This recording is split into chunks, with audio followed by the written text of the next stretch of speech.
I talked about objectivity, I think, a little this morning or last night. I'm not really sure. I'm on page 7. Is it possible to be truly objective?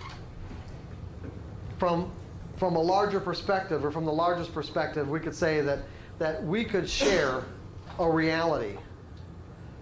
In other words, where you and I would be perceiving exactly the same things, the same information, and the same possibilities inherent within that information if we had simultaneous awareness of everything going on at once.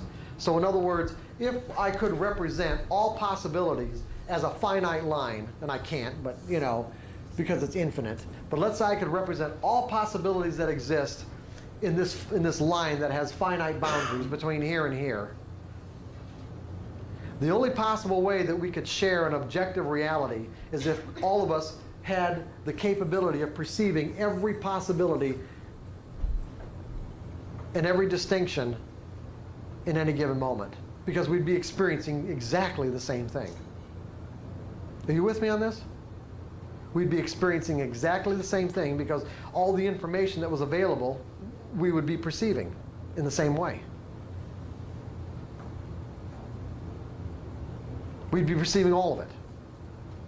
Remember, beliefs limit what we perceive. Beliefs limit what we perceive. So if you and I are operating out of different beliefs, which we are, it means that although we assume that everyone's sharing our reality in any given moment, because each of us think that our reality is self-evident. Now think about this. In any given moment, each of us think that our reality is self-evident and everyone else has to be sharing it, right? Why wouldn't we? Sure. Which of course is not the case.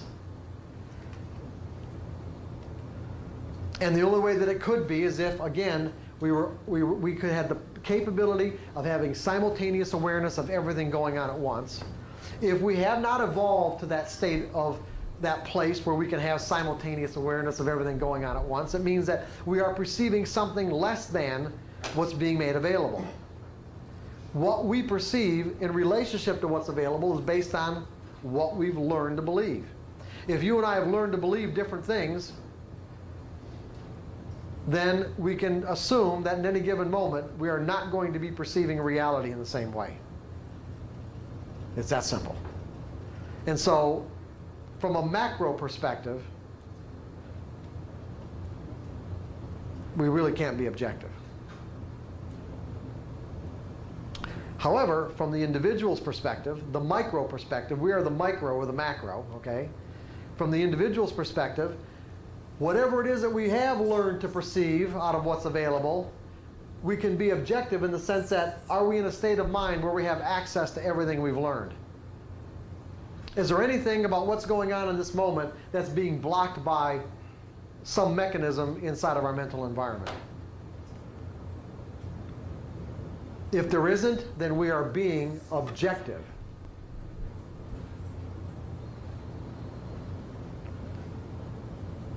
To the capability or to the extent that we're capable of. We are being objective to the extent that we are capable of. To any degree that we are experiencing fear, it starts shutting down this perceptual process. The greater the degree of fear, the less possibilities we perceive. Until we get to the point where if we're in a state of complete terror, we may not see any other possibilities at all except what's going on in that moment. In a moment where, if you're in a state of terror, in a moment that seems to never end. It could be 5 seconds and it could seem like 5 days.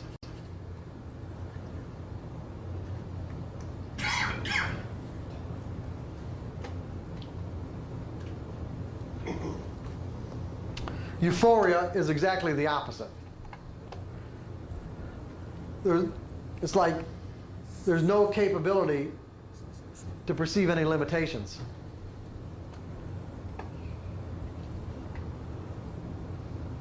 You've lost your capability to perceive any other possibilities other than, in a sense, it's not really, I don't know if it's really shut down.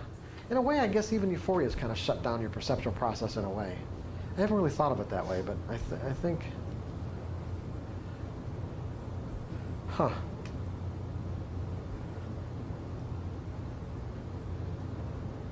Yeah, in a positive sense, yeah, really, in a positive sense, you're in a state of mind that where you would be wouldn't be capable of perceiving really anything other than what you want.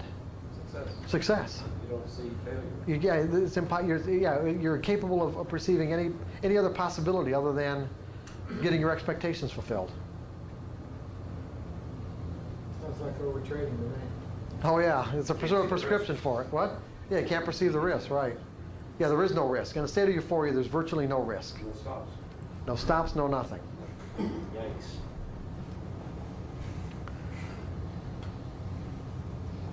So does everybody understand the nature of objectivity and what's going on?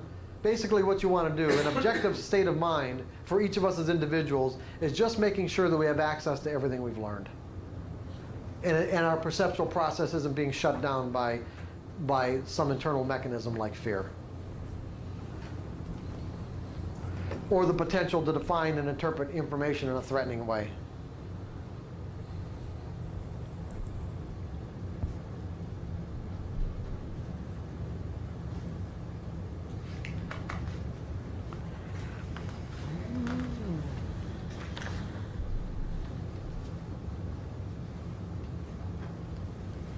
So can we control our state of mind to experience greater levels of happiness and satisfaction in our lives? Yes, but to do so, we have to be willing to question and change our definitions to incorporate other possibilities that exist from the environment's perspective. In other words, we have to be willing to de-energize something that we've already learned. I've talked very little about this process of questioning, but it's something we're going to get into when we get into all the various techniques on how to one, identify beliefs and how to change them. A lot of it has to do really with just your willingness to question things. And what I mean by question things is most of the times people ask questions basically just wanting verification of what they already think is right and true. I mean asking a question from a sincere space of wanting an answer. Because you have to assume that if you knew the answer, you wouldn't ask the question in the first place. So to ask a sincere question, now think about this, to ask a sincere question, you have to be operating out of the assumption that you really don't know.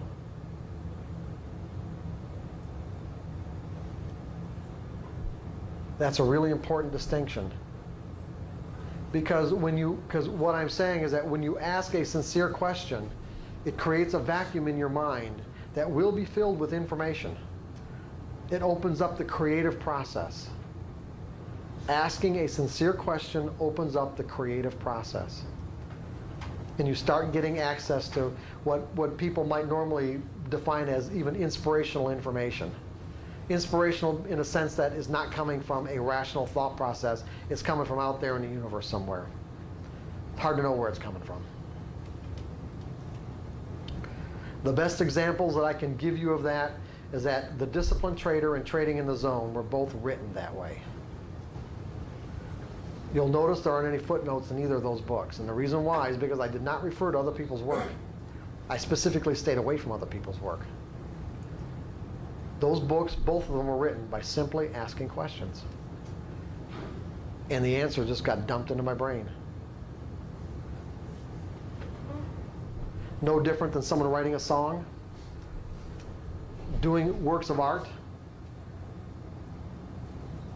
But the questions I asked were genuinely sincere questions. I really didn't have the answers. I really wanted to know. I had pieces. I had enough pieces to ask a question. And then I would just be in a situation where I was either doing some consulting or coaching work with somebody, and all of a sudden I would hear myself saying the answer to the question I asked maybe the day before or a few hours before. It's like I'm saying, oh my God, this is it. This is the answer. I've never said this before. I've never thought it before. And one of the things I did was I had this rule where I diligently wrote down. Anytime this happened, I always stopped and wrote it down, no matter where I was at. I don't care, the guy was paying me $200 or $300 an hour. I actually stopped the process, I wrote it all down, and then continued with the appointment. That always came first. I didn't charge him for the time I was writing, but the point is, it took longer. He had to stay. It might have taken me a half an hour to write all this stuff out.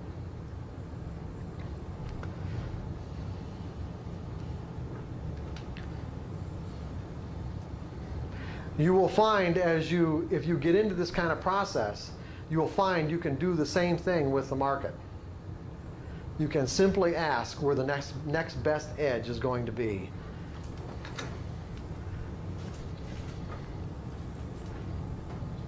And find that the next thing on the chart that your awareness is drawn to, just, oh, and see what happens. Back over just a second here. Oh, I heard something good there, hey, Dave? No, I'm sorry. When you're saying we're willing to question in order to change the state of mind, are you saying we're questioning the beliefs that are altering our state of mind? Is that what we're getting at here? Well, no, what you're doing is just, it could be that. It could be any number of things. What you're doing is just, you're asking a question. You're asking a question because you want information. Now, a lot of it has to do with, just like you can say, asking a question for information that might be subconscious, or questioning a particular way that, particular belief that you might have, so that you can, like I said, you can experience. If you've noticed that there are reoccurring dissatisfying experiences in your life, that's the thing that I'm talking about. You can assume that that isn't the only possibility that exists under those circumstances. Make that assumption. And then as a result of making that assumption, start asking sincere questions so that you can dismantle the closed loop. That's what Okay.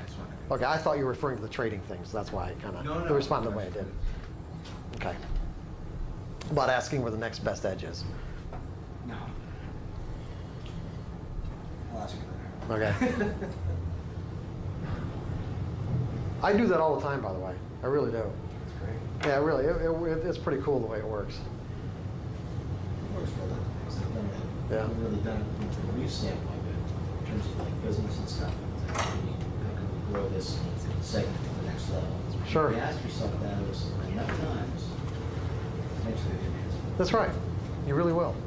And where does the answer come from? It pops out of your head. That's right. Yeah, I don't know. It's like, where does it come from? It's just, it's just like it comes from wherever. Your mind starts working on it because Yeah. You told it. you're good at it. Yeah, we It's do supposed to have not be. we do have the capability of garnering information and insight from out there somewhere that isn't inside our memory banks, okay? Not organized at the rational level of thinking. Inspiration. Yeah, exactly. But like I said, you have to ask a question from a sincere space. Power of questions. Yeah, the power of questions, it is really powerful. You have to be worded properly. You can't put a lamp of failure. Yeah, well, the wording has a lot to do with it. I mean, what he's saying here is that because I don't know if they picked it up on the mic, but he's saying, like, why am I a failure? You can ask a question like, why am I a failure? You really can. That's not a bad question to ask. However, but what you did say about properly wording the question, the wording has really everything to do with it. It really does. How you word your questions is virtually, well, I'd say, it's really important, I guess, because the answers you're going to get are going to be within the context of how you worded it. You're going to get something that pertains to the wording as opposed to maybe something else that you might have wanted, but you didn't word it properly, based on what you wanted. Go ahead, Greg. It's kind of like if you want a better answer, ask a better question. That's right. You're very good. So that's okay. If that didn't get on the tape, Greg said, if you want a better answer, ask a better question, because you will get an answer that corresponds with the question you asked.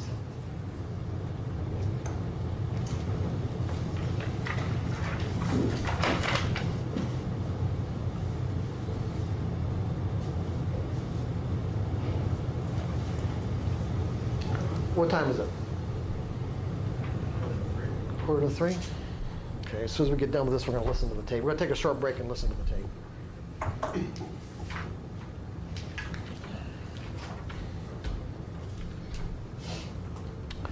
How we do this? We'll start from. I'm on section 4, page 9, and Roman, why don't you start with the first point and read that? We're going to go this way, like this. Just go ahead and read it. Everything we have learned throughout our lives is structured energy. Go ahead. This structured energy will operate inside of our mental environment as a source of power, causing us to perceive and respond to the outside environment in a way that is consistent with this energy. The environment can express itself in an infinite combination of ways. What each of us perceive and experience is very small in relationship with what is available at any given moment. In other words, instead of assuming that we already know, we can assume that we haven't learned to make every possible distinction that exists in each situation of our lives. Inherent within the distinctions we haven't learned to make yet is an opportunity to experience satisfaction. Go ahead, John.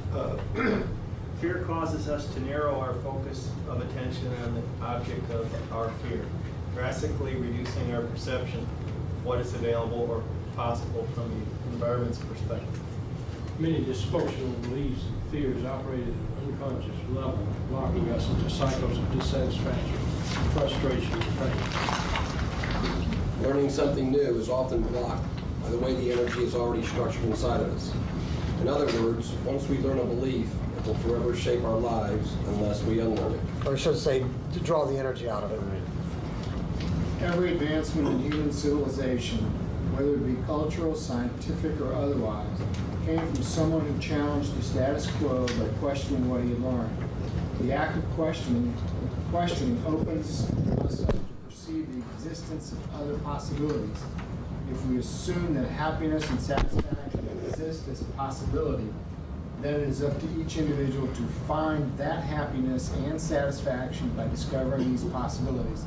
To discover anything new, you will have to be willing to question and look beyond what you've already learned to believe about what is true or available. Now, the way that I like to illustrate that last point about the nature of questions is that if this circle, well, let's just say this circle, again, a very erroneous thing to do, but this circle represents the universe, meaning what's available to be learned in the way of distinctions about the inherent properties and characteristics of the whole universe, right? Okay? And you can say that, let's say 100 years ago, that the sum total of humanity, both alive at that time and recorded in some way up to that time, that was still in existence, might have made, in terms of knowledge or distinctions, this much in relationship to everything else that exists. And what's happened in the last 100 years is, let's say we've expanded that circle, let's say by something like that. How does the circle get expanded? Questions. Yeah. In other words, someone's willing to operate on the fringe. There's always somebody that's willing to operate out there on the fringe of what's possible. Go out, discover something, bring it back to the rest of us for us to say what? Yes, sir. Are you crazy? Yeah, you're crazy. Not yes. Virtually always you're crazy. No, that's not possible. No, that's not real. No, that doesn't exist.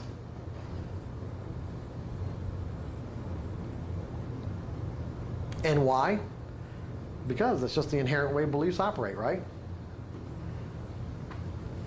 It's conflicting information, contradicts what we already believe to be true. Not true.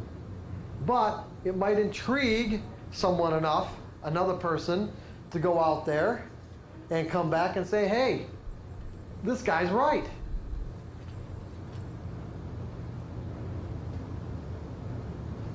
And then somebody else does, and somebody else does, and next thing you know, the circle gets expanded a little bit. All of us are in this circle.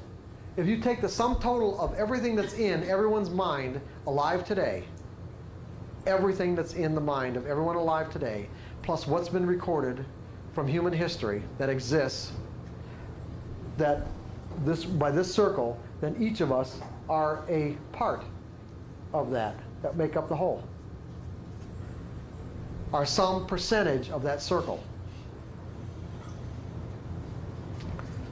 So how do we expand our own circle? The same way. Go challenging what we believe to be true and questioning things and see what happens. Status quo. Yeah, challenge the status quo.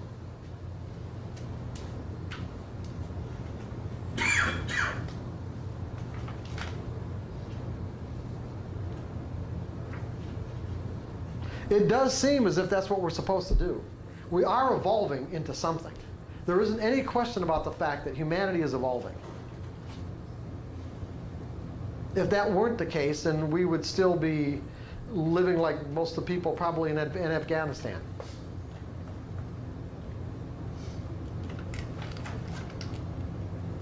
The sum total of humanity is evolving. There are definitely cultures that are not in the same, we're all not in the same spot, but we are definitely going somewhere.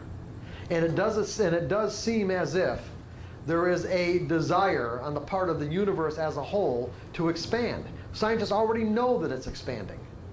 Now, if it's expanding at the macro level, wouldn't it make sense that because we exist at the micro level of an expanding universe, that if the universe as a whole is expanding, that if we're going to live within this universe in a way where we can create, let's say, happiness and satisfaction for ourselves, in other words, create a really satisfying life, wouldn't it make sense that we have to be in harmony with that expansion? Yeah, that the less that the more that we resist evolving, the more it seems that the universe kind of conspires against us. It's in conflict with us. And that would make sense because everything is in motion. Everything is constantly changing. Nothing is staying the same. No two moments could ever duplicate themselves, ever. And the only way that could happen is if every atom of every molecule was in the exact same spot it was in some previous moment. Now, from a practical perspective, I don't think that's possible. But the interesting part is every belief we've ever acquired can remain static exactly the way it was originally formulated for our whole lives. So we've got beliefs that remain static and a universe that's constantly expanding and changing. Beliefs that cause us to see the now moment as it exists in our lives instead of the way it really exists from the environment's perspective. And if we aren't willing to adapt our beliefs to correspond with this constant expansion, it will seem as if the environment is conspiring against us. And it will create stress. It will create anxiety. Because the stress and the anxiety is our own resistance to change.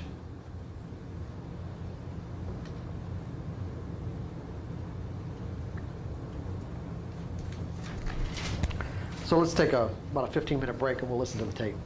From the Monroe Institute in Virginia, and they've been doing work in the area of how high-frequency sounds affect states of consciousness for probably over 40 years. They've got a real distinguished staff of doctors and PhDs, mostly from like Harvard and Yale and all your Eastern Ivy League colleges. And I started using their tapes many years ago, not only for myself, but to use in my workshops because I wanted a technique that I could give people that they could use to help them neutralize their fears. There's, specifically those 4 trading fears on being wrong, losing money, missing out, and leaving money on the table. That was effective. What's that, Jake? What? I don't know. It's on any page. That was effective, but at the same time met certain criteria, and the criteria was this.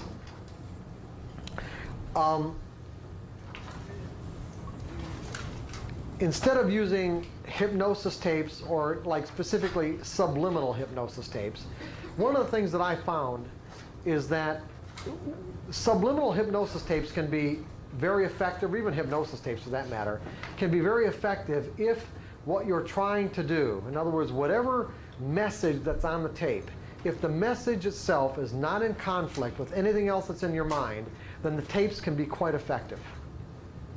And so when you hear people talk about the power of self-hypnosis or hypnosis and how well it worked for them, chances are it was a circumstance in which whatever message they wanted to embed in their mind was not in conflict with anything else that was already in their mind.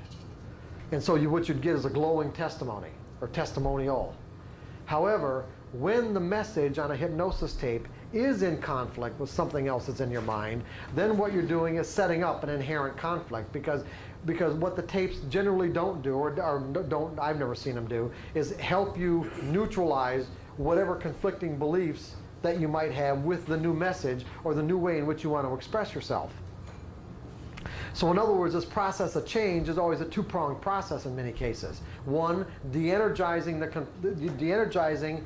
beliefs that let's say you've determined are dysfunctional or are not useful any longer, and at the same time energizing and installing a new belief that compels you to express yourself in a way that's consistent with your desires or goals. So you've got to do both. So the reason why I picked these tapes is because instead of being passive, meaning that instead of you just listening to a tape, this particular technique requires you to be active. Meaning that what this tape does is it uses high frequency sounds to install what would, I guess, be commonly referred to as like an anchor inside your mind. An anchor would be considered a tool. And as a tool, like any tool, a tool that might be in your toolbox is completely useless until you pick it up and use it. In other words, it has no use or function until you actually pick it up and use it. And it's the same way with the tool that's going to be installed in your mind from this tape. It has to be used, or otherwise it does nothing. So basically what's going to happen is this. I picked a tape, and there are a whole range of tapes that you can get from the Neuro Institute that have different purposes in this HemiSync, in the HemiSync category. There are a number of different programs they have and a number of different types of tapes. But if you've looked at the catalog itself, has everybody looked at it? Just take a moment to look at the catalog and see the different uses they've designed these tapes for. The one that I picked was the boy, that's where my brain is. What's that? What tape did I pick? What? No, that's the name. Yeah, DHAB. Yeah, I'm sorry. Okay, DHAB. You'll notice what does it say about the DHAB tape? To neutralize habitual behaviors. Go ahead. Eliminate or diminish undesirable mental, emotional, or physical habits. Use any time you're about to follow a behavior pattern you wish to change. Break free of anger or old emotional patterns. Eliminate thoughts of failure, or move beyond a cycle of negativity. Okay. See John Daggett.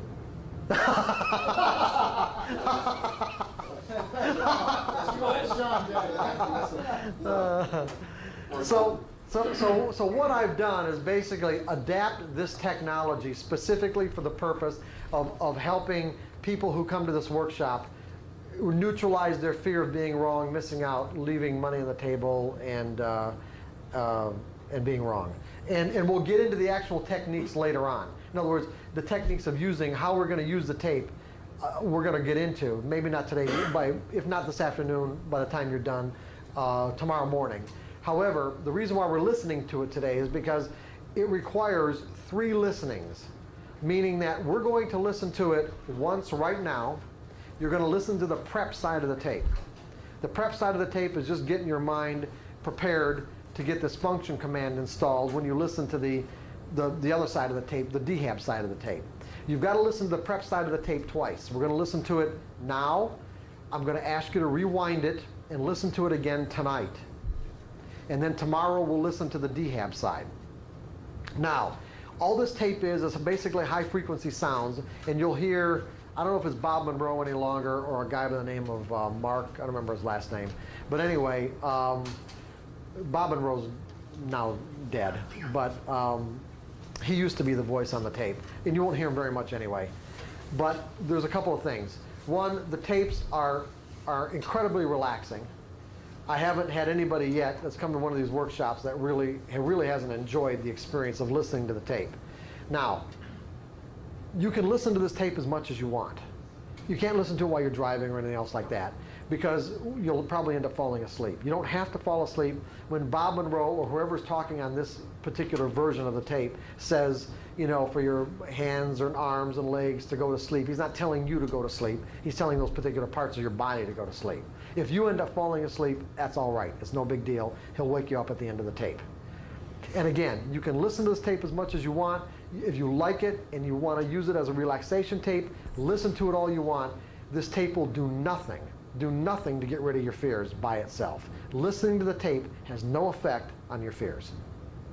Only consciously using the function command when it gets installed in your mind on the other side of the tape, when you consciously take the steps of using the function command, will it have any impact on your fears. Are you guys with me on this? I know maybe it can sound confusing. Tools Sean? on the second side. The tool's on the second side. Well, okay. What I'm saying is that listening to the tape in and of itself doesn't have any effect on whatever fears you might be wanting to neutralize. Although you can listen to the tape as much as you want. Bob Monroe doesn't know what your fears are. Bob Monroe, when they designed the tape, does not know what habitual behavior you want to neutralize. That's up to you to decide what habitual behavior you want to utilize by taking the tool out of the toolbox and using it in the appropriate moment, meaning that it requires a conscious decision on your part. That's why I picked this technology. It's not passive, it's active. You don't take a part in it, nothing happens. Are you guys with me on this? John, are you with me? All right. Okay, now, so put the tape in the machine. The prep side of the tape.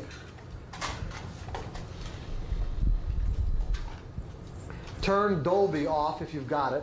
If you've got an expensive machine and have Dolby sound reduction, turn Dolby off.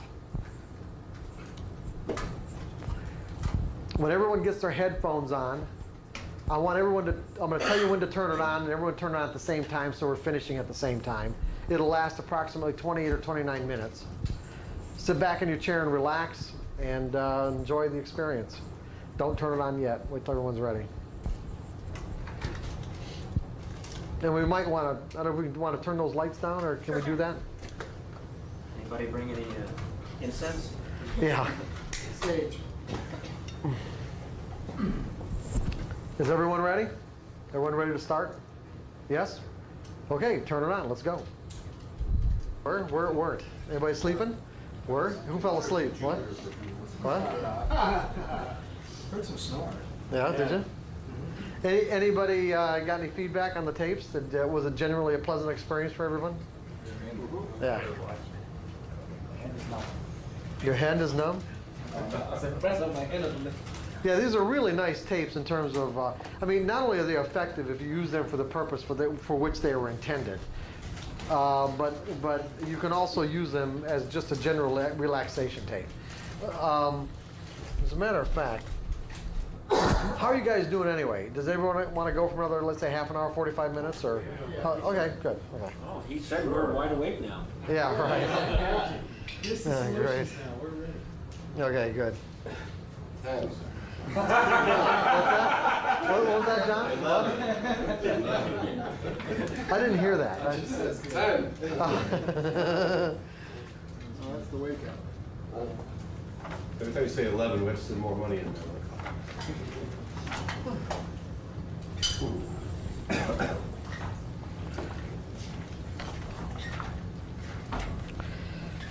Okay, I'm in section 5, but I'm going to go right to page. I'm going to go right to page 4. No, right to page 3.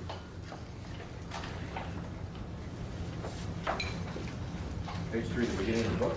No, page 3 in section 5. Right at the bottom of the page, it says using the Monroe tapes to neutralize your trading fears. Since we've just done this, you just listen to the tape. I'll go right into how this works. The way you're going to do this is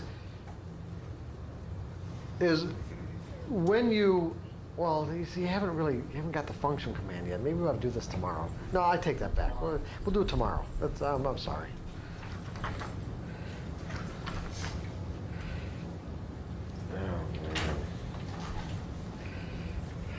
Go to section 6. Yeah, really. Problem is, I don't feel like getting into this right now. Hold on. What? No, hold on. That's all right. Hold on. Let me.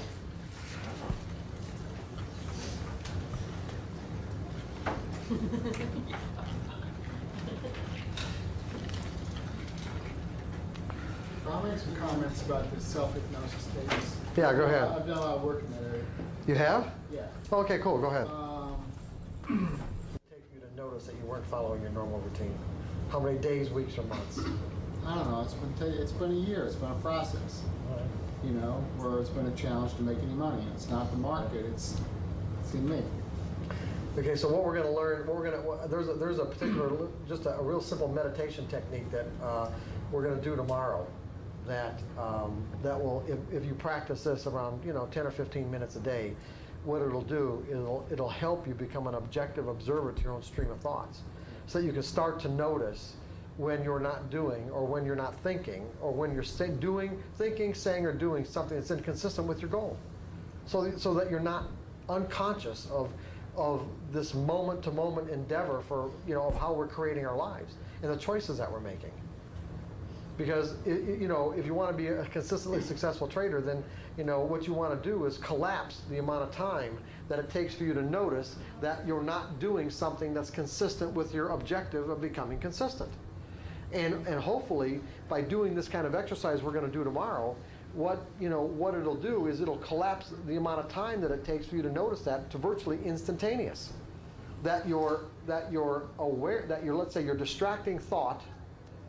Because anything that you do that deviates from what your objective is a distraction, right? Well, doing is the last step.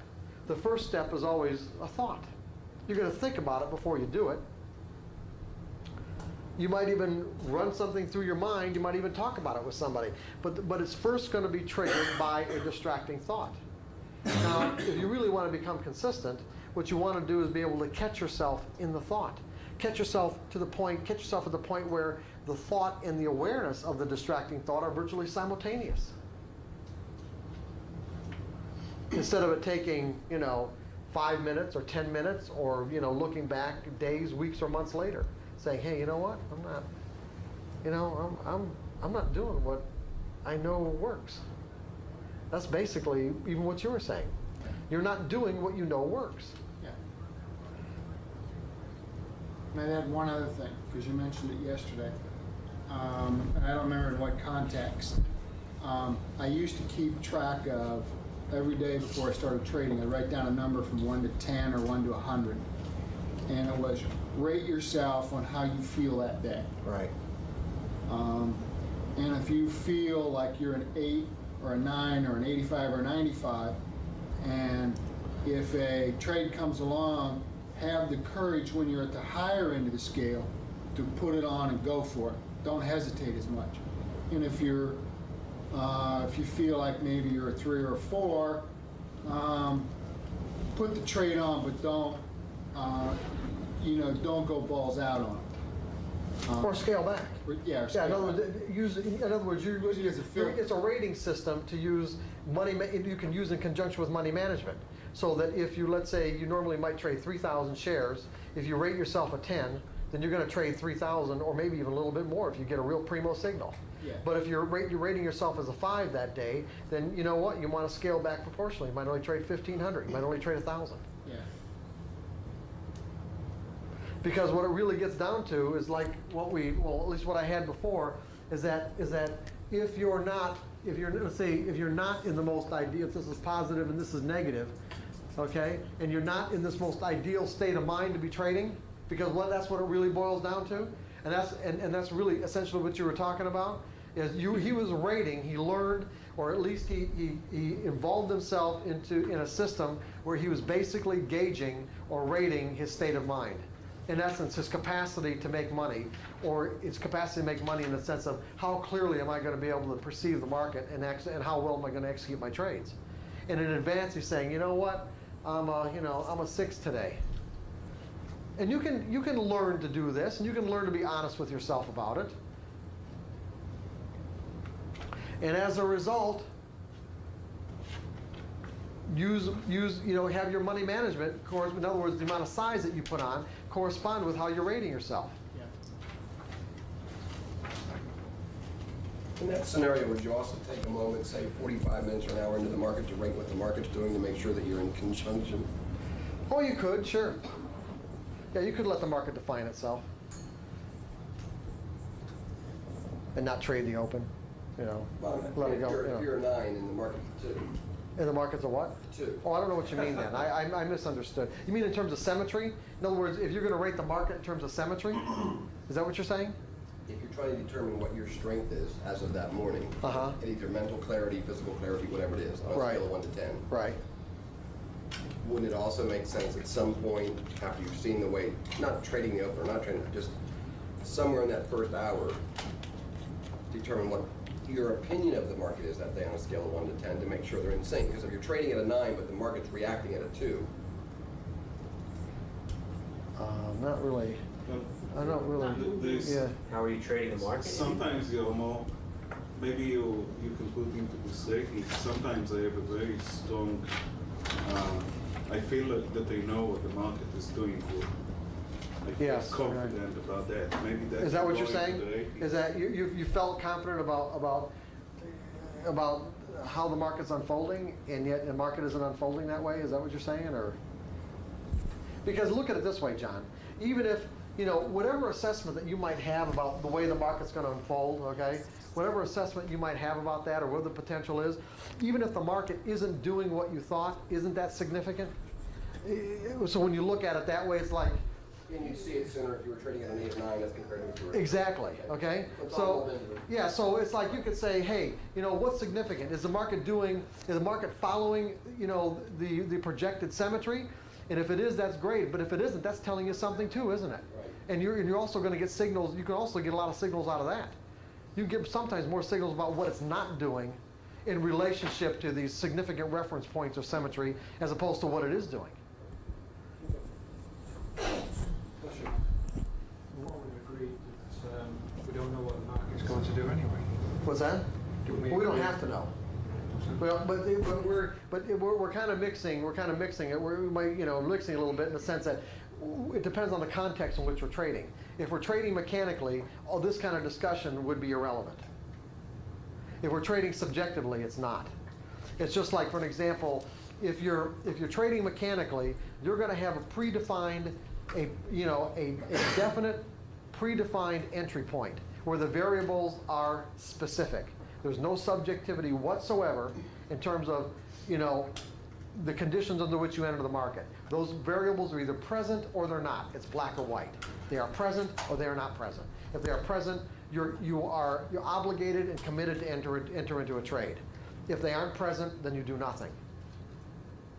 But when you evolve into the subjective stage of trading, then you can use anything you've ever learned about the nature of the market to generate a signal to get in or out. So for an example, what we're talking about, Roman, is that in the mechanical stage of trading, let's say for an example, the market's doing this and you've got a stop down here. You entered the market long right here at this point, okay? At this point right here, and your stop is down here. If you're trading mechanically, you can't do anything with that stop, meaning that the market, your market either goes in your favor, stops you out, and that's all there is to it. Either or. If you're trading subjectively, if the market, let's make it a little bit easier to illustrate if I made more distance, but if you're trading subjectively, if the market's trading around in this area and as a result of the kind of patterns that it might be producing, you could say, you know what, I don't need to keep that stop in the market. I'm going to pull it and either move it up, move it further down based on your assessment of what's happening now. See, in the subjective stage of trading, you can do that. You can even get out before you get stopped out, even if it wouldn't have stopped you out otherwise. In a subjective stage of trading, if you make that assessment of what the market's telling you in that moment, that's all right. Did you see the difference? I can see the difference. In the subjective stage of trading, you can do anything you want under any conditions that you want. If you put a stop in the market, you want to take the stop out, then take it out. You want to move it, then move it. In the mechanical stage of trading, there's no discretion whatsoever. Starts to change the rules, etc. What's that? Are you then changing the rules? Yeah, you can't- Going from mechanical to subjective. Yeah, in other words, you're either on one stage or the other. If you're trading a mechanical stage, you can't change your rules in the middle of a sample size. You can only change your rules after the end of a sample size. So whatever you determine your sample size of trades to be, whether it's going to be like 20 trades or 25 trades, you are committed to take all 20 trades. You can't change anything in the middle or until you're done. But when when you've moved into the subjective stage of trading, I'm assuming that you won't do so until you have worked through whatever resistance you may have to thinking in probabilities. When you've worked through all that resistance and you're confident that you've learned to think in probabilities, then there's no reason why you have to continue to trade mechanically unless you want to, or unless you know that you have, let's say, a plethora of self-sabotaging beliefs that you don't want to get into, you don't really want to do anything about. Then what you do is you stay in the mechanical stage so that you can make a clear distinction between what you need to do based on your methodology and what your mind may be telling you to do based on the fact that you've accumulated too much money and you might start sabotaging yourself. Because at least in the mechanical stage of trading, you can make a clear distinction between what you need to do in any given moment and what you can't do. Whereas in the subjective stage of trading, that line is really blurred. And it is very easy for self-sabotaging beliefs to enter into the equation. Okay? You get the difference?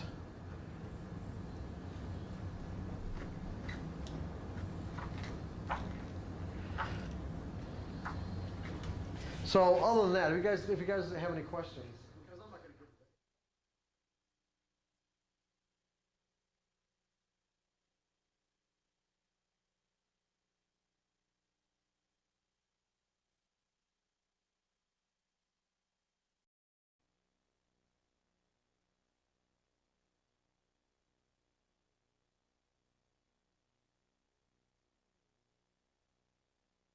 I just don't want to do it. I'd rather do it tomorrow morning. What? Well, what stories you want? What do you know? Trading. Well, what, you know. What was your best day? Well, there's probably one of the most interesting traders that I ever worked with was in the bond pit, and I worked with him for quite a while, and I'll give you something. I'll give you an example of when I said that it's your state of mind that'll determine your results as opposed to the amount of time that you expose yourself to the market or the opportunities. You could say that, I mean, this guy, he loved to trade, and he was back in the early 90s, one of the biggest traders in the bond pit. I don't know if you know his name or not if I said it, but he wasn't as big as Baldwin. But there would be times, his largest position he'd put on would be about 5,000 contracts, futures contracts. But his normal position was between 300 and 500 contracts. So one contract in Treasury bond futures, a one tick move, the smallest incremental move in Treasury bond futures is worth $31.25. So 100 contracts would be $3,125 or $33,125, and 500 contracts would be over $15,000. So his normal, let's say if you put on 500 contracts, his normal position between 300 and 500, one incremental change in price was worth about 15 grand in or out of his account.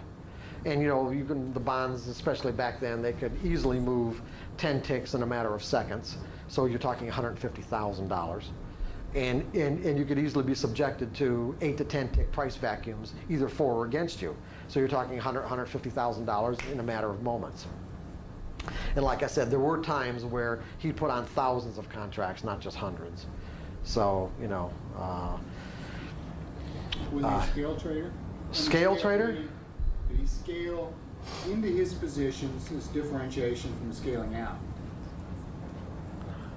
Well, sometimes he'd take on the whole pit practically. Okay. And it was, I had many other clients in the bond pit who watched him and said that there were times it would be like watching Michael Jordan trade bonds. He was good. He was really good. And it was also that he just loved what he was doing. He loved being there every moment. It was hard for him to leave. And he really didn't give a shit about the money. And the money was truly irrelevant to him. In fact, out of all the people I've ever worked with in my life, I've never met anybody who was on the extreme, I mean, way over here in terms of how little money meant. Just didn't matter. But he had other problems.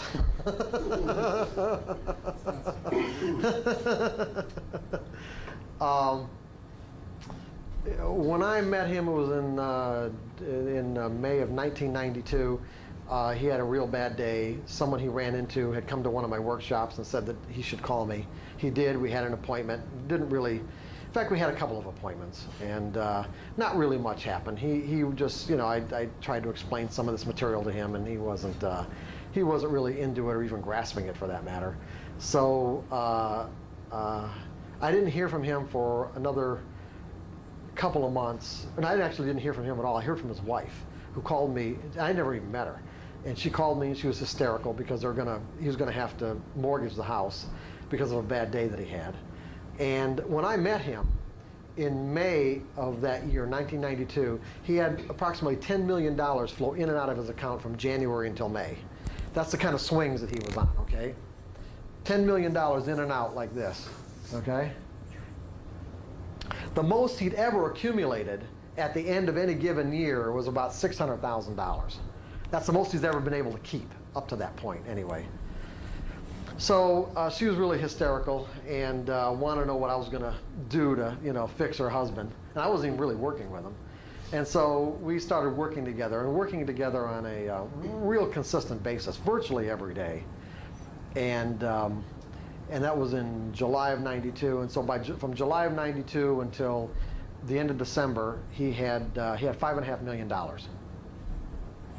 And then he went on vacation with his wife, and on vacation bought this book called The Coming Collapse of either the Bond Market or the Interest Rate Market, and bought into the concepts in the book. And from when he got back off from vacation that year, bond market was in one of the biggest rallies that had ever sustained of all time, and every day he was going in thinking the market was going to collapse based on what he read in this book. That wasn't an accident, by the way, in terms of everything else that was going on in his life. And by the middle of March of 1993, he was so desperate over the fact that he'd lost just about half of the $5.5 million. He was down to about $2.2 million. And I was telling him virtually every day, because we were talking almost every day, sometimes for an hour a day. You know, this is the way you need to think. This is what you need to do. This is how you fix the situation. He just wasn't listening until one day he called up and he said, "Okay, I'll do anything." And he meant it. I'll do anything. And so, and I said, "Here's what you've got to do. I've noticed that you're capable of staying properly focused about a half an hour a day. That's it. And so if you want to fix the problem, you only get to trade a half an hour a day." What was his first response? Well, that was really tough because he just loved doing it. And it wasn't just a matter of him loving to be in that pit because of the way of life that it provided him. It was like there's a work ethic in the futures pits. There really is. I mean, it's like where you stand in that pit is very important. There are territorial constraints and territorial, let's say, dynamics involved, because if you're not in your spot and you're not in your spot all day long, it means someone else is going to take that spot, and these guys do get into territorial wars all the time. I mean, I've worked with traders who get into these territory wars about where they want to stand, and each one of them gets there, like 10 minutes earlier every day until they're like getting there 3 or 3:30 in the morning, until one of them eventually gives up, and they go through this a lot. I mean, this is not uncommon at all. They're basically got this range war going for this one little square foot of where to stand. So there wasn't just that. It was also the work ethic. In other words, when you trade, when you have access to order flow. In other words, the kind of order flow that's coming from off the floor. A lot of that order flow is not really trading. It's virtually free money. Do you know what I mean by free money? It's riskless. That's really what most of the locals in the pit are looking for. They're looking for the riskless free money. In essence, what you're doing is that, and they're not always legal trades, by the way, because all trades are supposed to be open outcry. But if you're standing next to a floor broker that has access to order flow of both buys and sells, and there are market orders coming into the pit, and there's a spread of 1 to 2 ticks between, the bids and the offers. Well, if I've got an order to buy 100 contracts at the market, and the bid is 08, and the offer is 10. Well, I'm going to be selling them. I'm going to be selling them or buying them at the bid and selling them at the offer to my buddy standing next to me. Now that's a 2-tick spread on 100 contracts. You just made 200 ticks. Was there any risk? Because he's going to take the other side of both orders. All you got to do is cart it up. His buddy's okay. Cart it up 100. Okay, you bought 100 at 8. You sold them at 10. Where's the risk? See, that's not trading. That's just basically free money. Now, you got to pay a price to get into those situations. It's not as easy as you think. Because, the guys that are controlling that kind of order flow, they expect favors in return. It's just not that simple. But, well, you name it. You name it. It's an extreme environment. You name it. Anything your imagination can think of was about what it entails. But anyway, but it's not just that. It's not that. And I'm not saying, even implying that he had access to a lot of those trades. He really didn't even need that, because he was really just a good trader in terms of his ability to be able to perceive, where the direction of the market was and what he needed to do. Was there a particular time that he traded? Oh, I'm going to get into that. Okay, and that's really part of the whole story. As a matter of fact, it's an important part of it. In that, like I said, he loved being down there. He loved doing what he was doing, but at the same time, his ability to remain properly focused was about a half an hour at the very outside. The rest of the day, he was just all over the place. So, and you got to keep in mind one thing: when you're trading at a level where each tick might be worth $15,000 or more, it doesn't take much to screw up. Now, you're standing in a pit. You've got literally, I don't know how many guys can stand in the bond pit, over 1,000, I think. And, they're all screaming. They're all in close proximity to one another. They're jostling with themselves. They're screaming in your ears. You're getting pencils poked in your body, your face, or whatever. There's all kinds of bodily smells going on. There are guys who do not want you to make money, okay, and will purposefully distract you. There's a lot of things that the order fillers do to suck people into a trade, big locals, to take the other side of a trade, where they know for a fact that, that someone's going to hit the market with a huge bid or offer they're sucking you basically what they virtually know is a losing trade. So, and not only that, it's like, if you're in one of these trades and there are bids and offers that you're leaning against to get in or out of a position, and let's say you're in a position and there are bids and offers available that you can hit to, let's say, get out of a trade, out of a 500 lot trade at a 2 or 3 tick profit, and then all of a sudden, just someone says, hey, and you turn your head and those bids or offers disappear. And next thing you know, there might be 2 or 3 ticks lower. Now you're looking at a scratch where you had like on a 500 lot trade, you had 1,500 ticks available to you. Now you've got 0. You're going to scratch a trade, or you're going to think you're going to get your 3 ticks back, okay? Or now it's 1 tick against you. Now you got 500 ticks against. Now you got a 500 tick loss, 1,000 tick loss, 1,500 tick loss. So yeah, okay. What are you going to do? What are you going to do? And you're thinking about, if I just hit that damn bid for the 3 tick profit. Okay, all it takes is just this momentary, that's all it takes. And so his ability to stay completely focused in what he needed to do and when he needed to do it, like I said, was about a half an hour a day. And so that's what I said. You want to stop this, then just trade a half an hour a day and find something else to do with the rest of your day. And he was so desperate that he did it. No, wait a minute.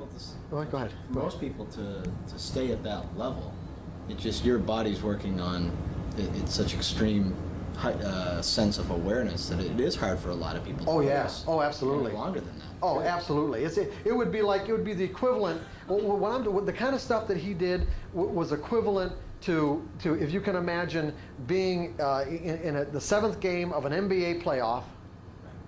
Okay, the score is tied and there's 1 minute left. Right. Okay, you're talking intense. Every day. Yeah, this is every day, right? This is every day, all day long. Intense. So, and in trading in the zone, there's an analogy that I use where it's like someone building a bridge over the Grand Canyon, okay? Like when you're trading just one futures contract, you build a bridge over the Grand Canyon, it's like, okay, the bridge is, the bridge could be as wide as this room. What's the possibility? What are the possibilities? I'm going to walk over this bridge, I'm going to fall off. Even if I'm staggering, okay? It's like I got a lot of room, a big margin for error, right? Now I could fall off, and next stop is a mile down.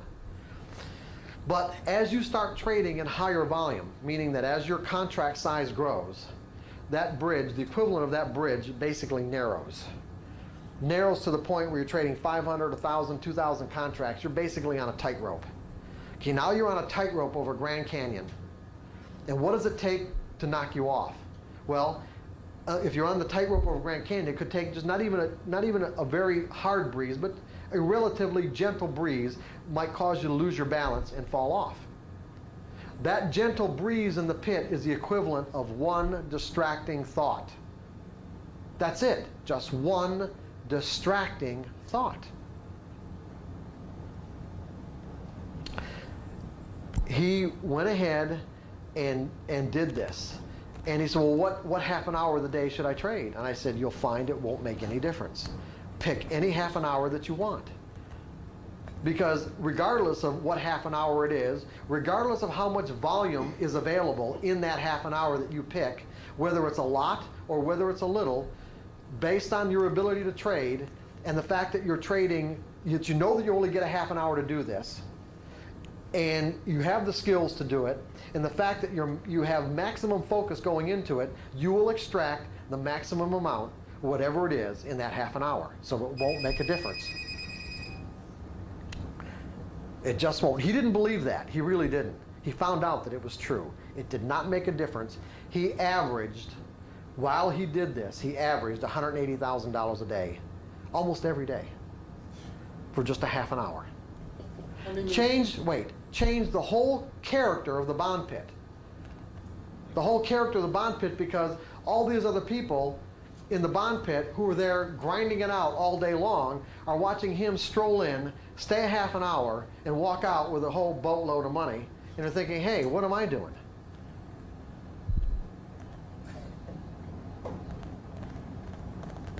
Now go ahead and ask your question. How did he maintain his position? Meaning his 1 square foot. It really wasn't a problem. Just the fact that he was a half an hour. They did just he was such because of his stature. They stepped aside. It's a pecking order now. Yeah, it's a pecking order, right? Was he able to keep his profits after a while? Well, he ended up in a really one of the bitterest divorce proceedings you could imagine, and his wife actually got him enjoined from even going into the pit. He couldn't even trade for almost 2.5 years. Wow. Oh, because she didn't want him to lose the money. That's right. Well, they spent it all on attorneys anyway, so it didn't make any difference. I've seen a guy, his wife used to come up at 9:15 in the morning, and they were going through they had problems, and eventually got divorced. Just rag and rag and rag on him. The guy just kept Nice way to trading, start the day. and it had an effect. How could it not? Yeah, we think his wife would, and he'd say, don't call me now. I hang up on people at times. I can't talk, bye. There you They go. understand. No. I did that once. Go ahead, John. Do you ever get traders that are trading well that then come to you? No. Sure. Yeah. Yeah, I know what you're saying. Yeah. Right. If A is, Wayne Dyer talks about this, says A is perfect health, and B is where we live, and C is death. Most of us go see a doctor when we're at C to get back to B. Right. Very rarely are we at B happy or pleased or satisfied and take the step to get to A to a higher level. I get two kind of traders. Okay? Or I don't really do much of this anymore, but I used to get two kinds of traders. The ones who were really successful and just wanted to become more successful, and the ones who were in a state of absolute desperation. Everyone in between, pretty much no. If someone's trading at the high end of that, Is there more room? Oh, there's always more room, absolutely. So are you looking at their behaviors and finding out that they're successful in spite of some negatives? So if we pull the negatives out, Sure, absolutely, yeah, absolutely, absolutely. But you can't see it as a trader until someone observes the patterns. It's difficult unless you've acquired the kind of skills that, would take a long time to acquire. It's a lot easier for someone else to, to spot it.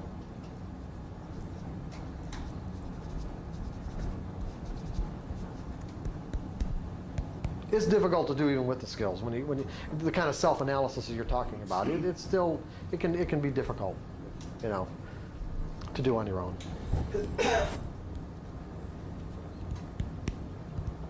Some of the beliefs that we have are so entrenched and create such create these kind of closed loops that are really difficult to see into on our own, because our lives are in a pattern that is so self-evident that it's almost inconceivable that we could even question the pattern, because it's been a pattern that's existed all our lives. So therefore, it is a fabric of reality instead of just something that I learned and I'm perpetuating it over and over and over again.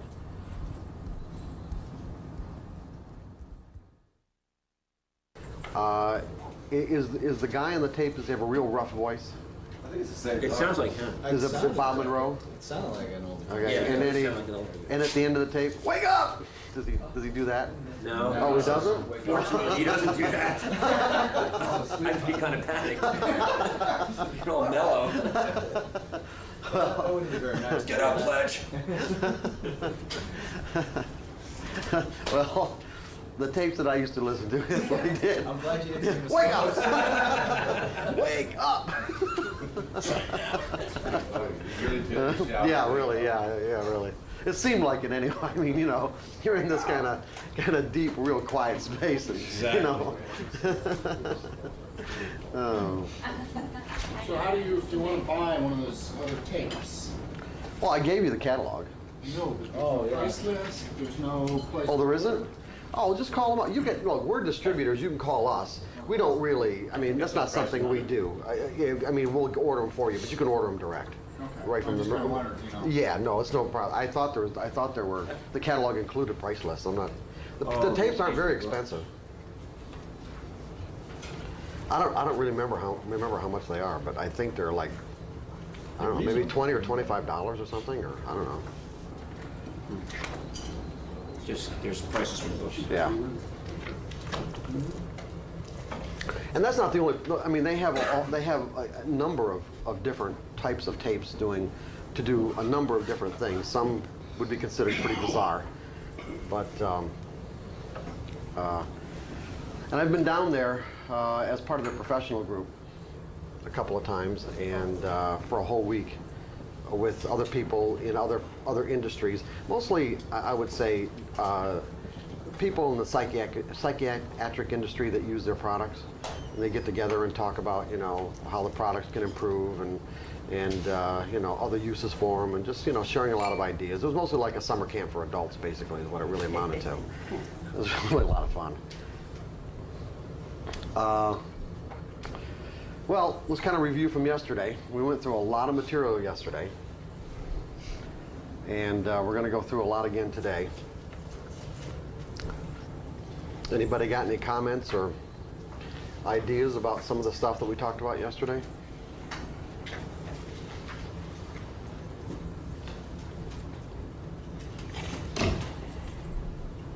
Everybody's really just just at peace with all this and ready to go, huh? Go ahead. Go ahead, John. No, I think if you, on the way home, if you think outside the box, I came here with different agendas other than trading. Is what I challenge myself with every day, trying to think outside the box, how to look in the mirror and become better. And if you take the time to do that, and you have the courage to actually look in the mirror and look deep, I mean, some of that stuff yesterday was life-changing. And you're just not going to get that. I mean, you get access to that information with yourself. Just if you're open to it, they can take a wound and heal it immediately. That's right. Absolutely. I mean, we're going to get into in just a little bit, what I call like a practical philosophy for change, and just a real practical way of looking at why consciously altering ourselves and changing ourselves and adapting ourselves can be so rewarding, because I think it's really one of the keys to happiness. But it does, you know, the fundamental component is what John just said. A willingness to think. A willingness to think, what he, as he referred to as outside the box, but basically just a willingness to think. Because nothing constricts what we can think about. Nothing. Only one thing.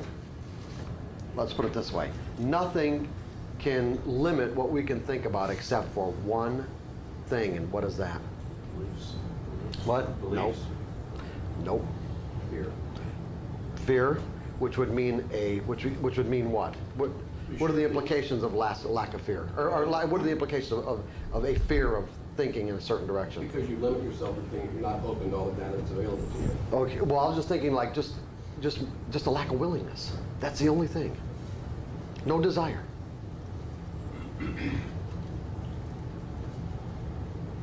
Lack of desire. Yeah. Because that's really what it takes. That's what all of this takes. It all boils down to, what do you want? What are you willing to focus your energy on with conviction? Because regardless of what technique you're comfortable with, if you choose to go through a process of transformation, it really doesn't matter what technique you use. I shouldn't say it doesn't matter. I mean, it can matter if you're using it inappropriately and you don't know what you're doing. But technique is not as critical as desire. So there's really only one thing that stops anybody from thinking outside of what they've learned to believe. And that's a lack of willingness. Correspondingly, all it takes to tap into creative or inspirational information is a willingness, desire. If the desire is genuine, you'll get the information. That's an absolute fact. It really is. And I know maybe for some people who you know might not have experienced this or experienced it on a regular basis, that's all it really takes, is a genuine, sincere desire.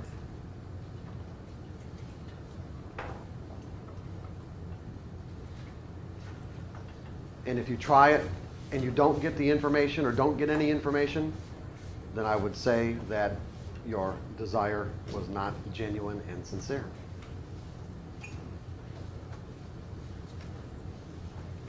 It's what would commonly be referred to as lip service.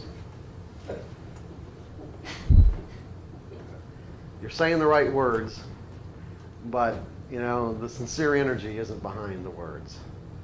And that's really what it takes. Along that same line though, if you've never had change in your life to where you can see an A-B situation, to actually put yourself to think that it could change is a huge gap. It really is, yes. But once you find someone that actually gets that A-B and can say, I was a different person yesterday, I had a different thought process yesterday, if that accelerates, you can have just a dynamic curve straight up. Oh, yeah. It's just that first huge step that makes all the other steps smaller along the way. Right. Yeah, good point, John. I would say those kind of changes, those kind of first step changes for me came in years. Years. Yeah. But you know, that was a long time ago, and didn't have access to the kind of insight material that's available today too. Or let's say it was available but not readily accessible like today. Put it that way. Things have changed a lot in the last 20 and 30 years. They really have.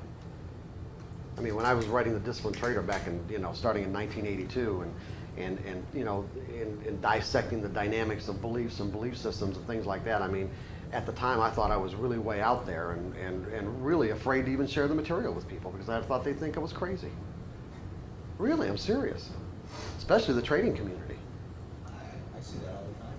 Not all the time as much, but there's a certain degree of people I've come across over the years as traders who kind of think that this aspect of learning about yourself and thinking that that's going to help you as a trader is a little bit unmanly, I think, is the way that most people think about Oh, it. sure. Amen to And that. not as much now as what it used to No, be. right. I mean, but certainly back in, when I was working predominantly with floor traders in Chicago, back in the 80s, I mean, I would say the vast majority of floor traders looked at Mark Douglas like, whoa, get away.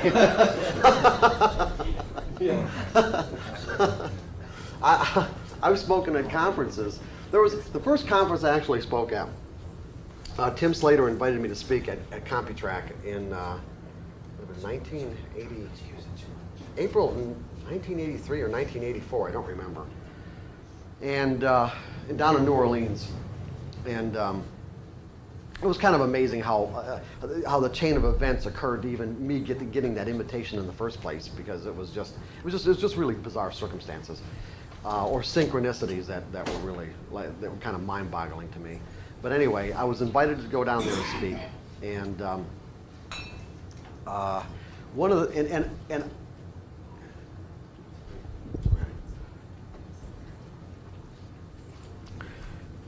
and at the time, I mean, I had no credentials at all. I had nothing. I really did. I had absolutely no credentials to be doing what I was doing. But Tim, and it was all really just based on a conversation that Tim and I had at dinner. And I just happened to sit down next to him because some woman broke a date with me. And, or I wouldn't have even been at that particular banquet. And, she broke this date. I was waiting for her, and I happened to sit down next to Tim Slater. Didn't even know who he was.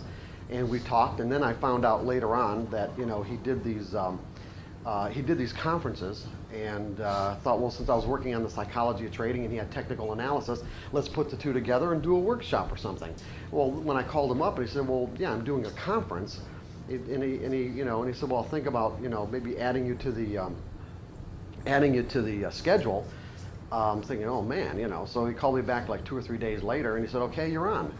And from that moment on, this was like January. And the conference was in April, and from that moment on, I mean, I just obsessed over this presentation. I mean, totally and completely. I scrutinized it. Sometimes it might have taken me a week to get a sentence. I mean, literally, I'd go over, just over and over and over again. So when I got down there, I mean, it would be a huge understatement to say I was really, really nervous. There were 850 people at that conference, and there were probably, I don't know, maybe 18 or 19 speakers or something like that. And of course all the other speakers, they'd written books and all that kind of stuff, and had reputations. And so Tim had a general meeting for everyone the first day of the conference in the morning. It was like, I think around 9 o'clock in the morning or something like that, before everyone started. And one of the first surprising things that I found that when I got down there is that Tim had me speaking like either 6 or 7 times in a 3-day period, and all the other speakers were only speaking like twice. I'm thinking, well, there's got to be a mistake here, and and I didn't want to say anything to Tim, and I'm thinking, there were some things that just weren't adding up. 1, the number of times he had me speaking. 2, the material that I had submitted for the the big book that you get when you go to these conferences wasn't in the book. And it wasn't much material, but because I didn't really have any material, but it wasn't in the book anyway, and it was just in the packet. In other words, you get one of these huge satchels and the books in there, and my stuff is separate. So I'm sitting in the middle of the audience listening to Tim talk about some of the restaurants to go to in New Orleans. In fact, I think it was even, was it Mardi Gras? No, it wasn't Mardi Gras. Anyway, what to do in New Orleans and what to watch out for, and be careful of this or whatever. And then he said, and then he did this disclaimer thing about, what the speakers say, CompuTrack has no legal liability and all this kind of good stuff. And then he said, but I want you to pay particular attention. Now I'm sitting there, I'm just sitting in this chair, right? So I want you to pay particular attention to this material that we didn't put in the book specifically because we want you to pay particular attention to Mark Douglas. And I'm like, and I'm just like, I was like, my heart almost exploded. It really did. I was like, what the hell is going on? And I mean, I didn't even hear the rest of what he said because it just freaked me out. So I had to speak not really too much longer after that, maybe 2 or 3 hours after that, and I'm thinking this whole time that I'm down there, or before all this, that okay, nobody knows who I am. It's like psychology of trading, not something that people are even paying much attention to. How many people might end up in one of my sessions, right? 5 or 10 people. Okay, I can make an ass out of myself in front of 5 or 10 people. It's all right. Okay, I can do that. And so I'm standing in front of this door where where the sign says Mark Douglas, Psychology of Trading, and I'm talking to another one of the speakers. I don't remember his name, and he was just he was being real nice, and when I say that sweat was literally dripping off my hands, I am not exaggerating. It was dripping off my hands, and I'm even getting nervous even talking about it a little. I mean, it's just but the memory of going back into that experience is putting me back into that experience and that state of mind. So we're talking, and I'm watching people kind of stream into this room, and I'm getting upset. I mean, I'm watching people walk into this room. I'm standing, maybe 10 or 15 feet away from the door, and I'm thinking, why are they doing this to me? Why? No, why are they doing this to me? And I don't understand it. And I'm, I kind of glance in the room. There's like maybe 70 or 80 people in there, and I'm really pissed. I'm thinking, come on. I wouldn't go listen to me talk. Why are they going to listen to me talk? And so the other speaker left because he had a session himself. So I was standing there by myself, and it was a real defining moment in my life because I was more than seriously considering bolting. I was going to bolt. I really was. I was standing there thinking to myself, I knew this would be it. I knew that Tim would never ever invite me back to another conference. I mean, that's what I was contemplating at that point, whether I could accept the deep sense of regret that I would experience by bolting, and what I was going to say to Tim. And I was running it through my mind, and just like checking the probability out.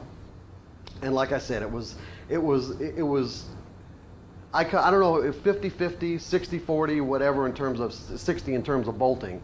But just at this right moment, I mean, like I said, this defining moment as to whether or not I was literally going to run, this person came up to me, and someone was going to walk into the room. He walked over to me.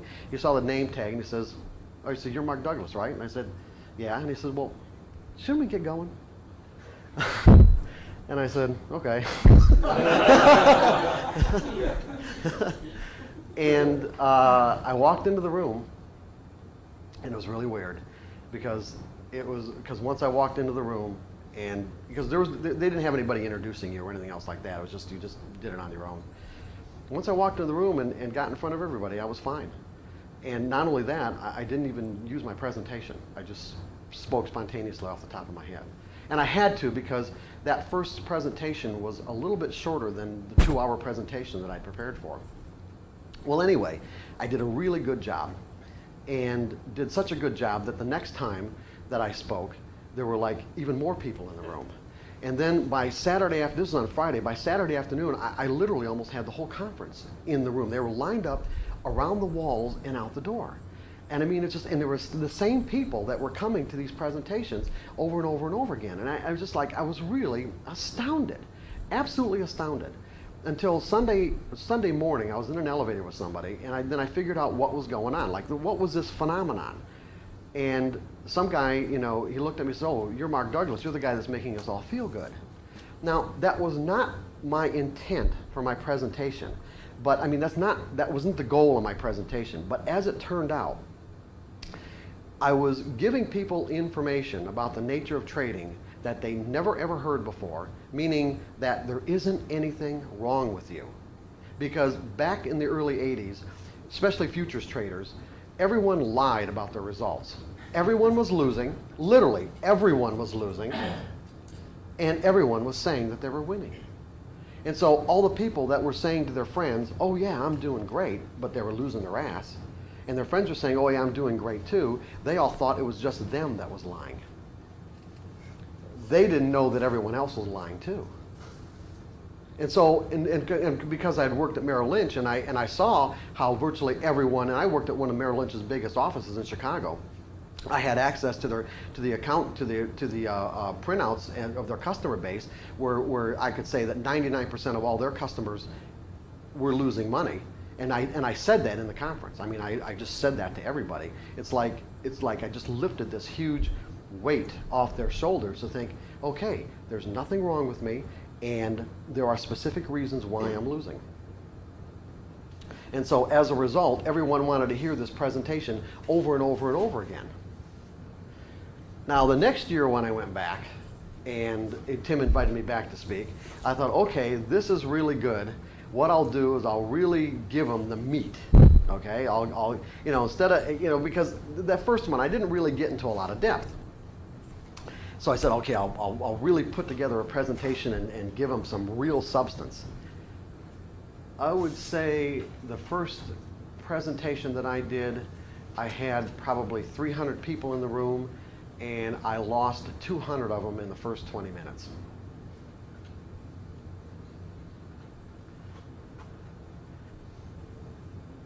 And it's been like that ever since.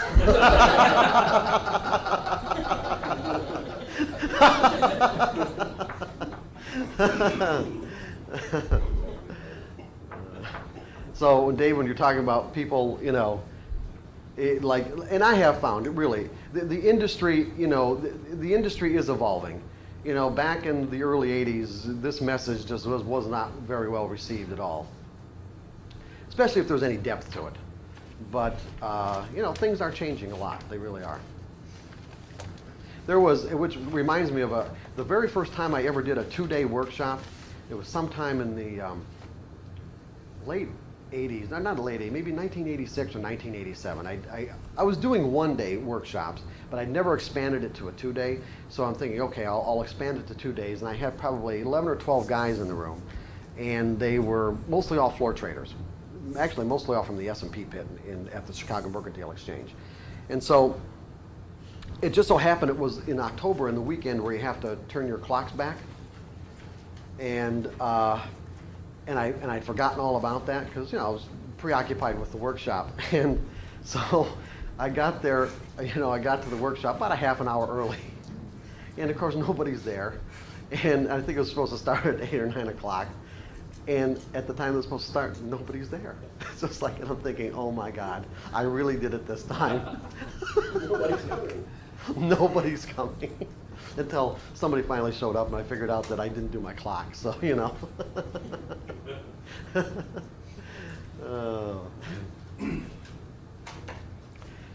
So, see, the thing is, and what this all really gets down to is something that we talked about Friday night and yesterday, is that you still don't need to have any of this to put on a winning trade. That's the whole point. None of this is necessary to put on a winning trade.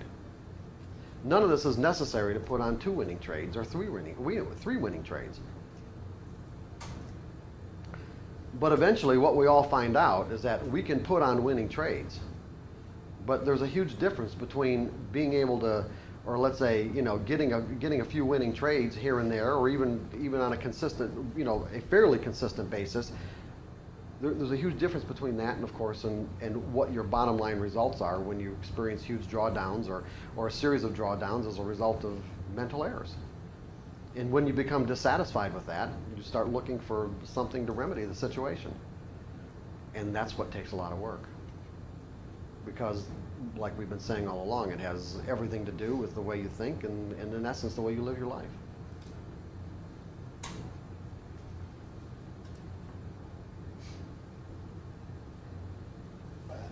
So I'm clear on kind of where we're probably going to be going today, I think the essence of what we were trying to bring out up until this point was getting comfortable with the whole notion that it's your belief structure that may be limiting you in whatever aspect of your life, or perhaps more specifically your trading. I'm under the impression that what we're going to try to do today is that we're going to try to not only identify those beliefs, but also work on pattern or work on techniques to neutralize them or redirect the energy, however you want to phrase it. Exactly, right. That's exactly what we're going to do today. Remember that the kind of problems that we face as traders are going to fall into pretty much two basic categories in terms of what's going on inside of us. We have a like genetically encoded ways of thinking, meaning our minds are wired to think in certain ways that cause us to believe that what we're experiencing in this now moment is identical to something that's already in our minds as a memory. That's a problem. Because we know what's the reality of the situation. What's true? What's really true? Every moment is unique. And see, because of our mind's inherent, propensity to associate, it's that mechanism that we have to compensate for. So we have to do something specific to compensate for that mechanism. That's one of the things we need to do. Because the reality is, every moment is truly unique. That is the truth. Our minds make it seem as if this moment can be identical to something I've already experienced. Sometimes there'll be a correspondence, okay? There will be enough of a correspondence that we'll experience some degree of satisfaction based on what decision we make, because our minds associated this now moment, this unique moment, with some memory that we have. But as traders, there's too much of a capability. I mean, there's too much of a potential, let's say, to make catastrophic errors by allowing this mechanism to cause us to think that we know what's going to happen next. See, so what we want to do is take that gap away between the reality of each moment being unique and what our memories say, and say, you know what? I need to install a mechanism in my mind that will not let me think that this moment is anything other than unique. That's what we're doing. I need to install a mechanism in my mind that will not allow me to believe or think that this moment is anything other than unique. That way, my mind is now open to receive anything that may be of relevance in terms of what could satisfy my desires or goals. So that I can make a decision based on all the information that's available, not just what might satisfy my expectations. And remember, my expectations are going to be what? Based on what? What are my expectations always based on? Well, beliefs. Yeah, because an expectation is a belief projected out into some future moment. So that's exactly what we don't want as traders. We do not want to be basing our decisions on our expectations, because when our expectations are fulfilled, we feel satisfied and happy. And that's something that we all desire. And when our expectations go unfulfilled, we experience emotional pain. This is a universal characteristic of humans. Probably of anything that's alive and can think.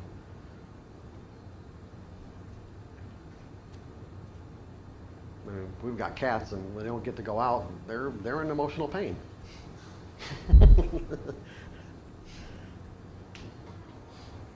So what we don't want is, we don't want to be perceiving information based on this limited kind of this limited filter, so that only the information that makes me happy gets filtered into my mind or gets allowed in, and all the information that has the potential to make me feel anything other than happy gets filtered out in some way, either completely ignored or altered or distorted in some way. So we need that mechanism. So this is what I was saying before. What I was saying before is that we're going to use our trading. We're going to use the actual, let's say, process of trading to create these mental mechanisms that will cause us to think that, no, this moment is really unique. And that doesn't mean you can't feel or sense or know what's going to happen next, because you can. But it'll be from a different context. It won't be from a rationally based context. It'll be from an intuitively based context. These are worlds apart. Because if it's genuine intuition, it seems like as if I'm going to maybe contradict many of the things that I've said earlier, but if it's genuine intuition, you'll always be right. Because in essence, you're in the zone. That is, that you spontaneously tapped into that framework where you are in complete harmony with, say, with the market consciousness, that collective consciousness of everyone who's participating, and you are in the zone. So it's not a rationally based knowing, it's an intuitive based knowing. But it's our rational mind that'll always, one, keep us from getting into it. Because if I think I know what's happened, if I think I know or believe what's happening at a rational level, it means that my knowing is coming only from my past. Are you guys with me on this? The knowing is coming only from my past. My past cannot. What's that? Well, you can predict the future. You can. Anybody can guess the future, and that's not. I'm not saying you can't predict the future, but let's put it this way: my past, based on what's already in my mind, can't know a truly unique moment, because a truly unique moment is something that never existed. My past can only know it afterwards, or my rational mind can only know it after the fact. So how do you reconcile that with intuition? So if your intuition is saying go, go, go, go, go, and Your intuition won't say go, go, go, go. Intuition doesn't work like that. Intuition isn't compelling in any way. Your rational mind is compelling. You feel compelled to do anything, it's coming from your rational mind. Your intuition is just spontaneous. You just find yourself doing things. Your rational mind is the one that's going to pull you out of doing it. so how do you? It's like it's doing something without weighing and judging. You see, your rational mind weighs and judges everything based on your past. When you're in that kind of a zone and acting spontaneously and intuitively, you won't be weighing or judging anything. In essence, you'll just be finding yourself doing something. It's like your rational mind will wake up and say, "Hey, what am I doing?" Mark, it's kind of abstract. Can you just show me? Can you show me a trade that's rationally based versus? It wouldn't, John. It wouldn't make any difference. Okay. You see, in terms of showing you a trade, I mean, I could pull up a whole bunch of charts. I'm just thinking. Tell me a trade that's rationally based, versus. I mean, an example. Any trade that you think, any trade that's based on a pattern that you know at a rational level, would be a rationally based trade. Meaning anything you've already learned about, and it's in your mind as a memory. Whereas something, have you ever had kind of a gut feeling about something, but didn't really have a way to judge it from a rational perspective? That's what I'm talking about. It's. I'll give you an example. I don't even know if I have that chart with me, but there was a chart I was doing a typical pattern I'm going to show you guys later, an ABCD pattern where AB equals CD. It'd be something like. This would be like a 618 retracement, and like this. And these two lines right here, these two waves are exactly equal. And one of the reasons why I use Q charts is because I can click on this line. When I get this wave, when I get this low and this high, and this retracement right here, and I get an isolated low right here where it looks like it might start doing this, what I do is I clone this line, click on this line, I clone it, and I can actually move it here, put it on this low, and see how the market reacts coming up to point D. Okay? Well, I don't remember exactly when it was, but there was what I thought was a perfect ABCD setting up in the Dow. It was last year sometime, and it was on a 60-minute chart. And of course, the higher the time frame the chart, the more significant the move. So I put on my chart buy D. I'm supposed to sell D. Didn't even realize. Buy D, okay, that would be, okay, buy D, okay. So when the market, I actually didn't trade the day that this happened, but the market came up to D and literally just, blew right through it. It was like a 150, 200 point move. So that would be something, you know, it's like, see, I don't look at that as being an accident that I made, that I made that kind of an error on the chart by saying buy D instead of sell D. You know, that has happened to me, and then I spend the next week trying to quantify it. How did I do that? And I can't I don't know how it happened. So I'm in that like, trader's hell. Right. That you talked about. Right. You know, we're talking about, you know, trading intuitively, and it's really intriguing. But keep something in mind that, you know, Sean just said, is that one of the things I'm going to suggest to you is that even when we get to the point in the workbook where we talk about it, we're talking about it now, but if you haven't trained your rational mind to trust intuitively based information, the best thing to do is just notice it and not trade intuitively, not act on it. Just notice it and write it down and pay attention to it. That every time it happens, so you can start building a backlog or repertoire of rationally based information saying, I can trust this. And there's a reason why I say that is because you can manufacture, you can get so excited about the idea that you can, you know, have this sense of knowing of what's going to happen, that you can, at a rational level, manufacture a feeling that's very similar to that kind of intuitive sense. And the problem is that that manufactured feeling isn't intuition, and you will virtually always be wrong when you're operating out of that sense of, let's say, I call it like a hope that feels like intuition and genuine intuition. What you really have to do is get yourself to the point where you virtually have no potential to hope whatsoever. Like, why would you have to hope for anything? Once you really trust yourself, you don't have to hope for anything. So if you still have the potential to hope that the market does something for you, and that's in essence what you're saying. I'm hoping that the market does this. I'm hoping that the market does this for me. And the only reason why you could hope that the market does anything for you is because you don't feel like you have the resources to trust yourself to do it for yourself. Otherwise, hope wouldn't exist. So as long as you have that potential to manufacture that sense of hope that feels very much like intuition, where you'll find it very difficult to make the distinction between the two, the best thing to do is just not trade intuitively. In other words, don't act on it right away. Let yourself work up a nice repertoire so that you can start trusting yourself. Trusting it, put it that way. And that might take a long time. You took the example of buying pullbacks, Mm-hmm. right? You get a narrow range day or something and you're looking to buy over the top of that. And you say, okay, the rational idea is it's pulled back, we found another level of buyers at this price, and so I'm buying over that resistance prior day. That would be a rational thought, Mm-hmm. correct? Yeah.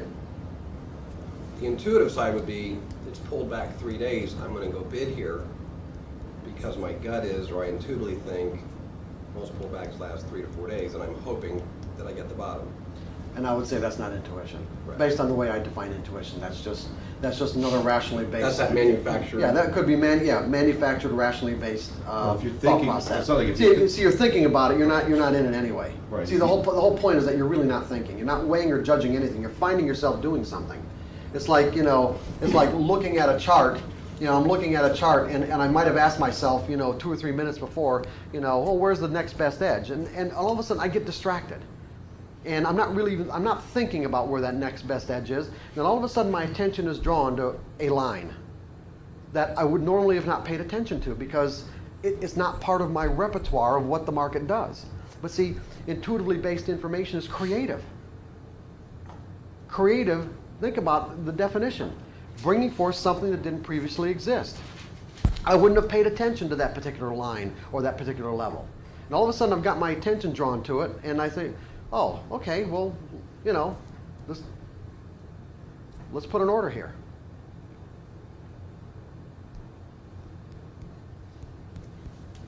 No weighing, no judging, really no thinking.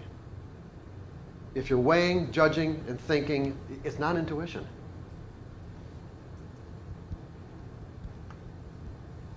It's something that's spontaneous.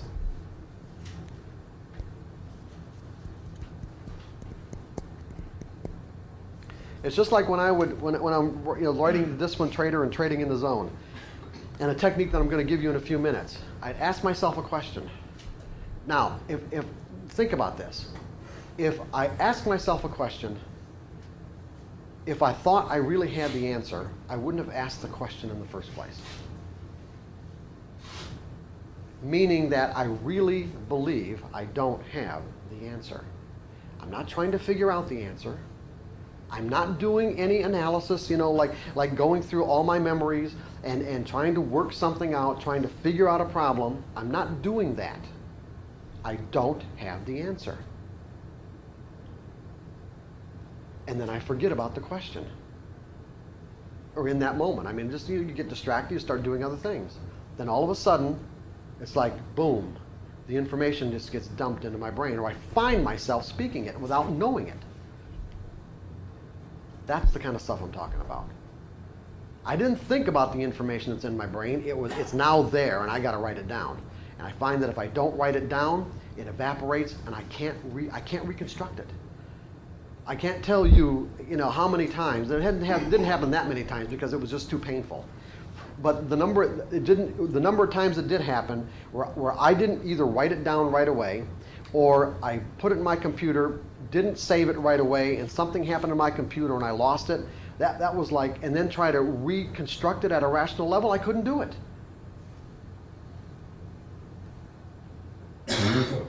I couldn't do it because it wasn't in my brain at a rational level. It wasn't part of my memories. It didn't have anything to stick to because there wasn't really a framework, because it was new information, new for me.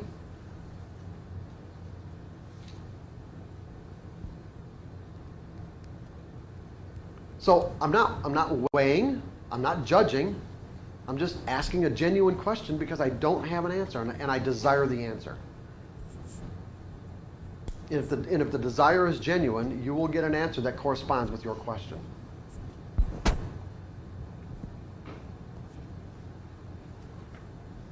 Are you saying that a rationally based trade is something that isn't good?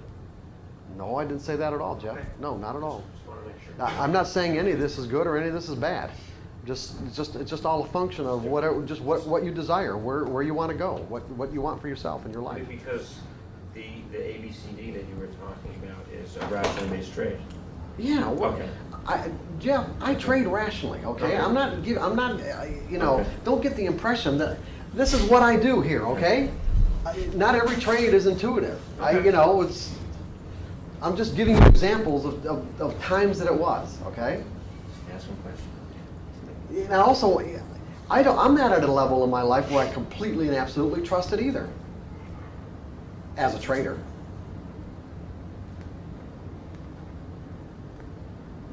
I'm still working on it. The example you gave, that was really an error in your technique. I mean, you made No. the mistake of buying instead of selling. No, I didn't. First of all, I didn't put an order in the market. Number one. All I'm saying is that I write on the chart what I'm going to do, and what I wrote on the chart was what I should have written. Was Sell D, and I didn't even notice until the next day where I actually wrote buy D. Okay. That's not intuitive thinking. That's Oh yeah, no, that to me, yes, absolutely. That's not an. See, I don't look at it that way. I don't look at those kinds of errors as being errors, or I don't look at unconscious mistakes as being as not having significance. I don't look at them as sort of a random thing at all. That was let's say at a subconscious level. This information we're gonna talk about in a minute about where information can come from. 1 second, Jake. Let me just really do one thing. About the different levels of information, you can say that that there's the conscious, the subconscious, and I'm looking at the intuitive or spiritual. Okay, I would say that particular whatever what caused me to type buy and sell came from down here. and I didn't notice it at a conscious level until the next day. Go ahead, Jake. I was just going to say, you know, if you have an unconscious belief that makes you trade incorrectly, how do you separate that? Like, what, you know, like, in other words, it's causing you to make a mistake unconsciously, right? Mhm. How do you separate that from what you describe as intuition? I'm not sure. Okay, ask me the question again. Like, in other words, your intuition made you right, sell, buy D. Yeah, my intuition told me to buy D. Right. Okay. What if, you know, there's something in your brain, you know, which was a bad belief, it caused a trading error that made you say buy here or whatever. Well, And what about and it? it didn't work. Okay, what about it? I just say, how do you separate intuition from unconscious belief? You know, it's not aware of. That's really the question. Well, very easy. I shouldn't say very easy. It's just that you know, the criteria is if it was the perfect thing to do, it was intuition. Anything less than that, and it was rationally based. And I'm not saying that you can't make a decision at a rational level that can't be perfect. All I'm saying is that your intuition will always, based on my definition and the way that I look at it, you can look at it and define it any way that you want. All I'm saying is that in my framework, in my context, intuition will always cause me to step into an experience in a way that's in complete harmony with the environment that I'm in that moment, based on what my desire is. Would that be a good definition of it? Do you think? Does it make sense? Basically, it's your goal. What, Roman? Basically, it's your goal. Yeah, it'll cause me to step into an experience in a way that's in perfect harmony with my desire and the environment that I'm in that moment, and the environmental forces I'm operating, let's say, in, or the environmental forces that are attendant upon that situation. Anything less than that, in terms of an outcome, would not be intuition.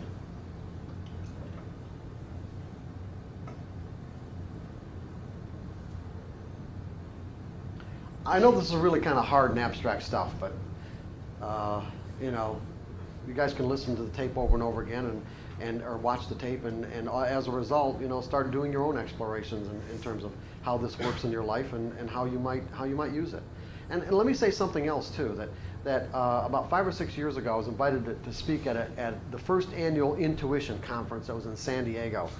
And there were, I don't know, about 200 or 300 people there, and people from all over the world who investigate the nature of intuition.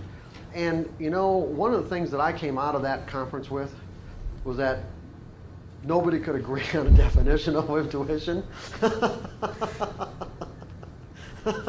Not that there was argument. I'm not saying that people were fighting each other. They weren't. I'm just saying that all the different definitions were mind-boggling. Okay. So you know, I'm just giving you one. I'm not saying there aren't more. You know, do your own investigation and go on your own path and find what works for you. But and I was amazed too at all the different ways that intuition worked in people's lives. You know, I was stunned. So to take a phrase out of anybody read Conversation with God books by Neil Donald Walsh? Mine is not the only way; it's just another way. So I would say that.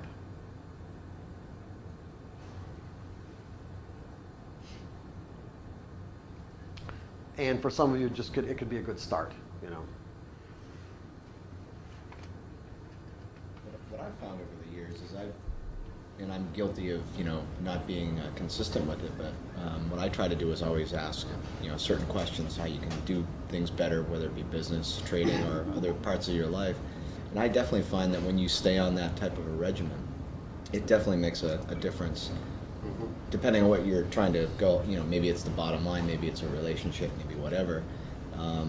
What ends up happening, at least for me, is, you start noticing a change, and then you suddenly forget that regimen was what got you to that point, and you kind of stop doing it. Sure. It's so easy to fall off, but if anybody hasn't done that type of stuff here, To do what? To be asking questions? just always ask yourself, Sure. areas that you're not satisfied with, or even you are satisfied with and want to make better. It for me at least, it definitely makes a difference. which I think is the whole kind of where we are at this point Right. in the conference. Yeah, we are. And what Greg said yesterday too about, just writing early in the morning, it's a really good technique. Just write anything. What are the techniques I'm going to give you? We can do it right now for even identifying a belief. It's the exact same technique. Only what I do is put a time constraint on it. In other words, you've got a specific purpose. You could say, let's go here, go to page, go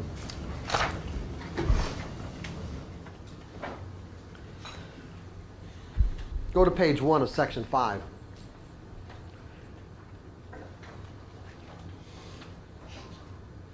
One of the first things I say here is when it comes to doing mental work, your attitude is everything. Meaning whether you think you can or whether you think you can't, you'll be right. And that's really true. When you're doing mental work, your attitude about it is virtually everything.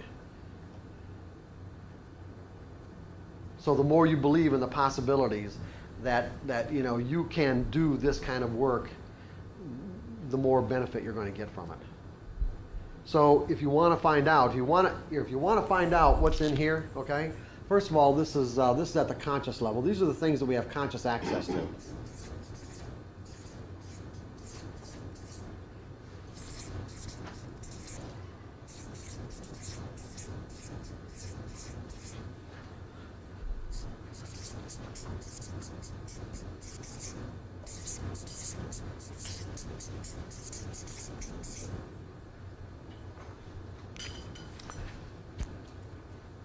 There may be, you may have conscious beliefs that you have that are in conflict with your desire to accumulate money as a trader. There may be some subconscious, okay? Remember I said yesterday that I think this line between conscious and subconscious is really artificial? In some ways even taught because, when we're children and there are things going on in our mind that our parents can't explain, not only can they not explain it in us, they can't explain it in themselves. They're going to say, just forget about that. Just kind of put it in the back of your mind and just forget about it. And what ends up happening is that the things that we can't explain and we can't deal with, they do, and the things just automatically, in many cases, will drop down to a subconscious level of operation anyway. Okay, but it's like you don't. I'll put it this way: the more you do this kind of work and ask questions, the more this line between conscious and subconscious starts to get perforated and weaker until there really isn't any definition at all. I mean, there isn't any declination between the two at all. You can have access to anything that's in your mind. Not only here, but also here. And it's just a matter of the kind of work that you do. And that work is in essence asking yourself questions. So for an example, I just gave you one example here. You want to find out what's going on? Say to yourself, why can't I accumulate vast sums of money? Now, if I knew the answer to that at a rational level, I wouldn't have to be asking the question in the first place. Now, keep in mind, I'm going to keep repeating this because I don't know if I have the right words to really convey how important it is that this question be genuine and sincere. Because any lack of sincerity, and you won't get an answer. It's like the forces that exist in the universe, let's say, or exist at these deeper levels. You can't. It's like you can't fool God. If you really don't want an answer, regardless of how much you might say to yourself, yes I do, yes I do, yes I do, if the asking the question isn't genuine and sincere, then you won't get an answer. In other words, you have to be completely honest with yourself. And you will get an answer that corresponds with your level of honesty.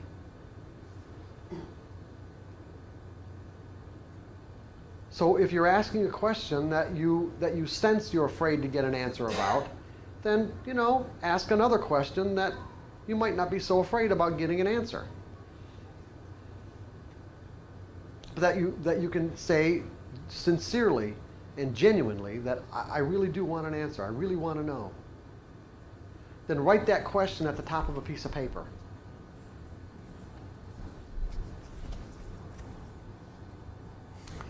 and then give yourself about 20 minutes. And what are you going to do for that 20 minutes? You're going to write. Well, what are you going to write? You already said if I knew the answer, I wouldn't have to ask it in the first place. So what are you going to write? What do you think you're going to write? Just whatever.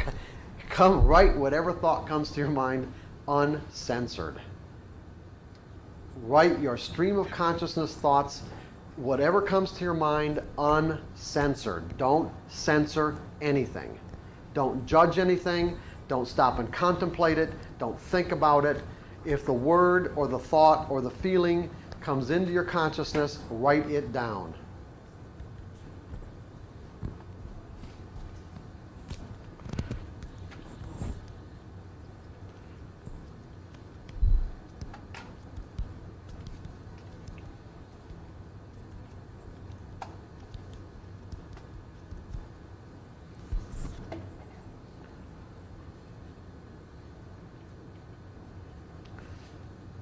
And after 20 minutes, you can go back and reread what you've written. In other words, hopefully, once you get used to the idea of writing uncensored, you're going to find that you lose this kind of conscious thought process of judging what you're writing. In other words, you won't be judging it. You're going to so busy trying to write your stream of thoughts that you're not thinking about what you're writing. And then when you go back and reread it, what are you going to be reading? You're going to be discovering yourself. You're going to be reading something that came from your mind onto that piece of paper, and you should have, what'll hopefully end up happening is that you'll read something that corresponds to the question that you wrote. You'll have at least an answer or part of an answer, and there should be enough there for you to ask another question, or to stimulate another question, and then put that question at the top of a piece of paper. And keep on doing it until you get to the source of the original question of why can't I accumulate vast sums of money? Because it may be, that's a big one, by the way. You can do smaller ones, but working on one like that could take quite a long time. Yeah, more than 20 minutes.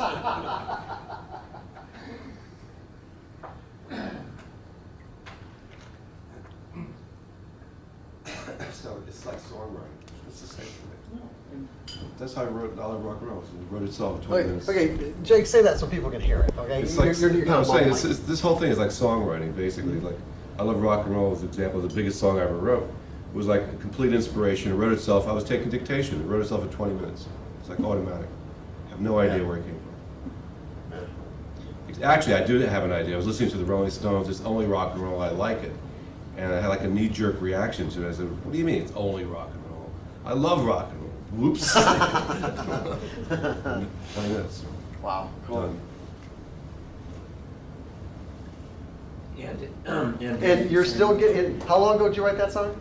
Over 20 years ago. And you're still getting a pretty substantial income from it, aren't you? Well, Britney Spears just covered it, so next year will be a good year. Yeah. Go ahead. And if you're posing a very deep question like this one, and you can't, as we're talking about it, I'm trying to think of, we have A, B, C, D, E here. I'm trying to think of what things could be inside me. Those are just examples, by the way. Right. Okay. But when we've been talking about asking questions, and sometimes while you're talking, I'm thinking of things. Right. And asking questions, and not coming up with even like the first thing. So you're just a technique to try to uncover that would just stop be... 1 second. I would ask, what's stopping me from getting an answer? You said you're not coming up with the first thing, right? Then I would do the technique based on, what's stopping me from coming up with an answer? And then do that exercise for 20 minutes and write down every thought that comes to your mind.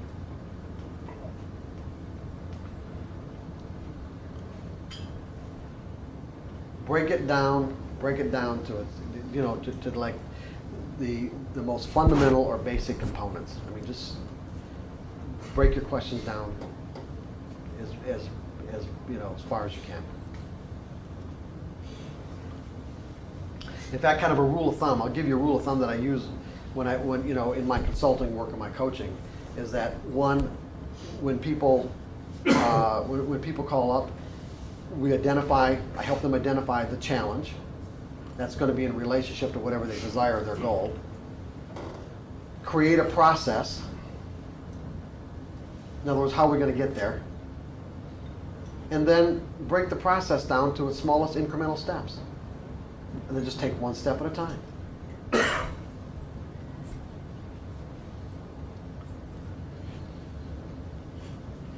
And so that particular formula you can use for any particular trading skill that you want to learn. Any trading skill at all. If you put it within the context of that formula, if you can think to yourself, you know, I'd like to be able to trade breakouts. I'm not a good breakout trader. That's something I haven't spent any time really, you know, any time teaching myself how to do.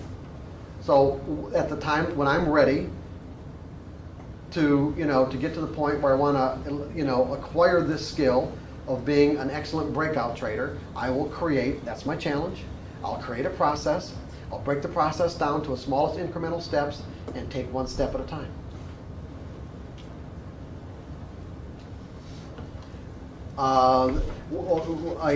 Another example of that would be a trader that comes to mind that I worked with many years ago.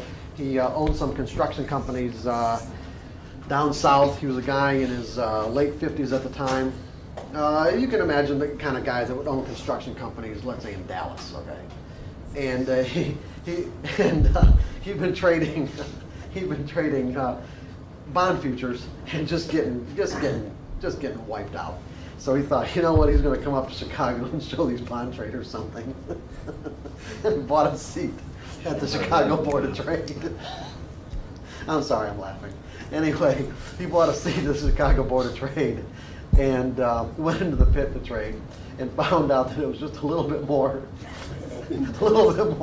violent and athletic than what he could have imagined. But anyway, I'm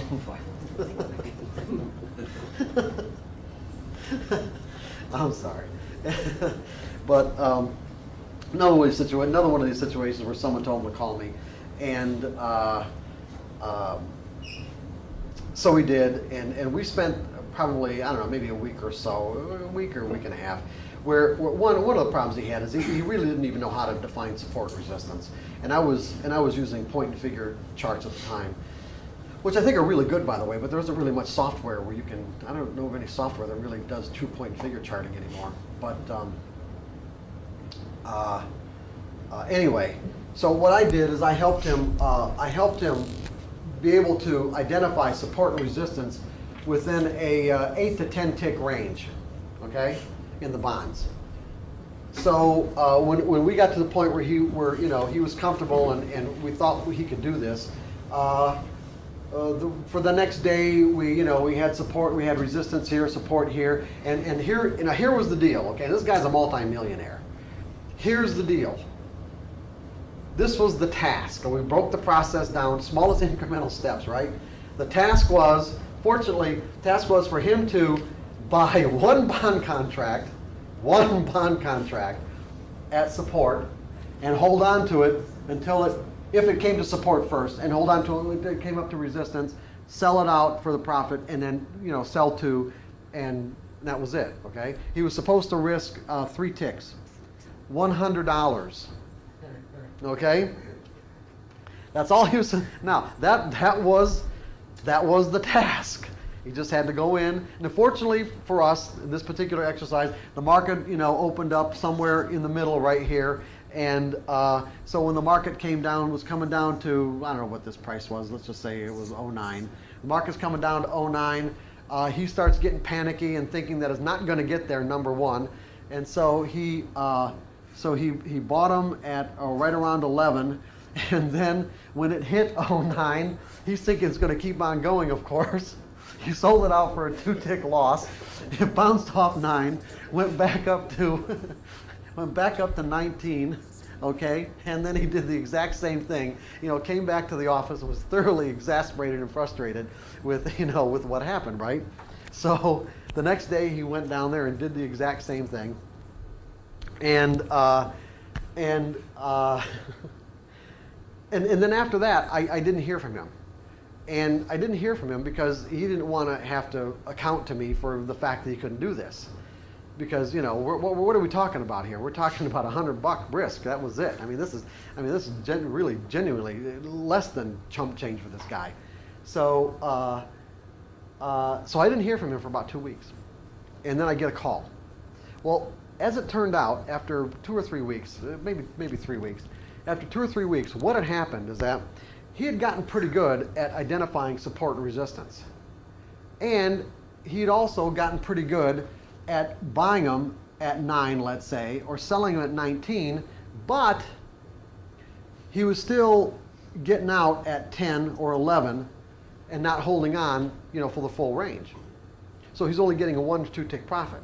And what was really exasperating for him is that in many cases, it turned out that 09 in this example was the low of the day. Or he'd look back at the end of the day and say, you know what? I bought the low of the day and only got 1 tick. I bought the high of the day and only got 1 tick. So his solution to the problem, what do you think his solution was? Oh, yeah, absolutely. Yeah, not double up, triple up. Okay, he's a 1 lot trader. Now he's going to be trading 25 or 50 lots, okay? And actually, he'd made some money. He'd made some money in that 2 or 3 weeks. He'd made maybe a couple $1,000s doing this. So yeah, now the problem is, going from a 1 lot trader in the pit to doing 20 or 25 or more, you're dealing with a whole different range or a whole different set of people. And, it's just not easy to step up from 1 to 20. It's just based on the dynamics of the way the pit itself works. And I knew he was going to get his ass handed to him. There wasn't any doubt in my mind about it. I didn't say anything to him. And I said, hey, go ahead. And so it wouldn't have made any difference if I said anything to him or not. So, and that's exactly what happened. He lost all the profits he made, plus another $2,000 or $3,000, and then he said, okay, like this, okay, I'm ready, what do I need to do? Based on the formula I just gave him, what would you tell him to do? You tell me now, if you're in this situation, you're in my shoes, and he's asking me, what does he need to do to resolve this problem? What? That's right. Why can't he wants to stay in his winning trade? What's the process? We know the challenge. Create a process. Break the process down to the smallest incremental steps. Because this is stuff you're going to need to do on your own anyway. You tell me what I told him. Sydney tell him to do what you told him in the first place. You can't do that. Well, he's not at that point. He hasn't done what you asked him to do. You're close, but I added one other dimension. Louis close. What other dimension, let's say, or factor or criteria did I add to originally what I told him to do that would solve this problem if he'll do Maybe it? move his stock. Sell half. Stock. So what? Sell half. Sell half? Well, No, we're going back to what Louis said. Go back to trading 1 contract. oh, right. Okay? You move the stock to a level that you're comfortable. You trail the stock as the stock moves, so you don't risk giving back everything. It's supposed to be. That's a real tough thing to do. We're talking about a pretty small range in the first place, and a lot of the up-down movement in an 8-tick range is just going to be noise. So you'll end up getting. You can't. I don't think you could do a trailing stop in this kind of a situation. You trailing stop, you got to give the market a little bit of room. Use trailing stops when you're trading higher time frames. So that would be. I don't think that would be difficult. And I'm not a big fan of trailing stops anyway. But we'll tell you why later. Go Gotta ahead. do it 20 times. That's what he ingrains at. Well, yeah, but if you add one other factor to this, that would not. What we want to do is this. Keep in mind that what we're dealing with is mental energy. We're dealing with conflicting energy that conflicts with his desire or goal to hang on to that trade, right? That's all we're really talking about. When he buys support, we do not know if it's even going to get up to resistance. But the whole idea was it doesn't really matter because all he's really risking to find out is $100 anyway. So it's either it gets there or he gets stopped out. If it gets there, he reverses, and it gets down here, or he gets stopped out, one or the other. But if you add one other dimension to this, that could force him to confront these conflicting forces. Because in essence, all we're really talking about is petting the dog. This distance right here is the dog. Now we know the kid, as a child, you know, it would be almost impossible to teach a kid this kind of a process where not impossible, but it would be difficult because they wouldn't understand the underlying dynamics. But with an adult, at least, you can say, okay, here's the situation, here's the resistance, let's say, that you want to neutralize. That means you're going to have to confront it. What would cause or force him or cause him, if he wanted to confront that resistance on a moment-to-moment basis? Add one other factor, one other rule in here, and the process goes really quick. Can you think of anything? Write down what his thoughts are. No, he's in the pit. Fully accept the laws. Well, that's something we're going to work on. That's something that's going to happen as part of this process. He never dealt with the belief that he has conflict with, right? Not really, no. But we really, in this case, we don't even have to know what the belief is. We don't even have to know why he can't hang on. I mean, I know why he can't hang on, but it doesn't make any difference. Whether he knows or I know, it doesn't make any difference. You can actually think of a process that would cause it to all go away by doing something. Anybody come to anything come to Walk mind? out of the pit until his price comes back. Close, very good. Stock order? No, no, I didn't tell him to walk out of the pit. Quite the contrary. However, you're close by adding time, adding a time dimension. In other words, the market comes down to 9. He gets in. He doesn't get stopped out. He's got to stay in that trade for, let's say, 10 or 15 minutes, or it hits his point, or whatever comes first. So in other words, what I wanted him to do was actually get into this trade, turn around and look at the clock and deal with his uncomfortableness, moment by moment, second by second.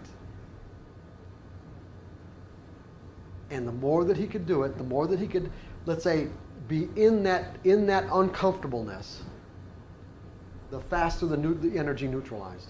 Because if he didn't get stopped out, then basically he was in a winning trade, and he was letting the market unfold in his favor. And the more that the market unfolded in his favor, he was actually creating an experience that directly conflicted with his resistant energy. Just like remember yesterday the example that all dogs are dangerous? Not all dogs are dangerous, okay? We got energy dynamics. So the more that he faced that clock and faced his uncomfortableness second by second, minute by minute, the faster the energy dissipated. So if he could only do it 5 minutes the first time, well, great. Maybe the next time he could do it 6. And the next time he could do it 10. And the next time he could do it all 15. And then at some point, it didn't matter. He could do it. It was simple. It really was. It was a simple exercise. Not easy to do, but it was a simple exercise. That's basically what you guys are going to be doing for any trading skill. You're going to think of a process, break the process down to its smallest incremental steps, and do the steps.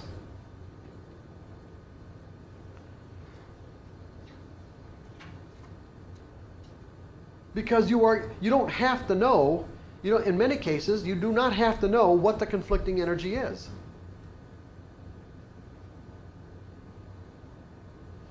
On the self-sabotaging beliefs, these are exercise, the kind of things you're going to need to do to neutralize self-sabotaging beliefs. In some cases, you're going to have to know what it is.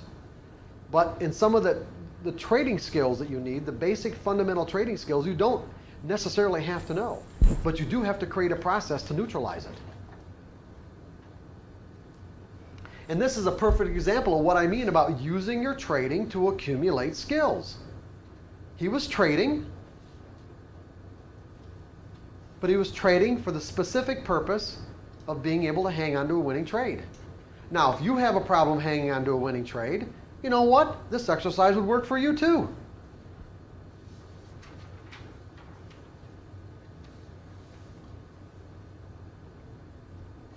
Jake? 15 minutes. The maximum is 20 minutes. Could I ask you what typically? Oh, yes, you may. What is the belief, I mean, I have the same damn problem, but what, and we'll try that, but what if you dealt with the belief? What is the typical belief that keeps people out of winning trade? As simple as what you have. Well, in his case, it's because he'd been burned so many times, you know, where the market came back and took his profits away, where he didn't take it, because he never had a consistent or methodical way of taking profits. That's all it really was for him. It's just his past experience of being burned so many times. Where he thought the market was burning him, of course, it was his inability to trade consistently or have a consistent methodology that was burning him. Go ahead, Greg. Being patient is one of my challenges. Let me use this example. If it starts going up to 15, you know, I have this. I got a solution for you later on. Okay. What time is it, John? 9:15. You know, I'll take a little break. Okay, where'd we leave off? Anybody remember? 20 minutes. 20 minutes. Oh, I left off with the exercise. That was it. About creating processes.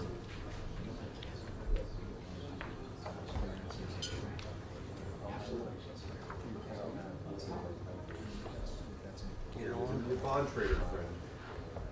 Yeah. Stay in for the second trade.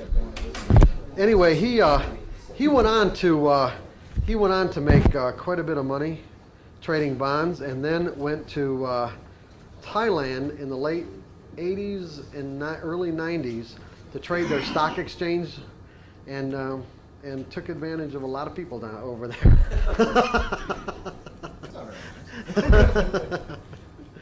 And I kind of lost touch with him probably about 8-9 years ago, so I don't really know where he's at right now.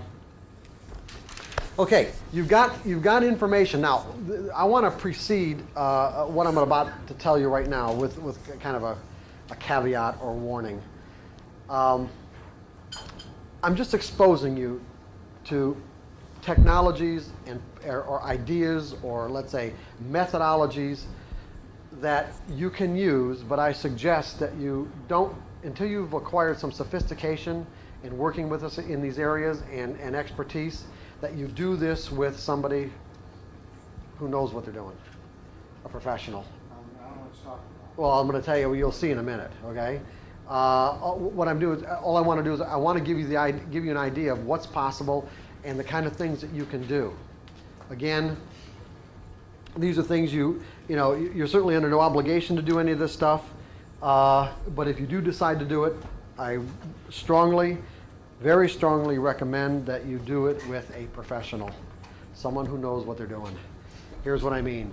We left off doing journal work, writing questions, getting answers, discovering yourself, and discovering things that hopefully will pique your curiosity to ask another question. You're accumulating all this information about yourself. What are you going to do with it?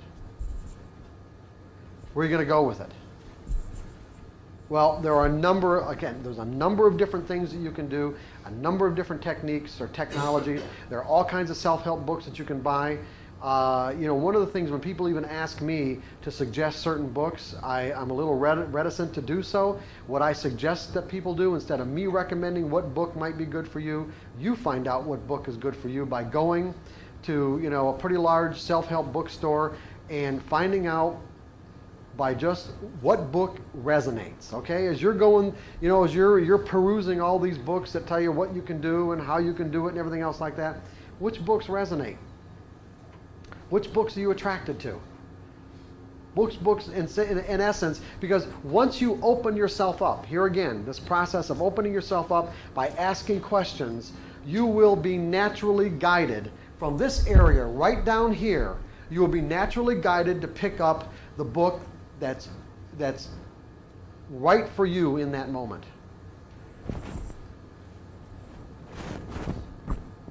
And that's the one you buy. And that's the one you start with. But that's how I got my first book. I met Larry Williams. I went to one of those bookstores because I was interested in training. And Larry's book almost fell off the shelf, hit me on the head.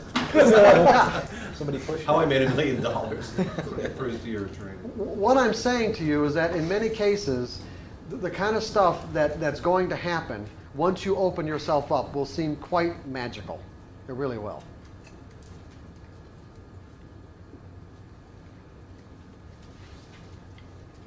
They'll just come into your life. You'll be attracted to it. You're not thinking about, not analyzing, not judging. You just find yourself picking up this book and, oh, yeah, okay. Yeah, this looks good. That's the one you buy. The one that feels good is the one you buy. See, so for me to recommend a book, it's like I'd have to, tap into where you're at and I mean, not that I haven't done that sort of thing, but it's just that you're better off just doing it on your own. Does that make sense, everybody? So, one of the things that you can do, and this is an example of a trader that I worked with a while back, and who had a pretty abusive relationship with his father, and it hampered. He was I'm not going to tell you where he traded or what the deal was, but anyway, he found a lot of the things that he had learned as a result of his relationship with his father quite troublesome, not only in his life, but of course for his trading. And what I'm going to do is I'm going to read you an exercise that I gave to him. And basically, this exercise, you can see, this is his work right here. It's about 20-some pages or more. It's all single-space typewritten. And these are experiences that he wrote about with his dad. Okay? And the exercise was to write the experience and then boil the experience down to, in other words, distill it down to like a couple of sentences about what he learned about the nature of his relationship with the world as a result of these experiences, and then boil it down to a one-sentence belief, if possible. Because what we want to do when we're working with these kinds of with these kinds of beliefs that we want to neutralize, we want to distill it down as much as possible so that we have something tangible to work with. Because when we've got something tangible to work with, there's even another exercise that I'll give you, again, that I'm going to caution you to use, not on your own, but with guidance and with help, that will help you neutralize that one sentence concept when you get it down to that. But basically, what this exercise is about is this, is that you're not going to change your memories of your experiences. It's not the actual memory that you're changing, but you're going to change the context of the memory. In other words, you can put the memory into another framework from negative to positive. Because remember that life, the universe, life, offers us a range of experiences. And this line cannot represent that range of experiences because those experiences are virtually infinite. Now think about this. Those experiences are infinite. And every moment is truly unique. But if we start out with, a particular experience in a particular category from a negative perspective, we will continue to perpetuate that negative cycle over and over and over again until we break the cycle, which means it's something that we have to choose to do. We will think that cycle is reality, just like the boy and the dog example. Dogs had a range of experience, a range of possibilities to experience happiness, joy, satisfaction. These are all states of mind. This child can only perceive one possibility out of a range of possibilities.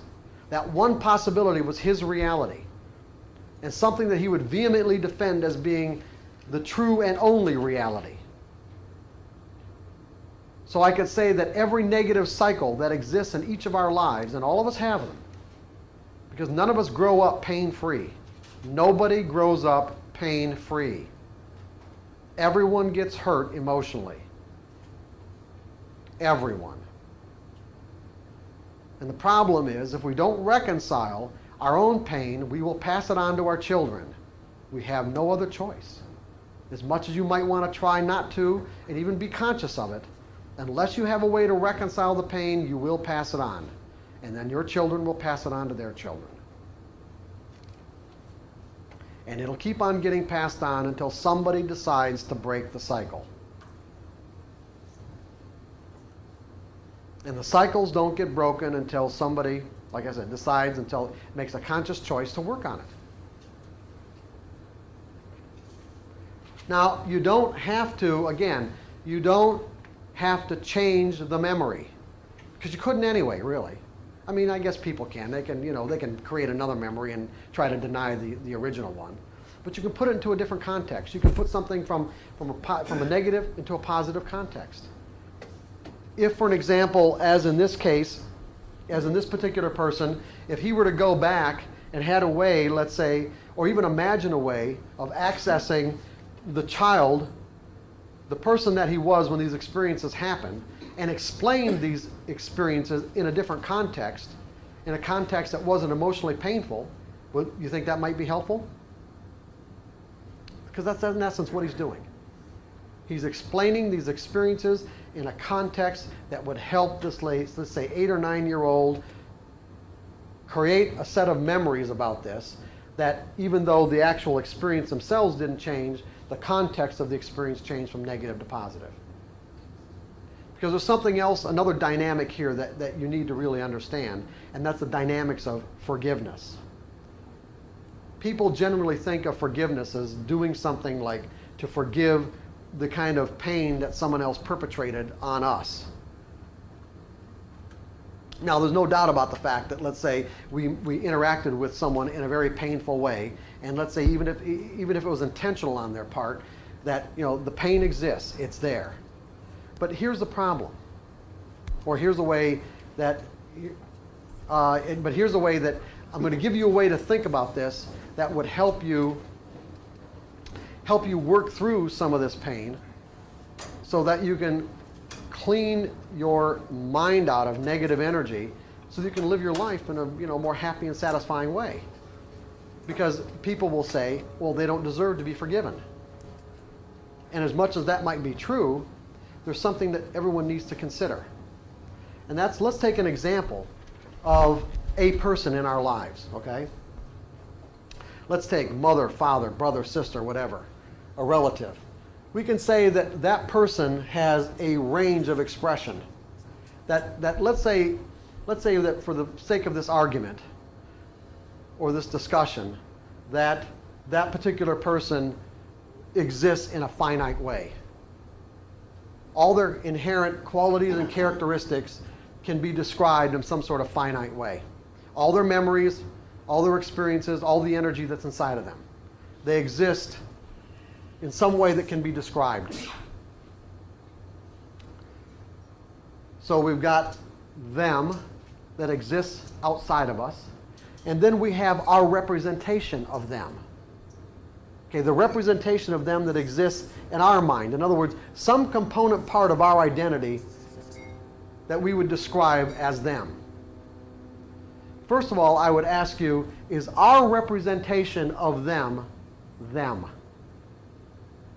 Is it who they are? No. It can't be, right? Right. In other words, it's something less than, because for us to know them as who they are, we'd have to know them as their consciousness. We'd have to literally be them in every aspect or every component part of who they are. So any way that we would represent somebody else is less than who they are, and usually much less than who they are, some small part. But it is a component part of our identity, meaning that representation of that person, this unique representation, it is a unique representation of that person, exists nowhere else in the universe. Now think about that. You've got brothers and sisters or other relatives that have their own mental representation of that person that may have similarities to yours, but your representation is unique.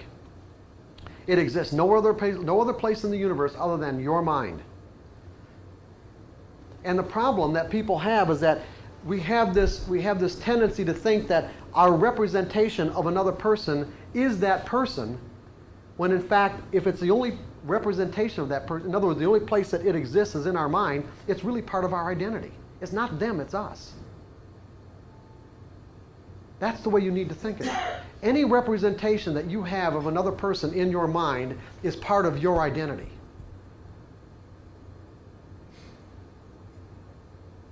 And if that representation is a negatively charged energy, then it's having a negative effect on your life.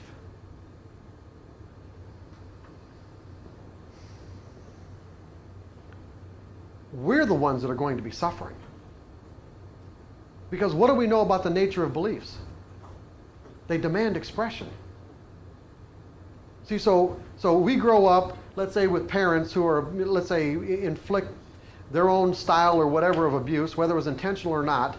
We say to ourselves, I'll never do that to my kids, and find ourselves doing just exactly the same thing to our kids. Why? Because all beliefs demand expression.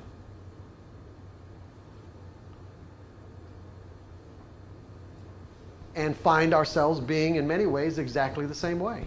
Matter of fact, if you go to a relationship kind of a conference, there are certain relationship, conferences that you can go to, or workshops you can go to help you, understand the nature of relationships and get more intimate and all this kind of stuff. Well, there are some that you can go to that once you get there, let's say there's a room of maybe 100 people or so, when you get there, they'll give you these extensive personality inventories or characteristic inventories. And not only of yourself, but also how you would describe your mother, your father, your brothers, your sisters, your husband, your wife. And then after you take all the inventories, after everyone's done with all of that, you're in the, you're a part of the audience, and you're asked. Everyone has a turn, and you're asked without knowing anyone else in the audience now. You really haven't. Let's say you might have just maybe briefly met a few people, but otherwise, you are asked to go into the audience for the sake of the work that you're going to do later on, and pick a dad, pick a mom, pick a wife, pick a brother, pick a sister, pick a daughter or a son. And then what they do later on is they compare your description of your relatives that you picked with the description of the way these people describe themselves. And people, you will find that you will just naturally pick. You will be attracted to the energy that's inside of you. Meaning you will pick a mom and a dad that has characteristics almost virtually exactly like what you described your mother and father to be. And these are perfect strangers. People say opposites attract. No, that's not true. Likes attract. Like energy attracts like energy. It may seem on the surface as if people are opposite, but it isn't the case. I've worked with enough couples where it's like it just blew my mind how on the surface two people looked. If you were to ask me to describe it, I'd say there is a far apart is what people could be, and then the more that I worked with them, the more I found that underneath the facade and underneath the surface, they were two peas in a pod. They were exactly the same.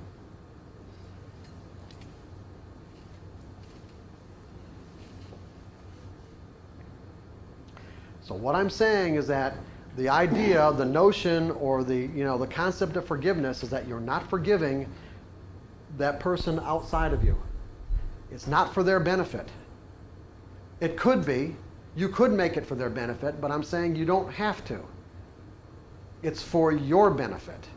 Because any negative energy inside of us has the potential to express itself in negative ways. Not only in the way that we see the world, not only in the way that we interact with other people, but also just the effect that it has on our own physiology.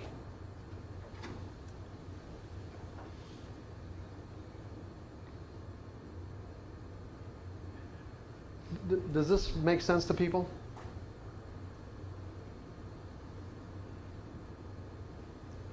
Other people are not other people. Anyone that we perceive in our environment is some limited version of who they are, which means that we can't perceive in other people what's not inside of ourselves. It's impossible. We cannot perceive in other people what's not inside of ourselves. Otherwise, that characteristic or trait that may exist in them is invisible to us until it's inside of us, so that we can then, it acts as a force on our senses so that we can recognize it.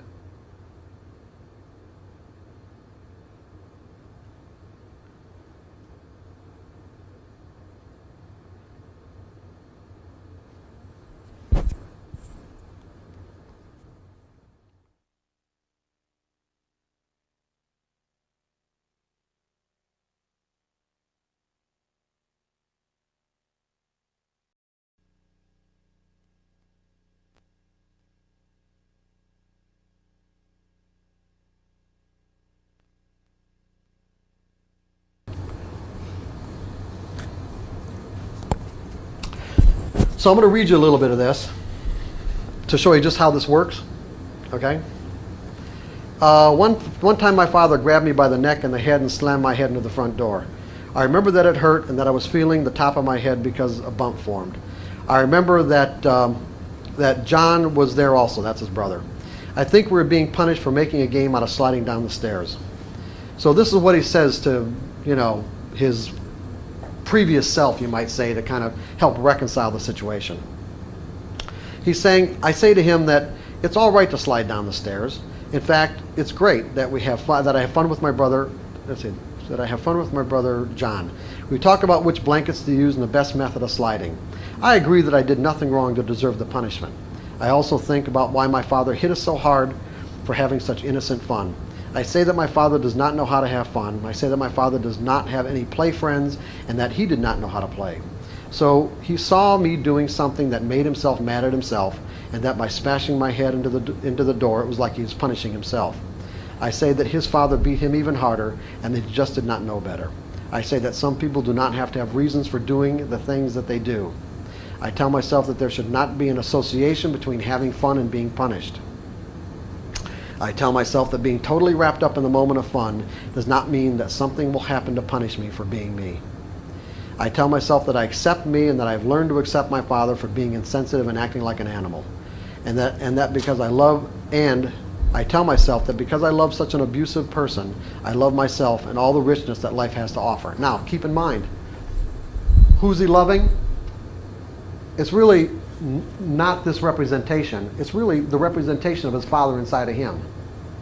That's what he has to accept. It's a form of self-acceptance because it's inside of us.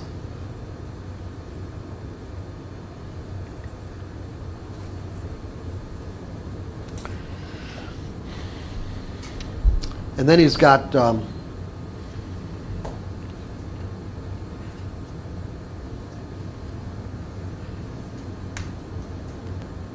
I resolve that play and fun and accepting and loving myself have no correlation to physical and emotional hurt.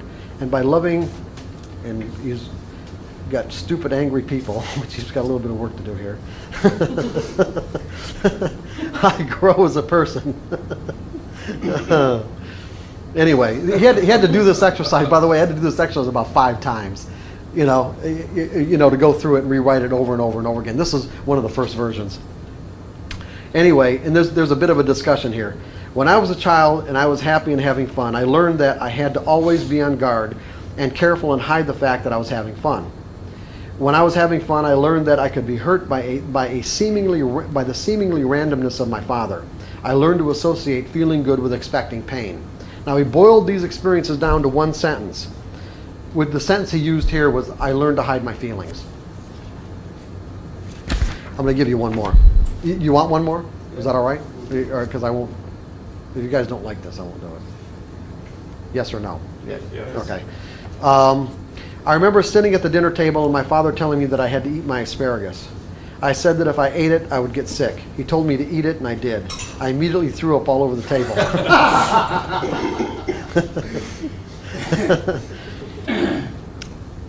I think he hit me and sent me in my room without any more food. This is the discussion that he said to himself. I know what is best for me, I know what is best for me in this moment. My instincts are excellent. My father is not as aware. My father has the awareness of a sea slug. I did not do anything to deserve to be punished. My father's reaction to many things is like an animal, to strike out at whatever's there. I tell myself not to associate my father's angry actions with my beliefs and actions. I tell myself that there is not another son who could have been better for my father. My father beat whoever was his son, and therefore I do not feel guilty for being me. I do not feel guilty for being his son. I tell myself that my father must have a total lack of self-esteem because he hit a small child for such an insignificant thing. I tell myself that my father does not know how to relate to children, that he never learned to be a father. I tell myself that I've learned to love myself and learned self-respect so that I won't act like my father. I tell myself that I will continue not to eat things or do things that will harm me or make me sick. I tell myself to use this as an example. To tell myself to believe in myself. I explain that what a metaphor is and say that I must not swallow what others tell me, or I may be sick. So I resolve in the face of stupidity, anger, and ignorance, I love myself and have high self-esteem. I cannot feel guilty over another's attitudes and actions. Here's the discussion. I spoke my thoughts, I expressed my feelings of what I thought was best for me, and I was punished. The incident involved food. I was forced by the threat of physical punishment to do something that made me physically ill. A combination of mental stress, physical punishment, and physical illness. I was given a choice of physical pain or eating something I thought would make me sick, and when I went against my best instincts, I was still punished. There was no escape. I felt helpless, powerless. I turned inward. I learned that when I speak up, I'm slapped down. And then the one sentence belief is I learned to act against my instincts. Now I don't have to read the rest of these. Just by reading the beliefs you can kind of extrapolate what was going on. I learned to create an expectation of pain. I learned to punish myself. I learned to pretend to act against my feelings. I learned to be erratic, getting like his dad. I learned to be inadequate. I learned to be insensitive to others. I felt guilty and embarrassed about not having enough money. I learned to carry my fear with me everywhere. I learned to bury my feelings. Eventually I replaced them with things. My thoughts didn't count. I learned to sublimate my feelings. I learned how to lose respect for myself. I learned to distrust. I learned to hate. I learned violent thoughts. I learned not to be intimate. I learned the dark side. I learned to lie. Now, what are you going to do with this? Anybody got any ideas? Yeah, how are you going to do that? Forgive yourself. What? Forgive yourself. You know what? What Greg is saying is actually quite good, because what did we say yesterday about the power of making up your mind? You can do anything. That's right. You can do anything. Actually, when you really get right down to it, you could really wipe away all the negative energy associated with these experiences by making up your mind with enough force and conviction. It'll move all that energy out. That's not something that most people are willing to do for a lot of different reasons. There are a lot of other beliefs that come into play. Beliefs about right and wrong, and in other words, there's all kinds of judgments that come into play that would keep people from doing something like this. And typically, when they are ready to do something like this is when they start getting involved with, usually some sort of spirituality or religious beliefs that are consistent with, let's say, their desire, and how to put this into a context that it makes sense for them. And one of the only ways that you can really do that is through a lot of times spiritual beliefs. Otherwise, it just doesn't make sense. But with enough conviction, you can move this energy out. Without enough conviction, you'll go through exercises. One of the exercises would be something like this. This is an exercise for collapsing painful experiences. You'll get it on the tape. You don't have to write it down. I don't really want you using this exercise by yourself anyway when you get right down to it. In most workshops, I stopped even giving people this exercise. But I'm going to do it for the sake of this tape, and just with the caveat that just do this with professionals. So you take an experience like this, okay, and then the exercise would be write 20 times. I resolve that the experiences I've written about on this paper no longer have any power in my life. Then write 20 times. I resolve that these, it's not in your workbook, Greg. I resolve that these experiences no longer make me feel guilty, powerless, or unworthy of success. Then write another 20 times. I resolve that it is time for the effects of these experiences to vanish from my life, both inside of me and outside of me. And then take the piece of paper that you wrote the experiences on. I am now burning these experiences as a symbol of my willingness to let go of the effects. As I watch these experiences turn to ashes, the energy they contained inside of me is also collapsing into ashes. And then pick a new set of beliefs that correspond to the way you really want to feel, and say, I'm now installing these new beliefs in my mental environment as a new way of expressing myself. Sean, you're kind of looking at me like, does this make sense to you? Yeah, I was just wondering, what's going through my mind is, when you're working with a professional, what is the outcome that you need to have someone with you? What is so powerful about that was what I was thinking. Oh, that's a good question. I'm glad you asked it, because I found that when I did these workshops and gave people this exercise and I got some feedback, some people didn't really understand how to distill these experiences down into one sentence beliefs, and what they were trying to collapse. I thought might create additional difficulties for them.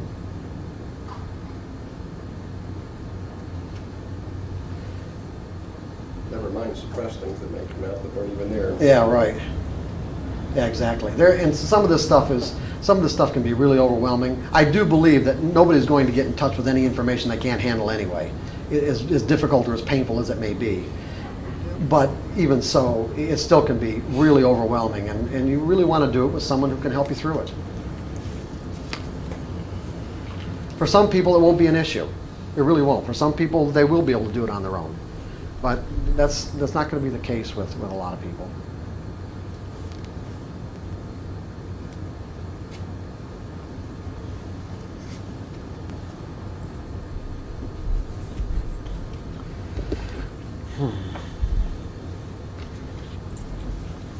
Another technique that's in the workbook that you can use for identifying beliefs is just follow your emotions back to something. In other words, if you're feeling a negative emotion about something, you're angry about something, just ask yourself a question, follow it back.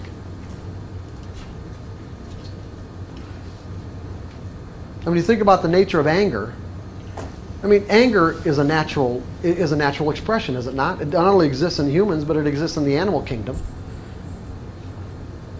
So it has to have some sort of meaning in our lives, just the mere fact that we're expressing anger. Or frustration. I define frustration as simply an indication that I'm following an inappropriate set of steps to my goal. Does that make sense? I'm frustrated, and since I know that what I'm doing in any given moment is a function of what I perceive, in other words, the information I perceive in relationship to what's being offered, what I expect, what I decide to do, and the actions I take, if I'm not getting an outcome that I find satisfying and I'm feeling frustrated, well, that's just telling me I'm following an inappropriate set of steps to my goal. Change the set of steps and try a new path. Anger, to me, is a denied reflection. When I feel angry, I know that I cannot perceive in another what's not inside of me. It's that simple. I cannot perceive in another what's not inside of me. And if what I'm perceiving in another is making me angry, whether it's what they're saying, what they're doing, their behavior, whatever way they're expressing themselves, then I know that to some degree or another, that same tendency or characteristic also has to exist in me, whether I'm aware of it or not. I know this is a tough one. This is a hard one. So for an example, if I said, I hate liars. I hate them. They make me so angry. What would that tell you about me? You have an issue with lying. That's right, I have an issue with lying. Now, does that necessarily mean that I might consciously lie? No, not necessarily. Not to somebody else, but if I don't lie to somebody else, then I would say that I'm lying to myself. In some way or another, I'm lying. It might not be to the same degree that the other person that I'm perceiving, but the point is, at some level, there has to be something like that going on inside of me, or otherwise it wouldn't make me angry. See, because once you resolve all your issues about what it means to lie and understand that everyone's doing what they feel is in their own best interest at any given moment, even if they're misrepresenting what's going on in their mind or misrepresenting their intentions, that everyone is doing the best they can. And if I trust myself to be able to perceive someone's capabilities to either do what they say they're going to do or not do something they say they're going to, that they won't do, and always act in my best interests, then what do I need to be angry about?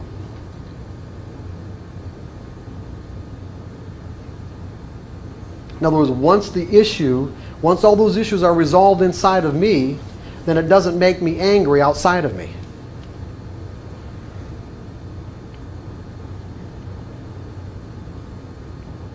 Because I accept it.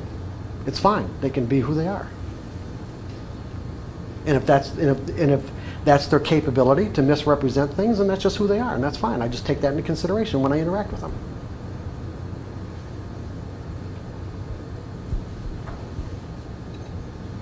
But if for some reason it were to make me angry, then I'd follow that emotion back to something that's inside of me. Otherwise I wouldn't be able to perceive it. Because what is anger? Okay? What is it? It's a self-defense mechanism, is it not? Anger is a self-defense mechanism. I can't feel angry unless I feel threatened. Don't tell me that. I don't want to hear that. No, you.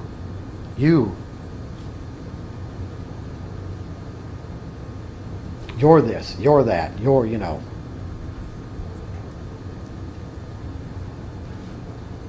See, when I talk about these denied reflections, keep in mind, it doesn't necessarily mean that we have to be expressing ourselves in exactly that way. But it has to reflect something in our mental environment, that is composed of the same kind of energy.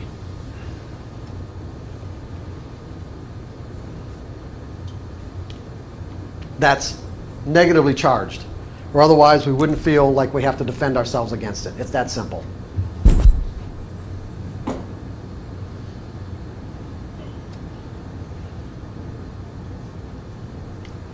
And the reason why we defend ourselves against it is because we don't want to feel that negative energy. We don't want to feel bad.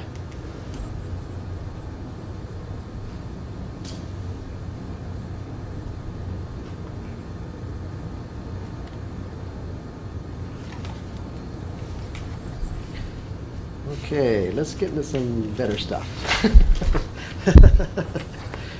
Techniques for neutralizing a belief. We've already talked about focus intent. And this relates to self-discipline. By the way, who's our guest here? What's that? Vincent? Yeah, you're going to help me with the cue charts, right? In case I have a problem. Aren't you glad you showed up, Vincent? Poor Vincent. I mean, you've missed like a whole day and a half of underlying material that would, help you put this into a context that, yeah, interesting, right? I feel like I've got to apologize. I'm sorry. Oh my. Anyway, okay, self-discipline.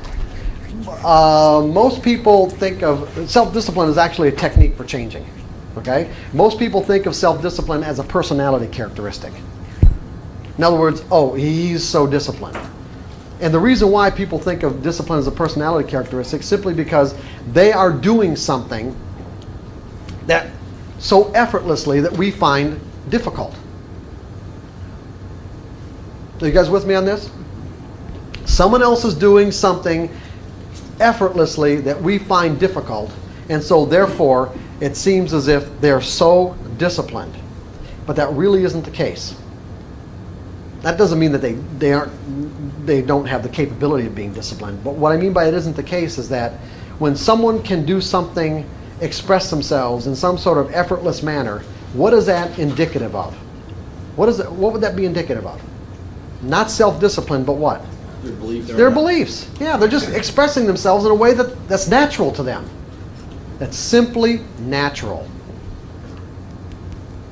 Would you also say that they're in harmony with that whole process? They're just doing it as a natural extension of themselves? Exactly right. Right. And so self-discipline is one of the more powerful techniques. Remember, what is the most powerful technique for change that I've given you so far? What's the most powerful technique? Asking a question. Well, yeah, asking a question that gives you the information. What's the most powerful technique for change? Taking the energy out of the week. Taking the energy, desire, okay? Focused intent, desire, conviction. That is the making up your mind, what it means to make up your mind. When you guys watch this tape later on from yesterday, because we talked quite a bit about what it means to make up your mind. When you make up your mind without any conflict, you're completely resolved about what you want, you can move an enormous amount of energy. That is the most powerful technique. I'll give you an example from my personal life. Probably the best example I could give you from my personal life. And that's, I grew up, when I was a child, I had an allergy called rose fever. Just like hay fever, only you get it in the spring. So usually around the first week in May of every year, from the time that I could remember, I would get, this allergy would come on, and my eyes would puff up, and I'd be constantly congested, my nose would be running, I'd be sneezing. Sometimes I'd even miss like days of school because I'd wake up, my eyes were so puffed up I couldn't even open them. Now, I went through this all my life, just something I accepted. It would be May, June, and sometime in August when people started getting hay fever, the rose fever would subside. So I was taking, in the late 70s, I was taking this class kind of in self-awareness. And I was in commercial casualty insurance at the time, and the class was after work. And in one of the classes, in one of the weeks, the instructor was talking about conditioned response. How whatever stimulus or experience, whatever forces caused you to, let's say, react in a certain way under certain circumstances, the actual stimulus can be gone, but you're going to continue to act that same way even though the stimulus doesn't exist any longer. Like I said, psychologists call that conditioned response. Anyway, so the next week I walk into the class and I was late, and I had my briefcase and I had a box of Kleenex because the rose fever had started. And so the instructor, I walked in and said, well, Mark, what's going on? I said, well, I explained, with the box of Kleenex, the congestion and everything else. And she looked at me and she said, do you think that just might be a conditioned response? And you know what? I know, because it's hard for me to get back to that state of mind that I was back then, because it was like 25 years ago or 20-some years ago. It's like, for some reason, her words hit me like a ton of bricks. I just knew that whatever reasons that I had, or whatever conditions existed when I was a child, when I got that allergy, no longer existed. They were long gone. And the only reason why I was suffering every year is because it was the first week in May, and that's when it was supposed to start. I just knew that. There wasn't any doubt in my mind about it. I just knew it was just the kind of thing, oh, it's the first week in May, I'm supposed to get rose fever now, and so therefore I get it. When I went home that night, and this I do have a vivid recollection of, when I went home that night, I was so angry with myself. I can't, the anger was really intense. I was angry because of all the suffering that I'd done up to that point in my life, almost 30 years of suffering that I knew that just was completely unnecessary. And what I did is I focused that energy and I directed it and said to myself, when I wake up, this is it. It's over with. It's done. I am not going to experience the effects of this any longer. And when I woke up, it was gone. And I have not experienced the effects of it since.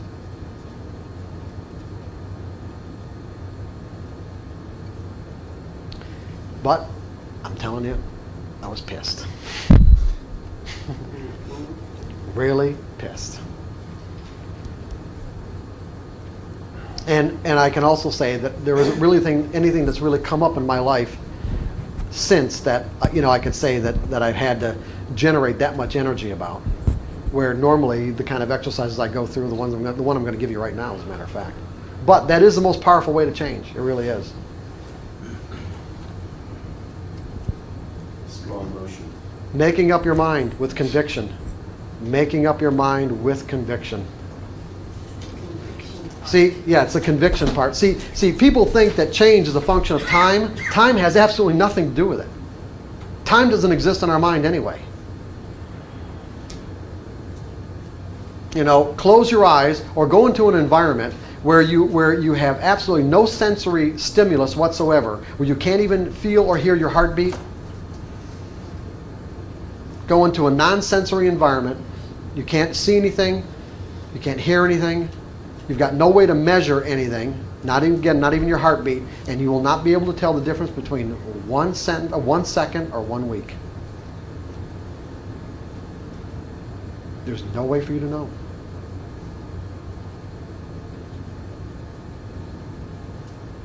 Think about it. That's trippy. There'd be no way for you to know the difference between 1 second or 1 week. 1 second or 1 day.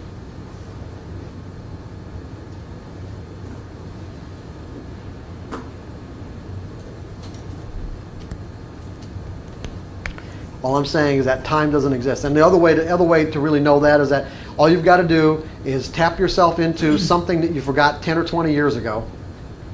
Completely forgot the pathway to. Nothing ever triggered it, if you do remember it. And you can go back into that experience and relive it as if it just happened. Or it's happening. Everyone's had that kind of an experience. Everyone's been with somebody who was having that kind of an experience and explaining it to you in a way as if it was happening now or just happened. Same intensity, same memories, vividness, everything. All that energy will remain static until we do something to move it. Or it gets moved inadvertently. See, we can move it consciously or it can get moved inadvertently over time. That's why people say time heals all wounds. Time heals physical wounds because our body's made of atoms and molecules. Atoms and molecules are spinning over time. There's movement over time. Mental energy is not made of atoms and molecules. It can remain static. Now, something can move it. We can move it based on our own conscious direction, or we can have inadvertent experiences over time that cause incremental changes in what we believe that move this energy. In other words, inadvertent experiences. We're not thinking about it, but we have like a nice, surprise, positive experience, causes us to think a little bit differently, then another one. Then all of a sudden we kind of look back on our lives and say, I don't think that way anymore. I remember when I used to be afraid of that. Or I remember when I used to think that way. So it makes it seem as if change is a function of time. It really isn't. It's just a function of movement of some sort. And the movement can take place instantaneously or through a process. In other words, if you can direct enough force in some way, you will get movement.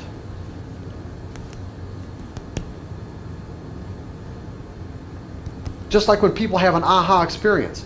Another example.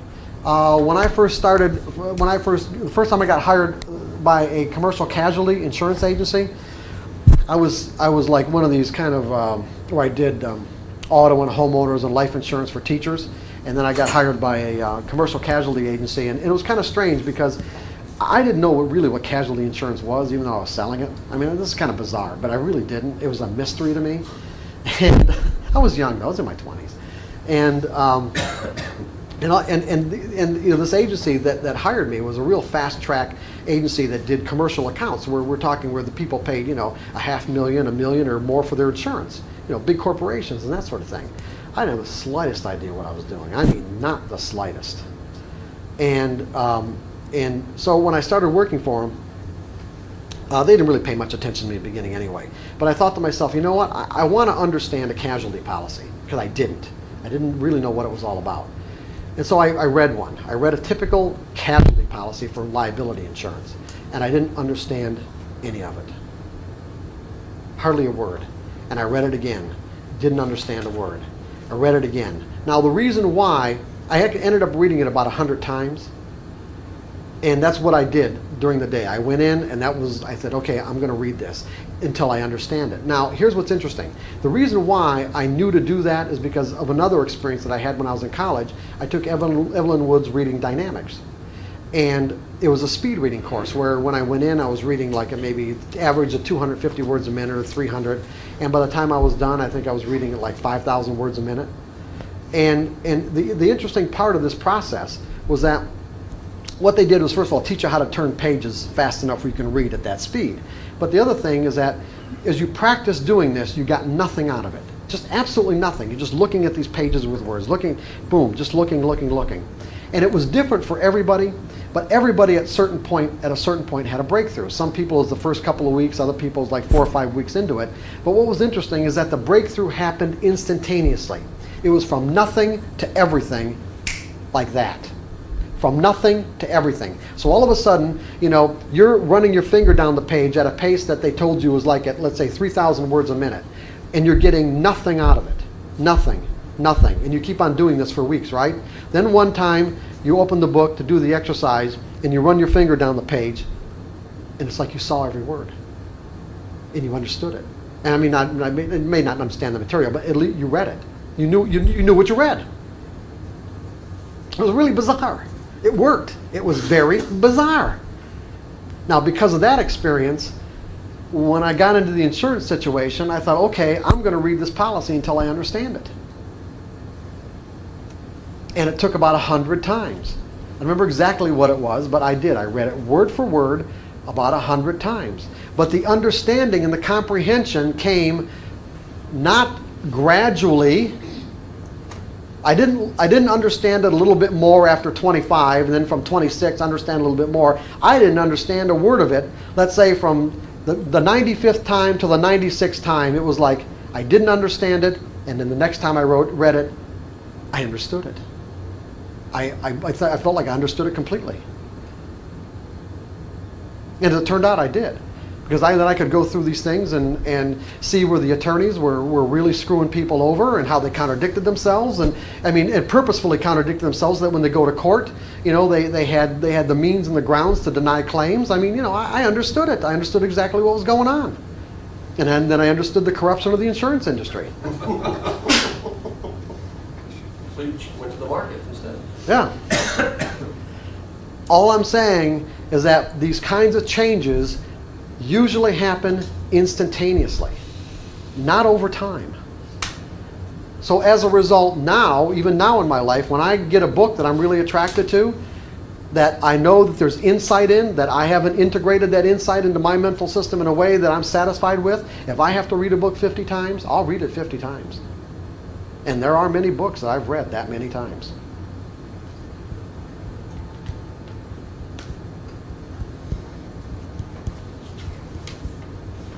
That goes back to conviction. Right. Or the desire to make sure you get Sure. out of it what you want to get out Exactly, of it. right. And just an understanding of knowing that until that kind of aha, that shift happens, you know, I just do it until I get the shift is basically it. However many times it takes. It's interesting. I've read several books over the years, and I've read it once, and I didn't really gather everything from it. I just put it down to, I just can't comprehend it, as opposed to saying, well, I'll go back and read it 2 or 3 more times. That's interesting. It works. In terms of going back? Yeah. And I've never done that. The only books I reread are the ones that I've really thoroughly enjoyed. Yeah. And I would say that if it weren't for that Evelyn Wood experience, I probably I don't think I'd have done it either. But see, it not only happened for myself, I saw it happen for the whole class. Right. Right. It didn't happen in, and everyone, it was in different stages. Like I said, some of the people, like after the first week, they were comprehending everything. And I'm like, hey, well, what's going on? It's like I'm getting nothing, they're getting everything. It's just like it was really bizarre to me. Do you still read at that level? No, you got to practice. You got to keep it up. It's not you stop doing it and you lose it. At least I lost it. Put it that way. Maybe somebody else didn't. I don't know. I'm saying that I stopped. I lost it. So I'd have to go through the whole process again.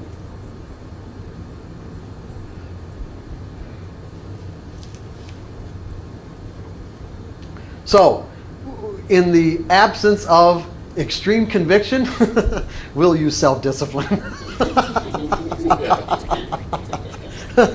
Okay? And self-discipline is simply a technique. I define self-discipline as simply a technique to stay focused on the object of your goal or intent when that intent is in conflict with something else inside of you. Does that make sense to everybody? It's just a process of continually refocusing. In other words, making another choice, making a choice, being conscious and making a choice that's consistent with your goal. The example that I like to do is just one I wrote in Trading in the Zone about when I decided to become a runner. It was like it was in the late 70s and up to that point in my life. My life wasn't going exactly the way I envisioned it when I was a kid, and I can look back on it now and say I probably would have been assessed as being clinically depressed. And although I didn't think so at the time, if you just said, "Mark, you don't look happy," I'm happy. I'm happy. I'm a happy guy, But I wasn't. I was really depressed. But anyway, something just triggered about I wanted to become a runner. I didn't know why. I just did. And it was a pretty strong desire. And so what I did is I went out and ran. Hey, I found out I couldn't even run a couple of blocks. Now, and this is coming from, my late teens, and, in high school I played hockey and football, and in college I did some sports. I mean, not a whole lot, but I was real athletic, and the fact that I couldn't run more than a couple of blocks I found very disheartening, extremely discouraging. I thought it was really bizarre, and as a result, I didn't run again for a while. I didn't even try. And then maybe 2 or 3 months later, however long it was, I tried again. Got the same experience, although I had enough, let's say, conviction to do it a couple of more times to find out that your body really, really adapts quickly, and that you get, better results. That the more, in other words, like I couldn't, maybe the first couple of times I only ran a couple of blocks, but then I found I could run 3 blocks and 4 blocks. I thought, hey, okay. So I went out and bought a set of, running shoes and a stopwatch, and got pretty encouraged about the whole thing, and set a goal for myself that I wanted to run 5 miles by the end of the summer. And I set up a 5-mile track where I lived, it broke it off into like quarter-mile increments, and that seemed insurmountable to me at the time. At the time I couldn't even run a quarter of a mile. So the idea of running 5 miles really did seem like it was impossible. But anyway, here's what I found, is that, after I bought the running shoes and did the whole bit, I found that every time I decided that I wanted to run, my mind would get flooded with all these conflicting and competing thoughts. Mostly what I did was watch TV. And that was the big one. The big one was, well, there's a good program on, I'll go after the program, and of course I never went. Or I had, it's cold, it looks like it's going to rain, nobody else I know does this, and just anything. I would say that in the beginning, I was only able, or only managed to get through my conflicting thoughts about a third of the time. That every time I said to myself, I want to go out and run, 2/3 of the time I didn't do it. And I'm not even saying I said that to myself every day. So that was a problem.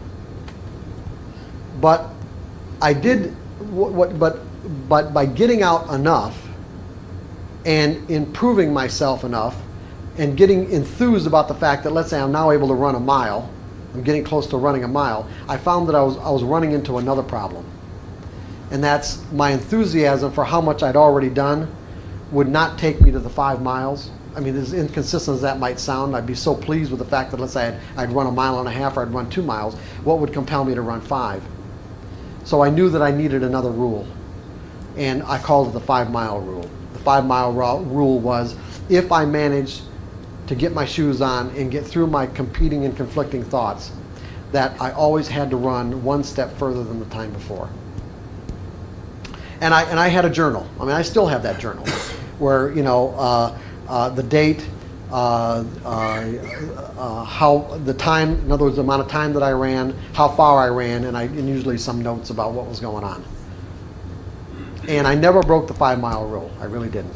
If once I got out, I always at least ran 1 step further. Many times it was more than 1 step, but I never let myself run less than 1 step, no matter what. Now, here's the interesting part about this, and here was the kind of breakthrough that I had, is that there was a point in this process, and I don't remember exactly where, in other words, whether it was at the 5 or at the 3-mile mark or the 2.5 mile mark or whatever, but there was a point at which the energy inside of me, in other words, I don't know what my conflicting beliefs were at that time about why I had so much resistance to being a runner. I don't know what they were. Even to this day, I mean, I could go back and probably figure it out, but I haven't, there's no point to it. But the point is, there was conflicting energy that was keeping me from fulfilling my desire. In other words, you would think that if I decide I wanted to run and I'm capable of it, that I'd be able to do it. Well, I wasn't able to do it because of these competing and conflicting thoughts inside my mind. But what ended up happening is that every time I created an experience of running, by getting out there, I was building what? Was I not building a positive belief structure in my mind that said what? I am a runner. Meaning every time that I went out and ran, I added energy, positive energy, to this belief. As that belief grew and became more and more of an inherent part of my identity, the conflicting thoughts correspondingly dissipated until there came a point at which I had no choice but to run. Now think about that. Instead of there being any conflicting thoughts about running, I was then compelled to run. The belief said, I am a runner. Uh-oh, I got to run today.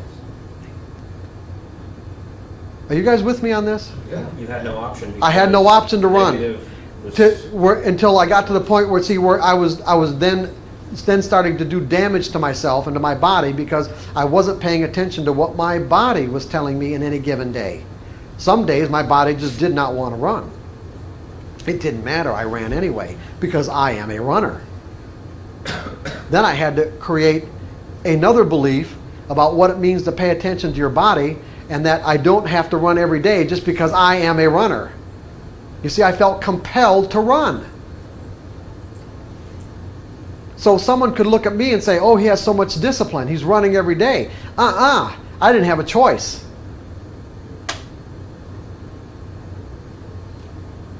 Now, does everyone understand what I just said? What if we had a belief inside our mental system that said, I am a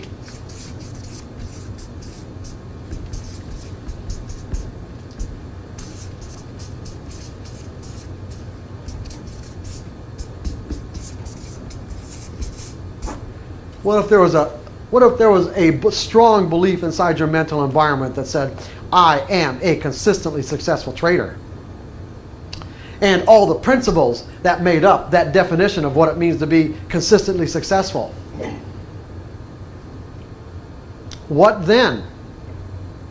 You would have no choice but to be consistent because it's a function of your identity. It is who you are.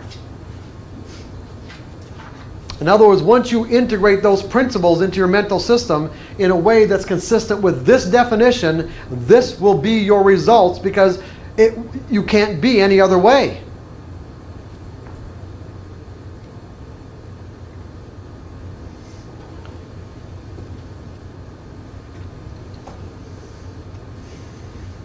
This is what this workshop is all about right here, is getting to this. Just this belief that says, I am a consistently successful trader. Because the principles, which we'll go into in a minute, the principles that make up this belief, once integrated, will not allow you to act in any other way that's inconsistent with those principles. And so you will have no other choice but to be consistent. No other choice but to create consistent profits. It will not be an option. And that doesn't mean you'll never have a losing trade. All I'm saying is that anything other than consistent results will not be an option.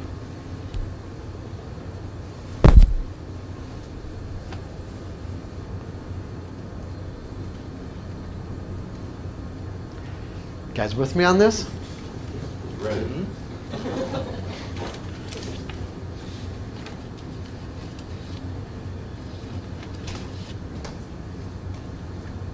And so what does it mean to be self-disciplined then?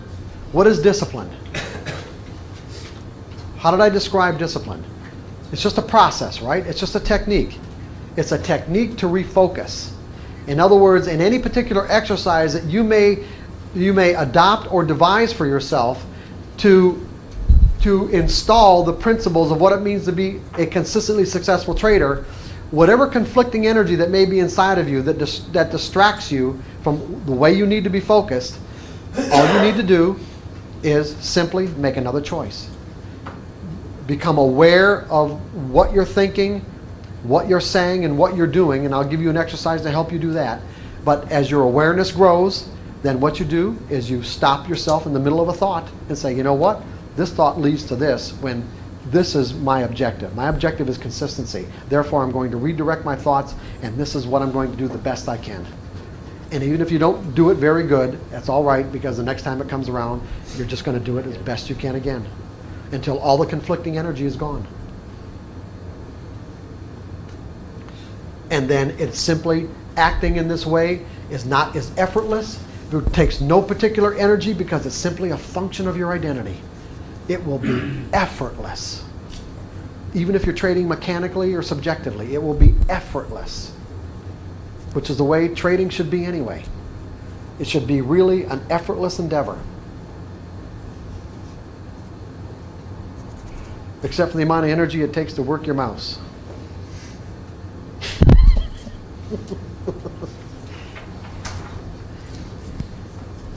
Do you find that the desire curve changes inversely as you get closer to your goal? Well, it can. I mean, it can. That's why. As the conflict becomes less, getting there, the desire doesn't have as much energy because you're not fighting such a negative belief pattern. Well, that's why I set up the 5 mile rule. That is exactly why I set that 5 mile rule up, because I recognized that while I was in the middle of it, because I'm thinking, you know what? I'm so enthused with my results at this point when I hadn't reached my goal yet, that I'm thinking, well, what's going to get me to my goal? Because I know I'm going to quit.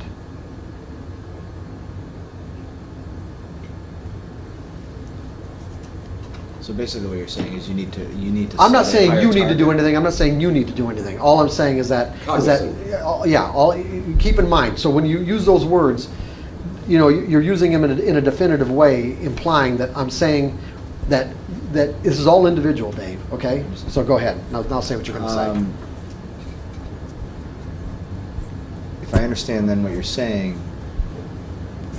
I would want to, in order to, what John had just mentioned, in order to keep that desire at 100%, you would want to make the goal something that is far enough out so that you're constantly achieving it. Is that what I'm understanding? As opposed to something that's achievable with ease? Maybe I'm missing something here. I don't know that you're, well... Baby steps. These hypothetical things. What about Bob? No, I was going to say, baby steps. I love that movie, by the way. Yeah, I mean, the principles being, you need it far enough out, right? But you need it enough that you don't get distracted. Right. No, I think what you guys are maybe also implying or talking about is reaching a level of comfort, and that comfort can be insidious.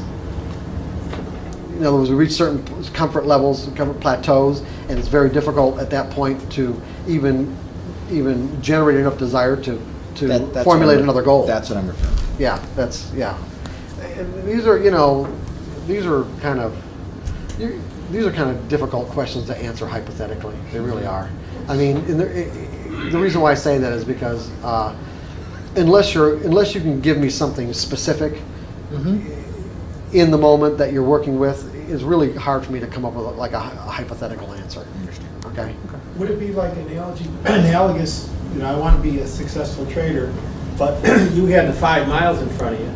Maybe you say that I want to average X amount per day or week. You can do that too. That would be similar to your 5 Absolutely, miles? sure. As long as you don't let yourself get obsessively focused about that amount of money. In other words, one, you don't know how much the market's going to make available to you based on your methodology, and you got to be willing to accept whatever's there. Some days it might be more, some days it might be less. That's why I said average, you know. And I've worked with floor traders. One second, Jake. I've worked with floor traders where we've done these kind of goal settings, you know, where we're specific dollar amounts. And one guy in particular comes to mind where, you know, we went through this process and said, okay, he wants, you know, I think it was $5,000 in his account at the end of the week. Okay, so we projected that goal out there, $5,000 at the end of the week. He forgot all about it. He really did. He just went about his business. And then at the end of the week, he looked at his statement and he virtually had $5,000. And it's like it freaked him out. He wouldn't do it again. He didn't do it again, right. The implications were too powerful for him.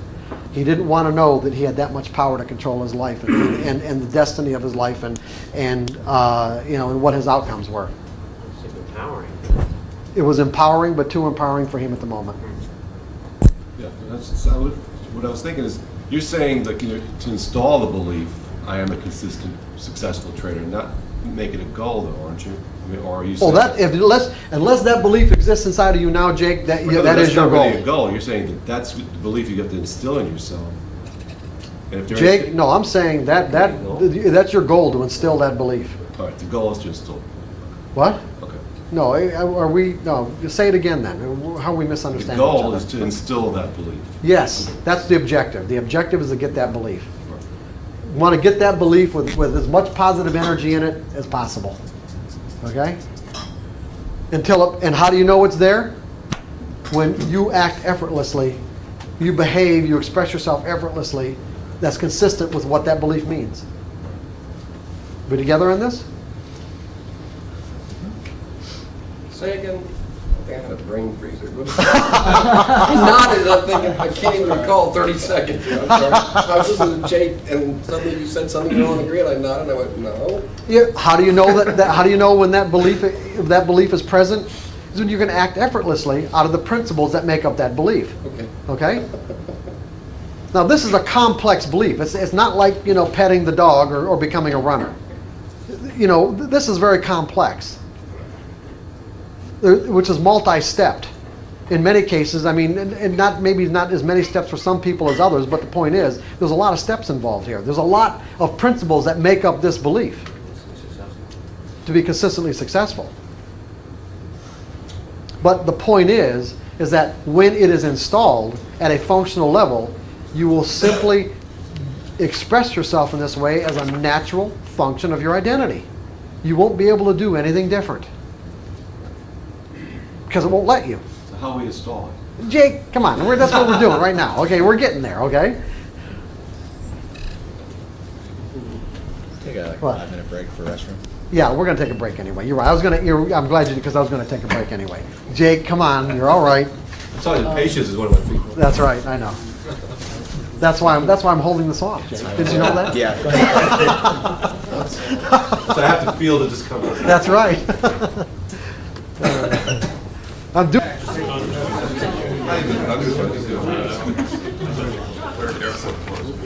No, it was a big store that had a lot of snow. Are we ready back here? Are we all set? Okay, everyone understands discipline, right? Self-discipline, not a personality characteristic, just simply a technique to refocus. Now, the whole idea is that you know, you want to get to a point where you can pay attention to what you're thinking or what you're saying or what you're doing, like to become an objective observer to your own life process, you might say. So for an example, when I told you that, many times when I'd ask myself a question about, when I was writing The Disciplined Trader in particular, like the answers might come, hours later, days later, or whatever. I mean, they just came when they did. And, but in many cases, these answers were coming while I was in a situation with like another trader, where I was acting in the capacity of a coach, and I heard myself, or in essence, listening to myself say this answer that I didn't know at a rational level. Now, unless I was paying attention to myself, I might not have even noticed. What I'm saying is that I had become like an objective observer to my own stream of thoughts. And that's what you also need to do. You also need to learn how to do that, so that as you're listening to yourself, as you're listening to your own self-talk inside your mind, you can redirect your focus of attention onto the object of your goal when you find that you're experiencing conflicting and competing thoughts. So I'm going to give you a technique to learn how to do that. And this technique is simply to learn how to become an objective observer. That's all. And we're going to do this in a minute. And by the way, for the video guys, when we do this, you can shut the camera off, because we're going to be doing this about maybe 7 or 8 minutes. But you can leave it on if you want. It doesn't matter, but we'll end up cutting it out probably. But Is the technique written out? no, it's not. It just says the counting exercise. That's where we're at right now. We're on page 3 of section 5. We're at the counting exercise. That's what I'm giving you. I'm sorry, I should have pointed that out. It's like it's called. It would almost be like in my previous workbook, I called it the coach and quarterback technique. It would be like, the coach and the quarterback, years ago anyway, used to formulate game plans together in a football game. It probably isn't like that now. Probably it's the coach, the offensive coordinators, and all. It's very sophisticated now. But back, probably 20, 30 years ago, it was a function of the coach and the quarterback. They get together, formulate a game plan, and the coach is standing on the sidelines. The quarterback is in the game, supposedly to execute the plan, right?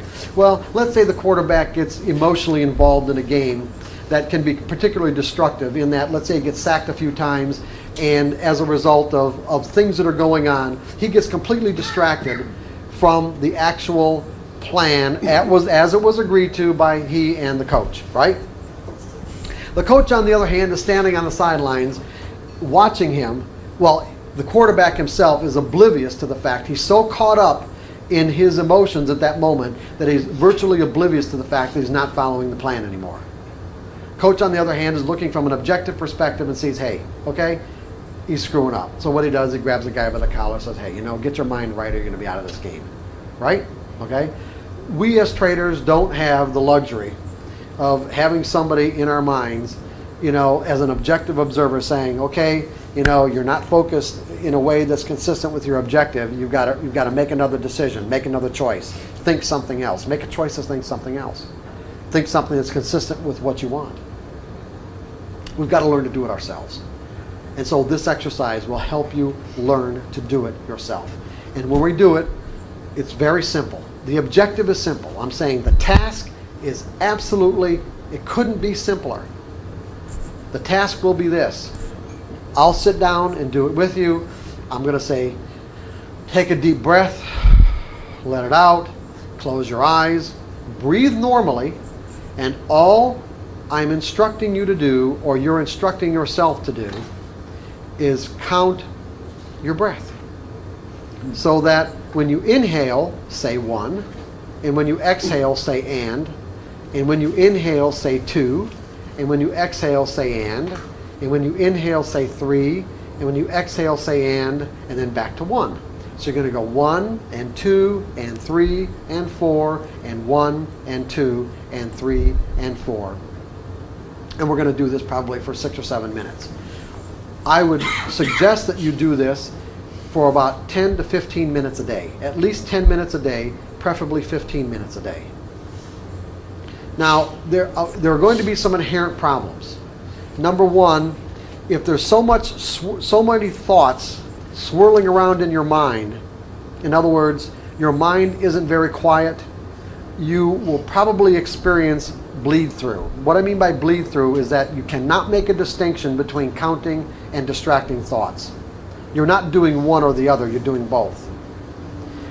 If you find that's the case with you, then I'm saying that you will probably have to do this exercise for 2 or 3 weeks before you even get to the point where there is a clear, definitive distinction between your counting, when that's the only thing that you're doing, and a distracting thought. Because the object of the exercise is to stay focused on counting, and that when you find yourself in a distracting thought, you just simply acknowledge the distracting thought and go back to counting. Just make another choice. Okay, I'm distracted, I understand that, and go back, okay, I'm going to count. Oh, I'm distracted again. Oh, I'm going to count. I'm distracted again, start counting again. I'm distracted again, start counting again. Now, as you do this exercise over time, you will find that you'll be able to go through more and more cycles of just staying. You're training your mind, basically, by making this choice to go back and count. You're training your mind to stay focused on one thing, the objective at hand, whatever it is. In this case, it's just counting. And what you'll also find is that when you do make this clear distinction between counting and being distracted, you will find that sometimes you're in a distraction that you could be in for several seconds, if not several minutes, and not even know it. In other words, you're not even conscious of the fact that you're distracted. Then all of a sudden, your mind kind of wakes up and say, oh, I haven't been counting. Now, how long was it? Was it a second? Was it a minute? Virtually impossible to know. So as you continue to do this exercise and you continue to practice, what you will find is that the amount of time that it takes for you to recognize and acknowledge the distraction starts to collapse. It gets smaller and smaller and smaller until it gets to the point where the distraction and the awareness of the distraction become virtually simultaneous. At that point, you have become an objective observer to your own stream of thoughts. Because you're constantly and consciously aware of the stream of thoughts that are running through your consciousness in any given moment. Which gives you the option of making a choice. Is this what I'm going to think, or is this what I'm going to think? Right?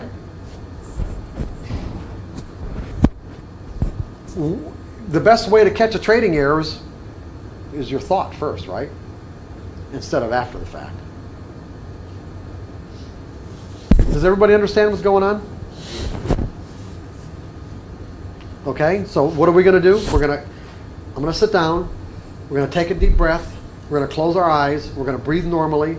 And we're going to set this task for ourselves of just counting our breath by cycling the inhales by counting, the exhales by saying and going from 1 to 4 and back again. We're doing it silently or out loud? Oh no, silently. You can visualize the number, or you can say the number to yourself, whatever. That doesn't make any difference. What makes it but the object is just keep your thoughts focused on counting. And when you find, if you do make a clear distinction between counting and distraction, then whenever you notice you're distracted, just simply acknowledge it and start counting again. Make another choice. Okay, again, does everyone understand what we're doing? Okay, let's do it.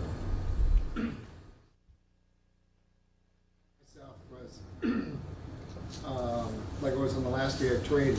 You got 3 positions, 5 minutes to the close, and you're watching each one go bing, bing, bing, bing, bing, bing. And it was like the focus and the concentration was just there as I'm counting. So it was a good experience. I mean, yeah, you did real well, is what you're saying. Yeah, okay. Yeah. Because it's something you're used to doing anyway. Yeah. How'd you do, Jake? Good. Yeah? Towards the end, I started losing a little bit. I started falling Getting asleep, impatient? too. Wondering when I was going to wake you up? Because I really like ready to fall asleep too. Well, I actually did. Can everyone see the benefit of doing this? Do you need any further explanation about this? I think I know what the benefit is, but I'm trying to see how it would translate into when you're trading or doing any other task for that matter. You're trying to get yourself to be objectively focused on one thing, in this case the breathing, correct, and the count. Mm-hmm. So let's say after 2 or 3 weeks you've become pretty proficient at it. What do you do then? What is that? Oh, you'll You're find just saying that you'll find it allow- automatically. You'll find it You'll just automatically. flow Yeah. through the rest of your Oh yeah, life. absolutely. I see You, what you're you see, you're becoming more aware, and in the exercise itself, you're forcing yourself to stay focused. But what I'm saying is that what ends up happening is that as you're just going through your daily life, you're just finding yourself paying attention to what you're thinking. I see. So when you're trading, it's going to translate into you notice that you're not focused properly to accomplish what you intend to accomplish as a trader. Because ultimately, I said what? Your results are a function of what? Remember what I said that was? What are your results a function of? I don't mean ultimately this right here, but remember, your results are a function of what? Beliefs, desire. What? Desire. No. No. Give yourself money? Well, yeah, but even more so. Remember there was a statement I made yesterday. Your results are a function of your state of mind. State of mind.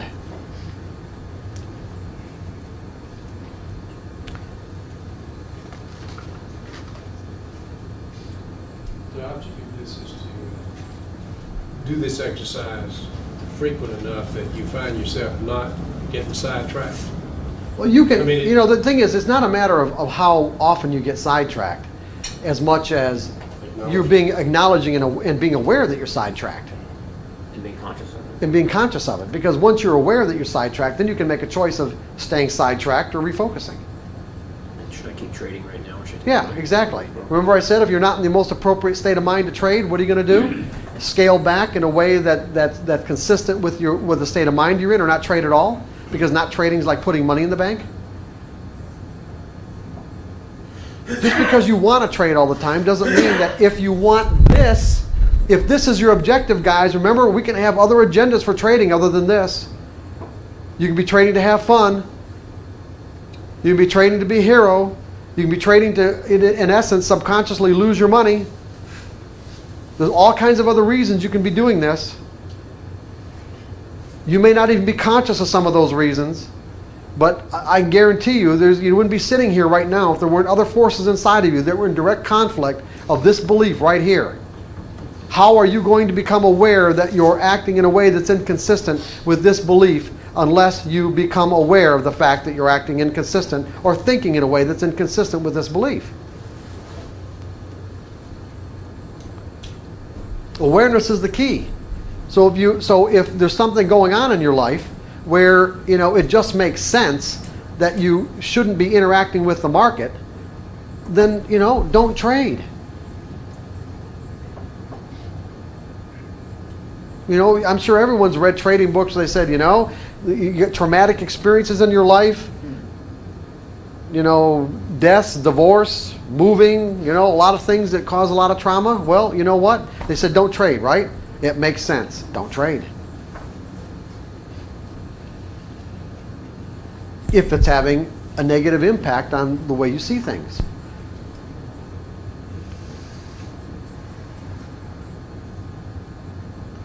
Now, those are the big things, okay? Those are the things that are easy, okay? The things that aren't so easy are the subtle little things. That's where you need increased awareness.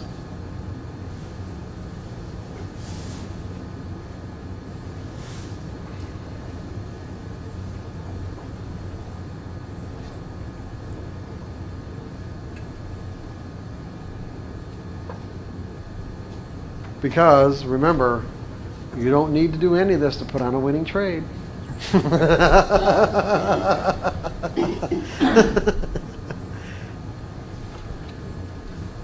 Winning trades come whether you're aware or not, totally oblivious or not, make mistakes or not, you can still win.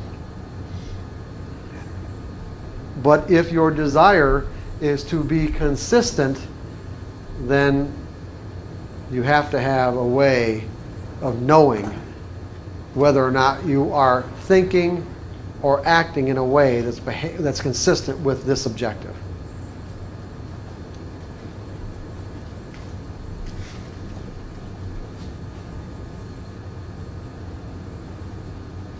And you can see the implications of doing this kind of work there can be some pretty profound implications in our lives, which is why so few people ever get to the point where they break through that threshold of consistency.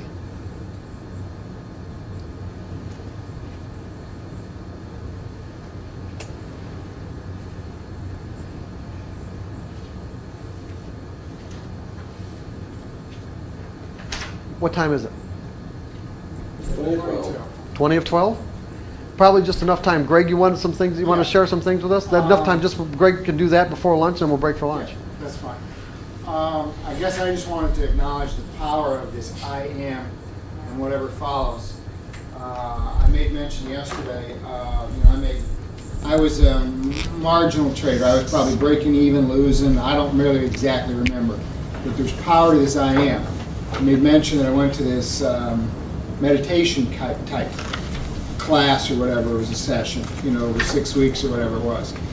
And one of the things, in addition to meditation, was you had to identify I am blank. And it's whatever, and you had to, whatever the blank was, you had to identify it in the positive frame and it was basically part of who you are. There was, some mothers there, so it's like I'm a good, loving mother. My own, I will share my own, and I'm going to share them twofold because that's how I have them in me. And, I think this made me the 200,000 in 6 months. And I know that I need to get back to... Well, first of all, they don't know that, so why don't you state that? State where you were and where you ended up being. In other words, you just assumed we knew that. No, I mentioned that yesterday. Oh, okay. Yeah, I mentioned that yesterday. Okay. That's why. I was just... sorry, I forgot. I would find myself, driving down the highway, and I would go through my I ams, so you can do it there. And what you find yourself doing is, you may come up with one of them that it's like I want to argue with him, as I want to put it, because this is the way I used to say it, is I'm a consistently profitable trader. And I can see now where maybe successful is better, because successful encompasses a bigger, because profit is one of the functions of success, and there are other pieces to success. So if you find yourself saying this and arguing with yourself, well, no, I'm really not. I didn't make money this week or last month. That's fine.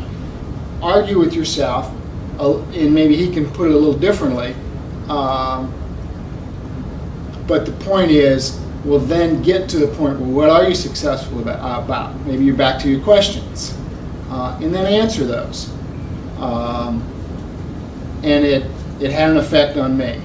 So if I could ask, when I get to my trading ones, I just want to, the ones I'm leaving out, I have my own little list I wrote here on the train, or I should say on the plane on the way out. If I could have someone, maybe after they've heard mine, maybe we can go through and check them off, because I want to find the ones that I'm missing. But these are mine. And I'm going to start with my personal ones first, and then get into my trading.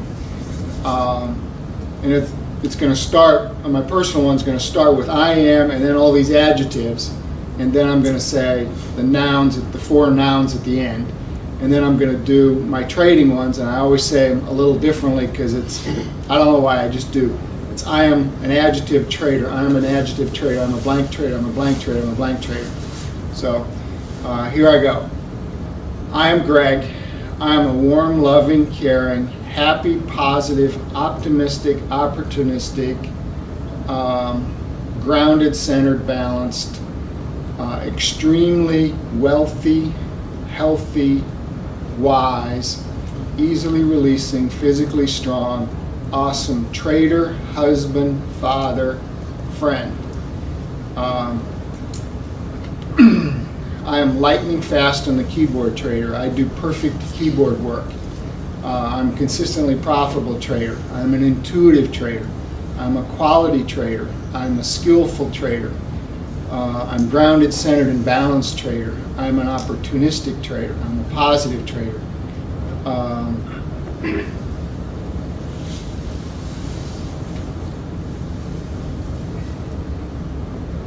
Because I haven't done them in a while, I'm kind of forgetting some of them. Give me just another second here and they'll come back to me. I'm goal exceeding trader.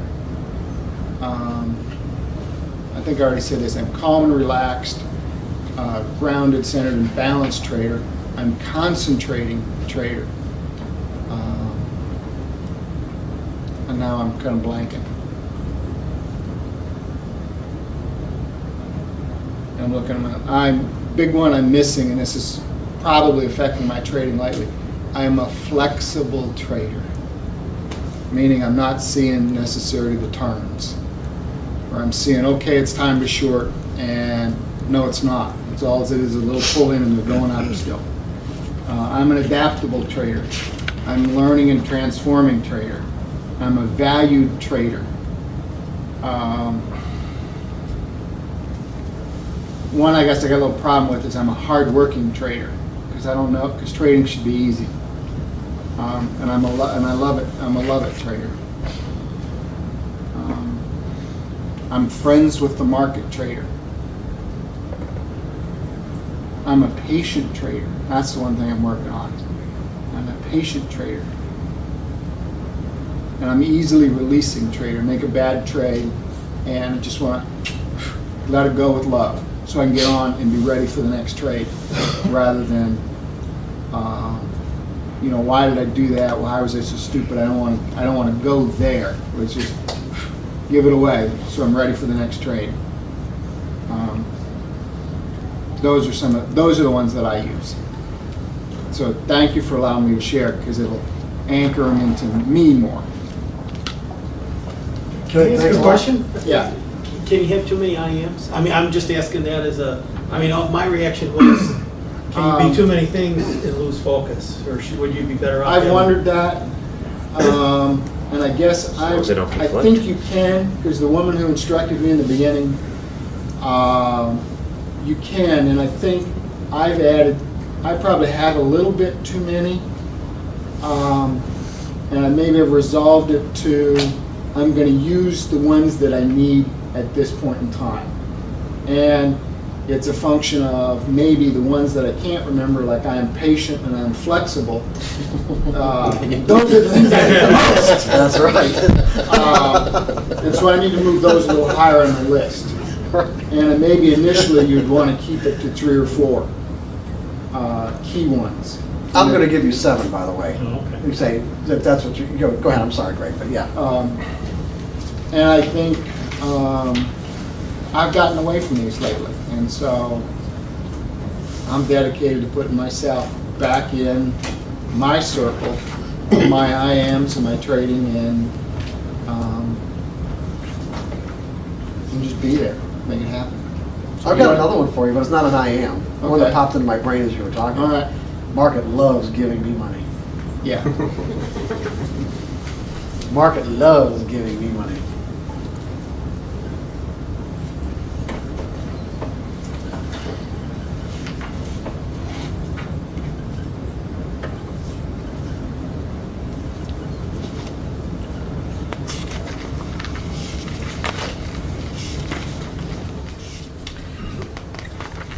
Oh, one other one I wrote, the new one I put down, I'm a grateful trader.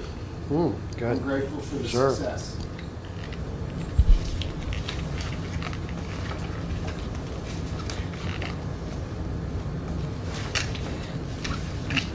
What time is it, Michelle? Oh, it's a quarter to 12. 1:45? Okay. Well, you know what? We don't have enough time to listen to the other side of the Monroe tape at this moment. But you know what? What I do want to do though is I do want to go over how to use the Monroe tape. When we listen to the, because we've got just about enough time to go through that just before lunch. When we listen to the other side of the Monroe tape, Bob Monroe is going to install in your mind this function command. It's called plus no more, no more. And what he's basically saying is that whenever you notice yourself, see now you've got the skills, you're acquiring the skills to be able to notice when you're thinking in a way that's inconsistent with your goal or objective, especially something particularly negative, something you want to neutralize, then you can use the plus no more command to dissipate it. That's what it's there for. It's a tool. That's exactly the express purpose for which it is in your mind. Now, like any other belief, the more you use this tool with conscious conviction, the stronger it gets and the easier it becomes to neutralize any, let's say, negative or unwanted beliefs. Conflicting. Right, conflicting beliefs. Whenever it comes It will up. work if you believe it. It will not work if you don't. It's that simple. I'll believe it when I see it. That's right. I'll see it when I believe it. That's right. So everybody, what John's saying is the title to a book that Wayne Dyer wrote, which I really love. Instead of, I'll believe it when I see it, he turns it around is, you'll see it when you believe it. That's right. It really is. It's an awesome statement. It's a great book title. And that's true for this. If you believe it, it's going to work. If you don't believe it, it ain't going to work. It's that simple. And it doesn't matter how many times you listen to the tape. Again, you can listen to the tape as much as you want for other purposes. All I'm saying is that Bob Monroe doesn't know what you want to neutralize. You have to make up your mind, and you have to do it with conviction. However, what I have done is I've given you, starting on page 3 of section 5, I've given you a way to at least work with the 4 primary trading fears that that cause most of the errors that we're going to be inflicting upon ourselves. So when using the Monroe Institute tapes to neutralize your trading fears, to neutralize any fear, first and foremost, you have to decide to step through it. You want to step through a fear because you are attracted to the results, meaning an expanded freedom of expression, or as a trader, being able to trade without fear. So the way you'd use this plus no more command would be when every time you notice yourself thinking or feeling the fear of being wrong, what I want you to do is capture the thought or feeling and use the plus no more function command to dissipate it. Then purposefully redirect your thoughts to a new belief you want to energize. Now when I say capture the thought, you know what I mean by that? Make it tangible in your mind. And you can do any number of things to make thoughts tangible. Just use your imagination. Like one technique or exercise that I used to give people years ago was to imagine that particular fear being a battery with all this negative energy in it. Like imagine a battery inside your mind and label the battery being wrong or what it means to be wrong. And then see yourself attaching these lead wires or ground wires into the ground and watching all the negative energy just flow right out of that battery.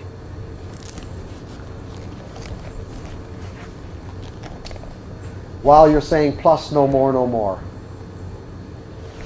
But most also, what is just as important as going through this exercise of using plus no more is to also redirect your thoughts to what you want to believe.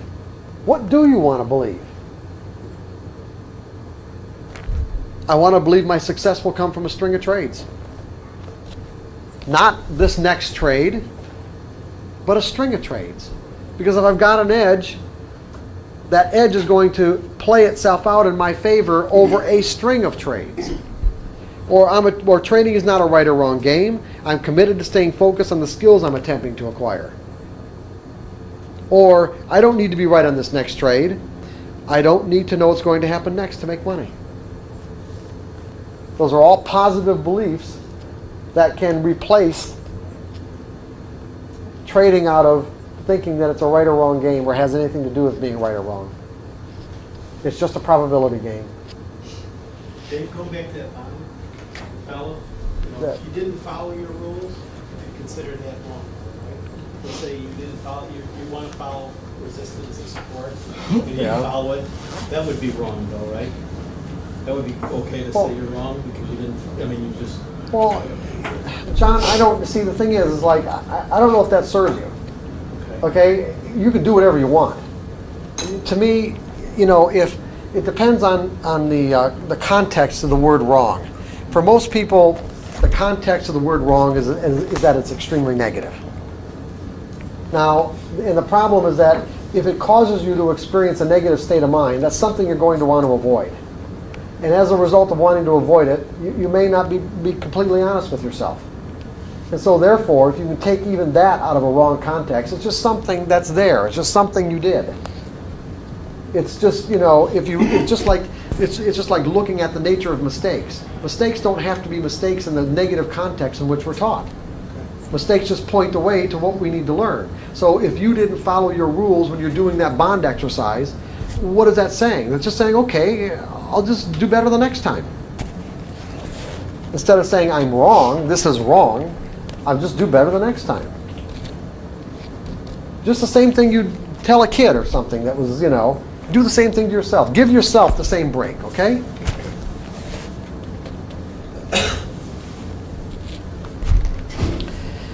Losing money. We're going to go through the same process. Repeat the plus no more procedure from above, then purposefully redirect your thoughts to a new belief that you want to energize. So, these are the new beliefs. I truly accept there's a cost associated with trading. Therefore, I have determined what it would cost me to find out if this trade is going to work, and I'm willing to spend the money. Now, if you really have a problem with spending the money, there's another technique that I can give you that's really pretty powerful. Keep your checkbook by you and write a check out as a symbolic gesture for your willingness to spend the money on this trade. So if you're willing to say, if you've determined that the risk of this trade is $500, you write a check out for $500 as a symbolic gesture saying, okay, this money I'm willing to spend to find out if this trade's going to work.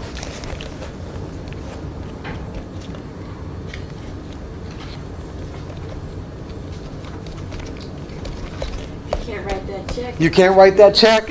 You're having, what are they telling you? Okay? Now, what's important here is to participate, right?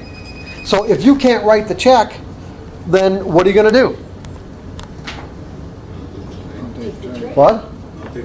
Oh, okay, maybe not take the trade. There is something, that's the last resort, not taking the trade. What's that? Lower the numbers. Lower the numbers. Lower the number of the shares. You don't necessarily want to trade what you have determined the actual risk is of the trade. In other words, whatever that dollar value of the distance is, you don't want to move the distance just to accommodate the fact you can't write the check out.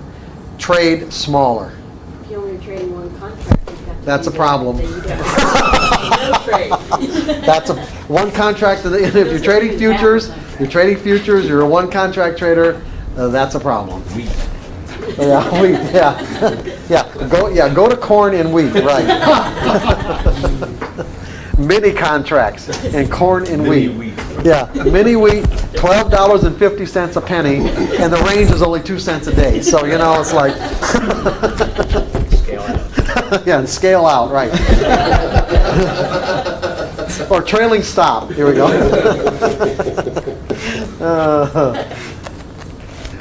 Greg. I guess the way my style is sometimes I'm accepting of the risk being a nickel, accepting of the risk being a dime or 15 cents.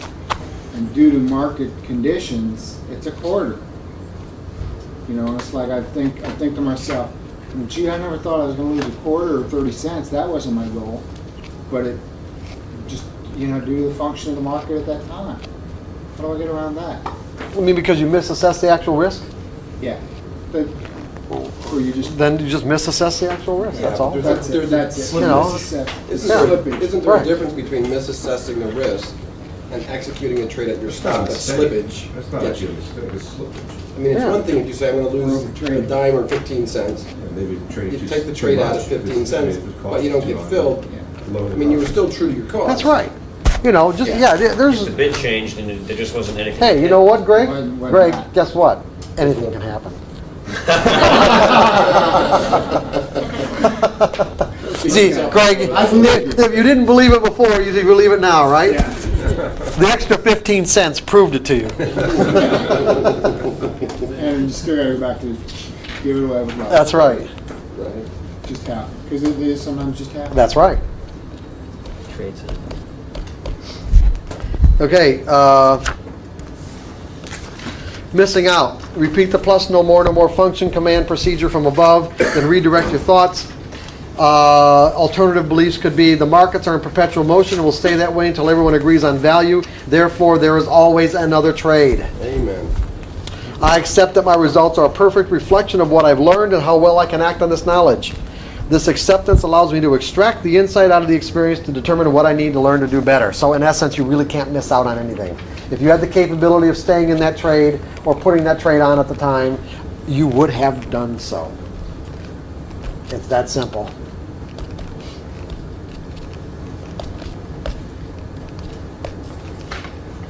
If you allow yourself to get, to tap into whatever it means, let's say the negative connotation of what it means to miss out, then you're not helping yourself.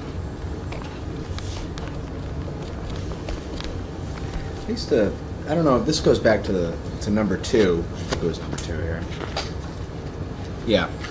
And I don't know if this would be, I always thought it was useful, but maybe in the context we're talking about, maybe the way it was worded wouldn't be. But I used to work with a trader who was a good trader, very carefree, good attitude and whatnot. And whenever he lost money on a trade, if it was like, let's say the bid fell away really hard as opposed to just losing 5 or 10 cents, the first words out of his mouth would be like, geez, man, I didn't think that was going to happen. And it just seemed like a very calming way for him to, and he'd be right on to the next That would be trade. good for Greg. You see, that would be perfect for him. I didn't think that was going to happen. Writing it down. Yeah. But he'd say it in a very jovial way. Mhm. Like, jeez, didn't think that was going to happen. How can you use this, if you're not taking your trades consistently, right? How would you incorporate it? I'm not. I'm not sure if that really fits with this as well. Well, I'm not really fits with what. If you're not taking your trades consistently, so you're getting a signal and you take it sometimes you don't. Do it whenever you're in the moment, whenever that is. Whether you're taking your trades consistently or not, it's really not a function of using this. All right. Whenever you're in the moment, that you feel these fears of missing out, being wrong, or losing money, not going or leaving in. money on the table, then you use your function command. Whenever that is. So in other words, if you like, at the moment when you should be taking the trade, you don't, you use the function. That's it, exactly. Whenever, remember, capture the thought, okay? Capture the thought and use the plus no more function Right, that's going to command. be based on a fear of some kind. Exactly, right. You take it. Right. And do the best you can. Okay, leaving money on the table. Go through the same procedure. I can't leave money on the table because I know that I will give myself an amount of money that corresponds exactly with the skills I've accumulated in combination with what I believe I deserve. That's the way it works. So I resolve to find out what I need to reconcile to deserve more money.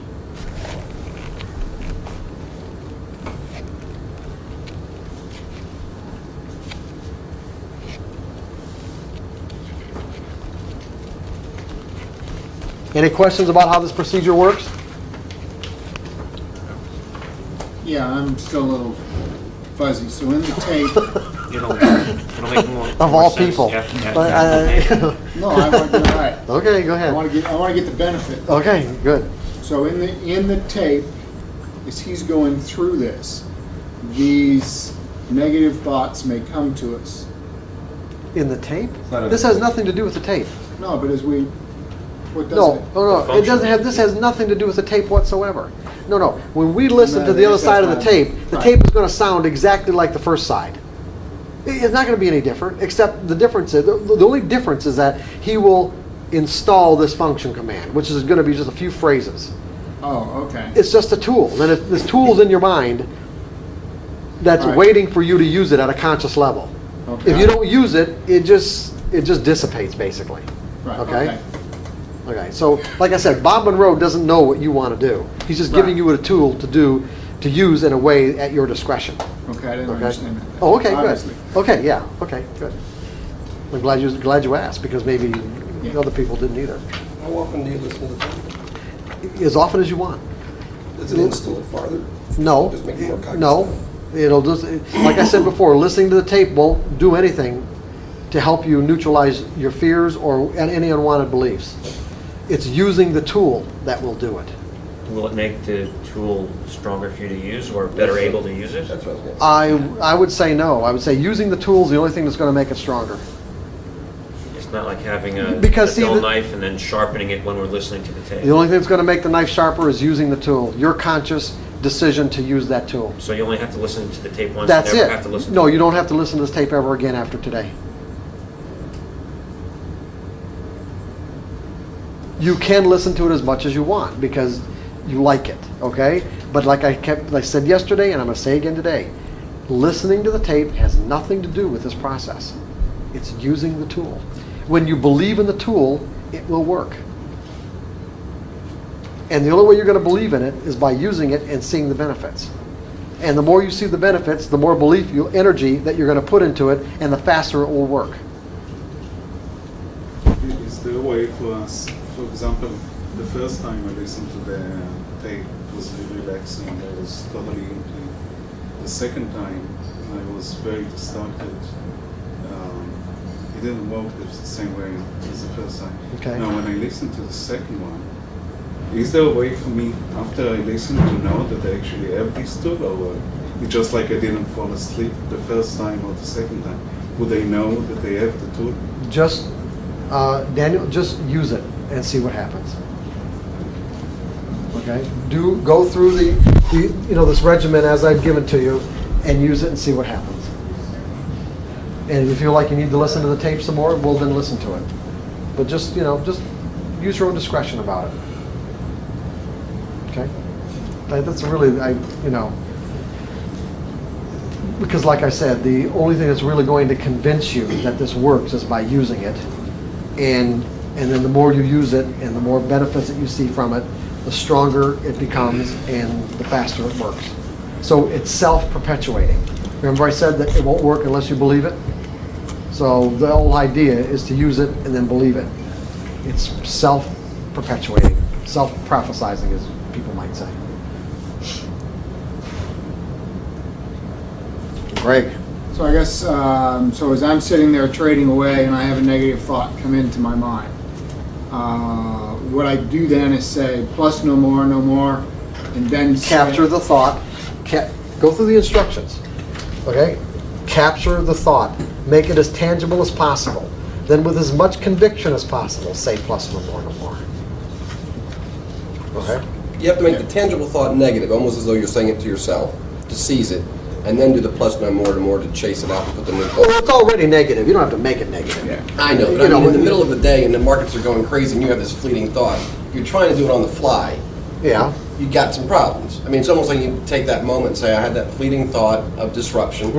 So let's bring it back because it's gone. Let's bring it back and make it tangible that I actually thought through the process. If it's gone and you want to bring it back and do it that way, yeah, you can do it. Chances are it won't be gone. That's what I'm saying. Okay. You know what I mean? Like once it pops into our brain, unless it gets reconciled in some way, it normally doesn't go away. Right. So as soon as you become conscious of that thought. Yes. Capture it and say the plus no more, and redirect.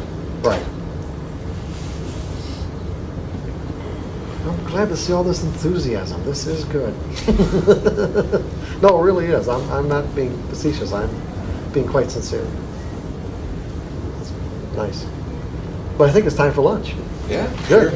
Quick one, or what are we doing for Yeah, just an hour for lunch. That's it. Okay. An hour or a little less, whatever. Did they set aside? Same place, Like same for back example, channel. my two problems with not taking the signals consistent. Yes. Ask it again. Ask it again. If what coming, let's put it this way, if what you got out of coming here was just the impetus to do that time exercise, in other words, if you could walk out the door in a couple of hours with just the conviction to do that exercise alone, it was well worth your while to be here. Well, I think it was worth it. No, you don't have to say that. That's not what I'm saying. Okay? That's not what I'm getting at.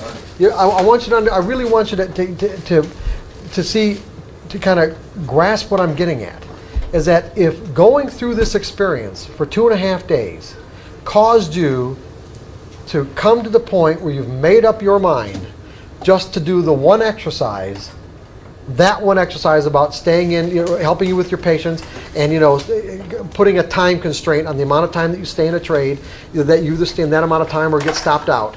If it just caused you to get enough conviction to walk out and do that exercise, then it was well worth your while. Because if this is what it took, if it took all this just to get you to come to that, ask yourself how long it would have taken otherwise had you not come here. Yeah, good point. What's it going to produce for you? I would definitely do it. I've made up my mind. Okay. Making you start.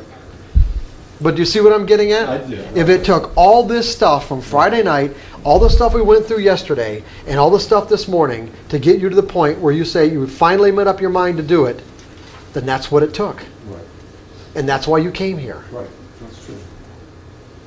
Okay? Now all the rest of the stuff, just put on the back burner until you get done with this.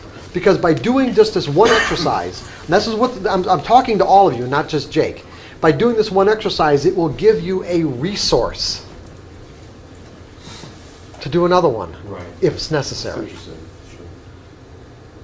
And see, one of the reasons why people focus in on all of it, in other words, like, okay, well, what about this? And what about this? And what about this? Like you kind of have this tendency to do, okay? In a way, what you're really doing is kind of sabotaging the whole process by focusing on trying to grasp all of it.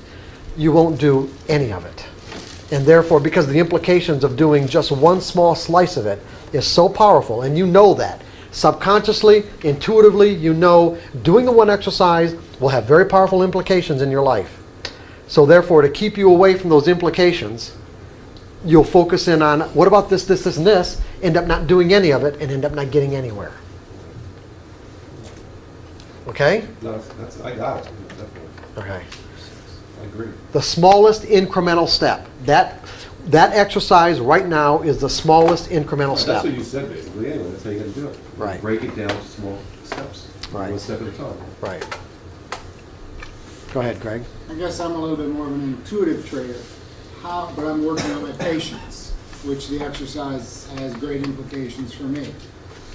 How do I just got to shut while I'm doing these exercises, just kind of turn my intuition off? Yeah, your intuition doesn't really have anything to do with this exercise, you might say. The intuition would have to do with how you set up the exercise. If you get an intuitive impulse about how to set this up, or how to set it up directly for you, like if you were to ask the question, how do I need to set this up, let the question go and wait for an answer, that would be using your intuition as part of this process. Yeah. The process itself is somewhat mechanical because what you're doing is going through a set of steps to neutralize any resisting or conflicting thoughts. Yeah, I guess because like one of the things that I have developed is if I start feeling comfortable that I can hold this for an hour or 2 or 3 or a day, it's an immediate cell signal.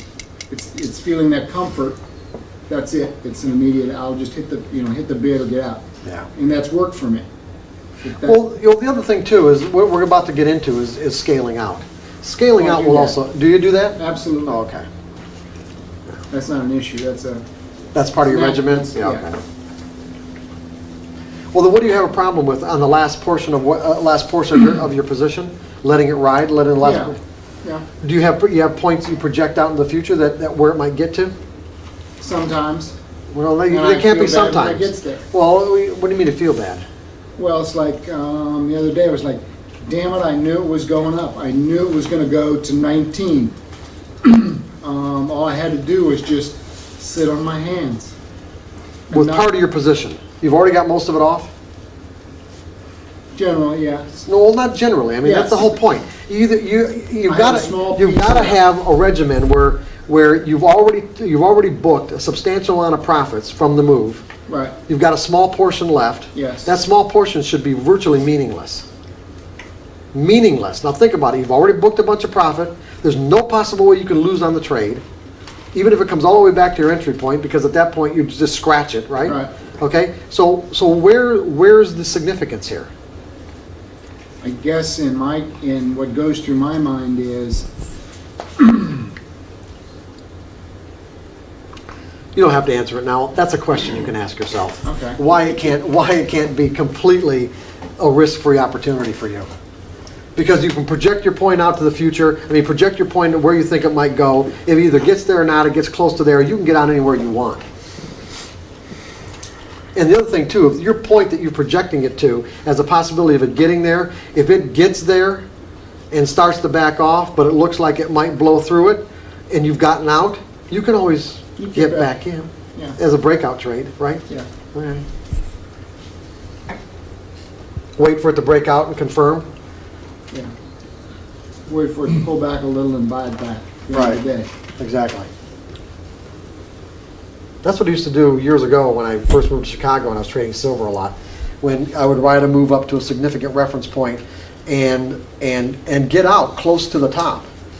You know, book all the move on the last portion of my position, and then if it was something like this, you know, like I had, and you know, I had a significant reference point. Let's say on a daily chart, the market's coming up here, and I'm going to go over this again in a little bit. But basically, what I said to myself and the clients that I had, you know, also in silver trades, is that, you know, if I got in somewhere down in here, I don't know if the market's going to get through this resistance or not.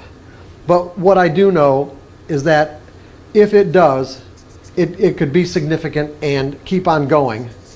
So basically, what am I risking to find out if it gets through there? In other words, people want to be on for the big move. They want to be on for the big ride, okay, as big as they can get. Now, I've already got most of my position off anyway, so what I did is that I just always took my position off close to this high right here, and then had added it back on as a buy stop up here.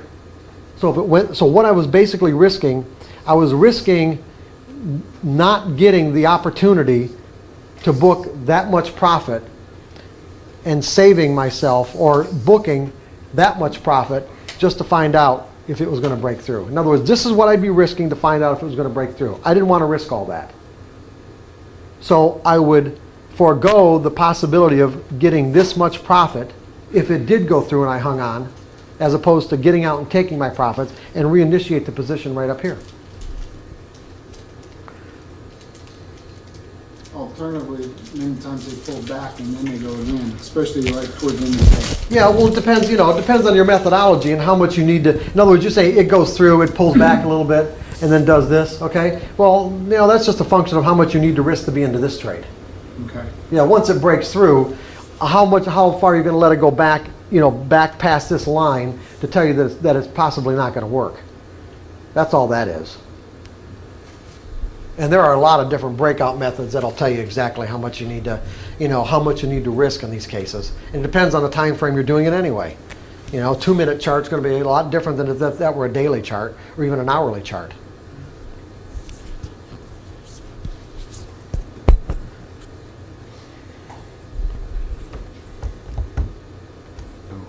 Okay, the part that I'm just going to briefly go over this because I've already really covered a lot of it, except for a couple of points that I want to make. And that's on page 6 of section 5, the practical philosophy for change. Remember, we've talked about how we're in a universe that is constantly expanding. And if that universe is conscious, I mean, we're conscious. There might be certainly other aspects of the universe that's conscious. There might be a consciousness at, let's say, the macro level. And if that universe is conscious, it would seem as if that universe has a desire, this universe has a desire to expand. It is doing so, definitely. And we are expanding. We are evolving. Animals evolve. Insects evolve. Plants evolve. Even the earth evolves. So if you just kind of look at this from a practical perspective, what do we got? We got a universe that's constantly expanding. We got a universe that seems to, if you know, this might be making a huge leap in terms of an inference, but I'm going to say a universe that even desires to expand. We exist at the micro level. We're a part of this universe.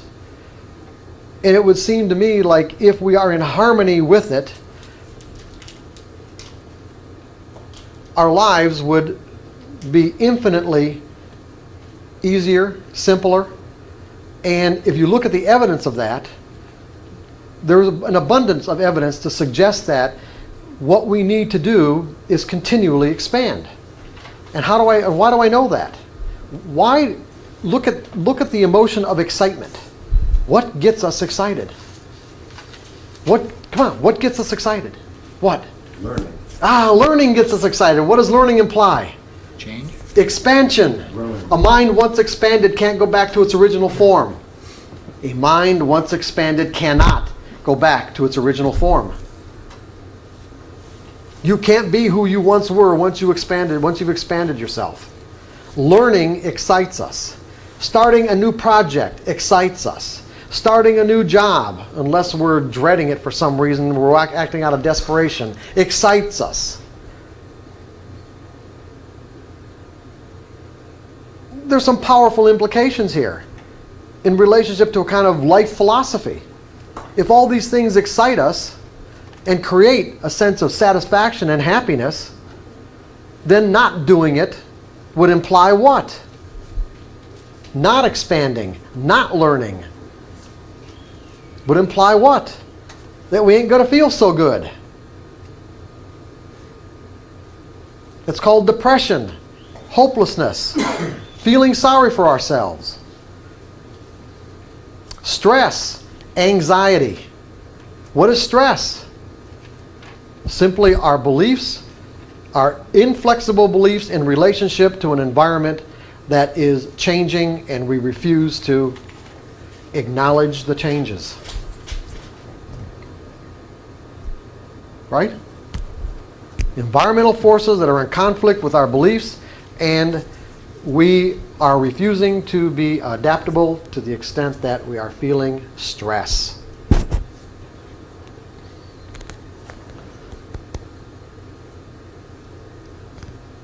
Now, at the same time, look at it like this. We have one external source of information. I say one, meaning all the forces in the universe that exist outside of ourselves is an external force generating information about its nature and characteristics. But we have three internal sources of information.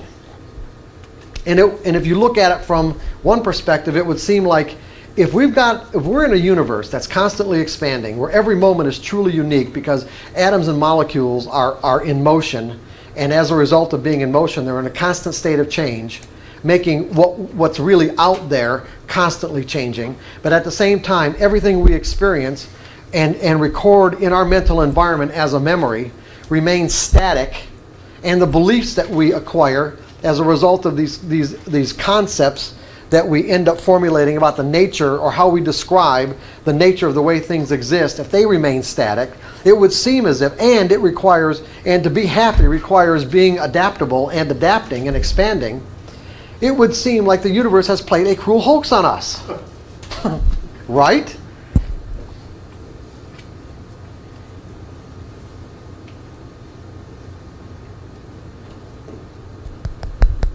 Except for what? Is there a compensating factor? Is there something that assures us that we can change and adapt?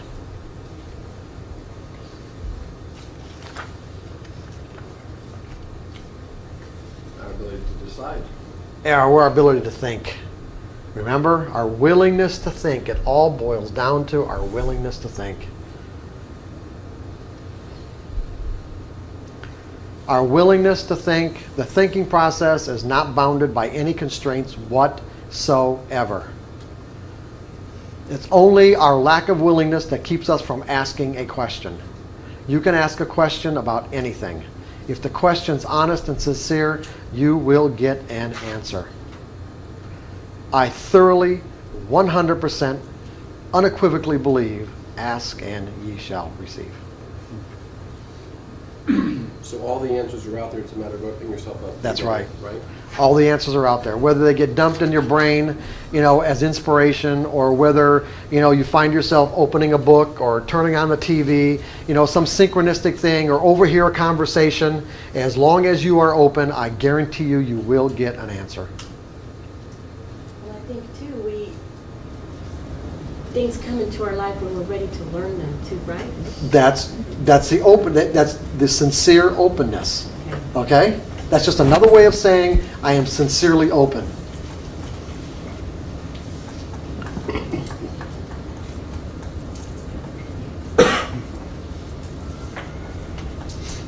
Because this part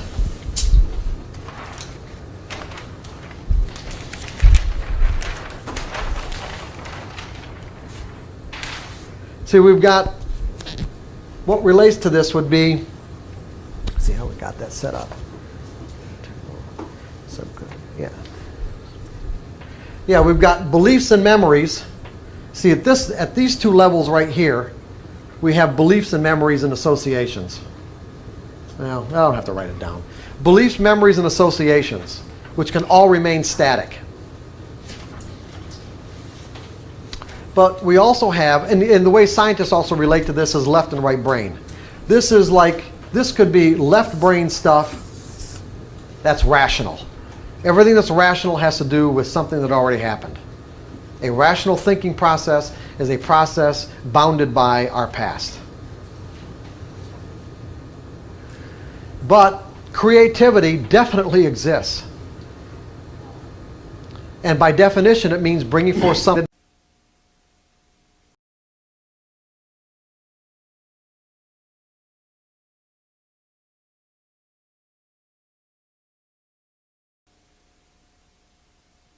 be used to trust the intuitive level more, meaning you may enter the trade based on some intuitive idea, but yet you're rigid enough to know that you'd employ money management and all objective parts into that idea. Absolutely.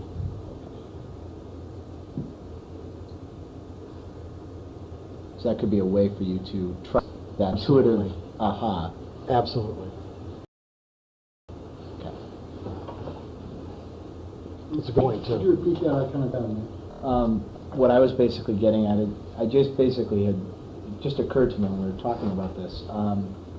There's many times, and I think it probably more center relates to it as to when I'm trading. There'll be many times where I'll see an opportunity, but it doesn't meet the traditional objective criteria used for it. And as a result, I can't justify it, and therefore I don't take the trade.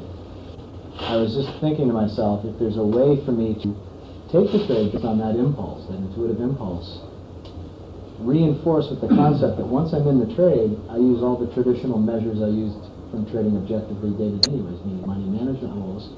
How can I get burned any worse than if I'd taken a trade based on purely objective measures? It would give me valid reason to take that trade, provided I immediately kicked into gear with all the other measures I use on a day-to-day basis to keep me out of trouble every day. Which is exactly what you need to do, which is exactly what we're going to cover anyway. When you said we're getting ahead of ourselves, you're kind of right, because that's how you counteract euphoria. You could be in a completely euphoric state of mind, and in essence riskless, but yet you'd still have to have a mental mechanism, a monitoring mechanism, for you to notice that you're breaking your rules. The piece that I'm not obviously at yet, I've made the connection, I think. What I think I would need to work on is getting myself now to put the trade on, understanding full well that the other rules will fall into place right after. I've never made the connection up to this point, and I just don't know if that's going to be the solution at this point in time. It probably will. All you got to do is say, how much have I got to risk to find out? Right. If you're willing to accept the risk, then you'll take the trade. And wouldn't part of it just be doing it, and then if it's working, it's something that you can trust, and if it's not working, then you know that it isn't working, and not to take those trades in the future? Well, see, it depends. See, the problem is this is the kind of thing we have to watch out for when we start mixing levels of development. In other words, you know, what we want to do right now is just stay focused in our own level of development, whatever that is. If I've got to trade mechanically because there are certain skills that I need to acquire, like learning how to think in probability, carefree state of mind, objectivity, if I don't have all those things, you know, at a functional level in my mental environment, then we shouldn't even be having this discussion. It's irrelevant. It really is, because like I said before, you can get intuitive impulses, and I'm saying notice them, write them down, don't act on them. Don't act on them until you've got all these other skills in place, firmly in place. And there are ways to know that you do. We're going to go over that in a minute. So there is some, you know, it can create confusion about, you know, what stage of development you're in and what you need to do as a result of that stage of development. I'm going to dispel that confusion right now, hopefully. But, you know, just the important thing is to stay focused on where you're at and where you need to be. Because look at it this way. What he will find out, hopefully to answer your question, Jeff, what Dave would find out by taking a trade like that is that if it was really an intuitive impulse, it'll work. If it wasn't, if he was manufacturing that impulse because of something else going on in his life, okay, then he's going to find that out too, because I guarantee it's going to be a loser. When you say that, How can I say that? I just... The trade works, but I mean, No, it could still be... No, you're going to say, how can I say I know it's going to be a loser? I just, because... Yeah, but does okay, that's if it's a loser, does it mean that the trade wasn't the right thing to do? I mean, we never know. No, I didn't say it was right or wrong. I just said it wasn't intuitive. It wasn't a true intuitive impulse. So you're saying that every Yes, that's exactly what I'm intuitive saying. trade is a winner? Every intuitive trade is a winner, yes. Okay. That's what it means to be in the zone. You're in complete harmony with your environment. Just because you're in harmony doesn't mean that the trade's going to work out. I mean... Oh, no. When you're in harmony, that's exactly what it means. When you're in harmony, it's going to work out. There's nothing else that could happen. No other trader could come in. When you're in harmony, it will work out. Nothing else can happen. I'll stop asking questions. question anyway. When you're in the zone, what you do in relationship to what's going on will be virtually perfect. That is definition of being in the zone. Perfection. If it was a true intuitive impulse, it will be perfection. If it was something else, it won't be.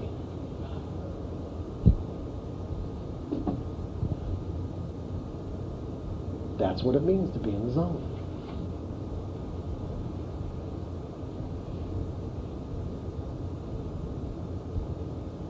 When you see athletes in the zone, what are you seeing? What are you seeing? Perfection. Perfection.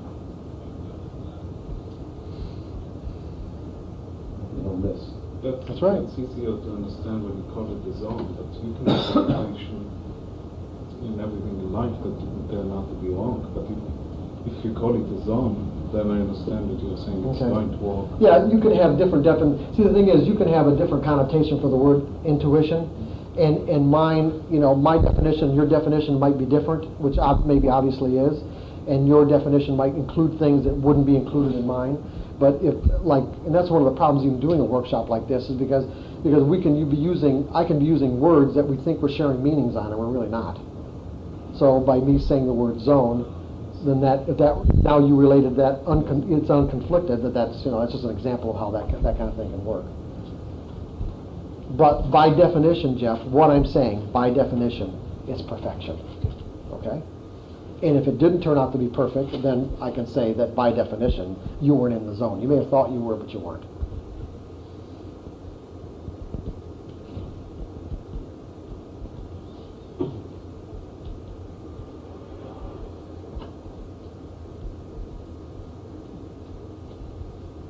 Now, I'm glad we went through this, because there was obviously some misunderstandings about it, I guess, right? Or was there?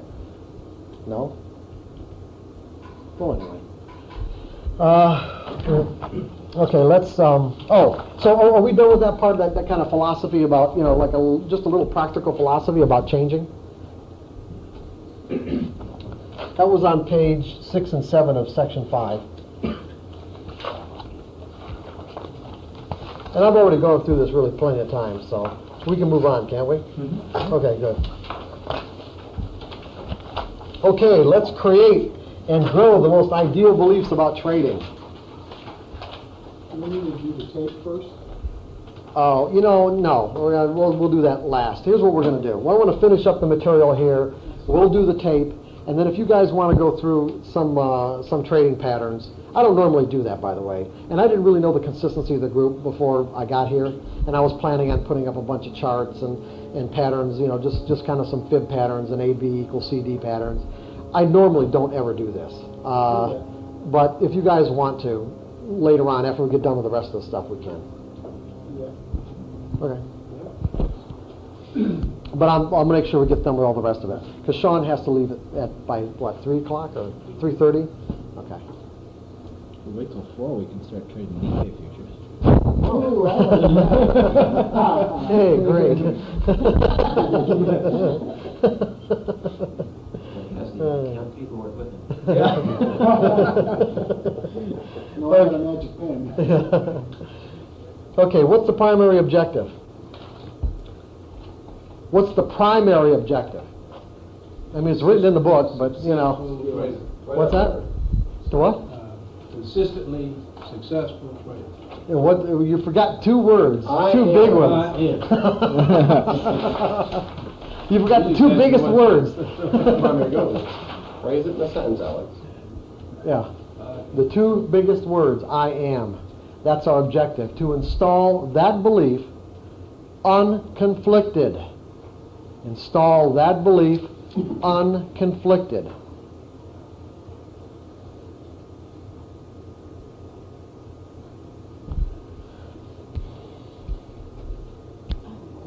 Go ahead, Sean. Will it have the same effect if you say, for example, I will trade consistently and successfully? Or No, you that have implies to say, future. I am? I go along with Lewis here. I wouldn't use the word I will. I'm not saying that can't work for some I people. trade consistently and successfully. Just wondering. Semantics is really important. It really is. I don't know if I can answer your question, really, but other than just to say that I would stick with I am. I would say trust it. The I am. I'm not saying that saying it your way wouldn't work for you. I don't know that, Sean. There's no way I could know it, really. All I'm saying is that I agree with Greg. Trust the I am.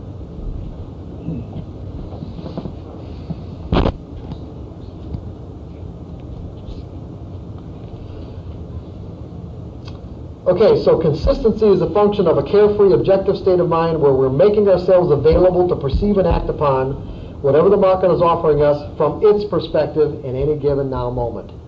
Okay, that's a mouthful in terms of a statement, right? There's a lot there.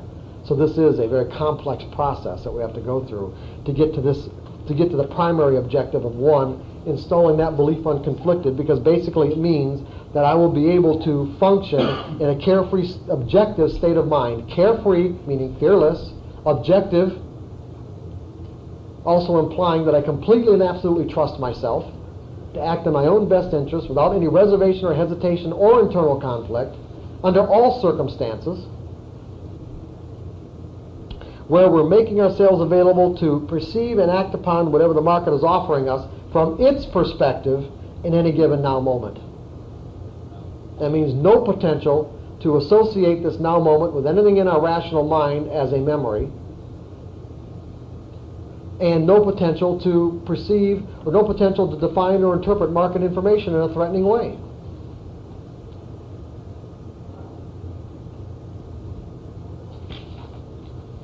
How are we going to get there? I've got 7 principles of consistency on the next page.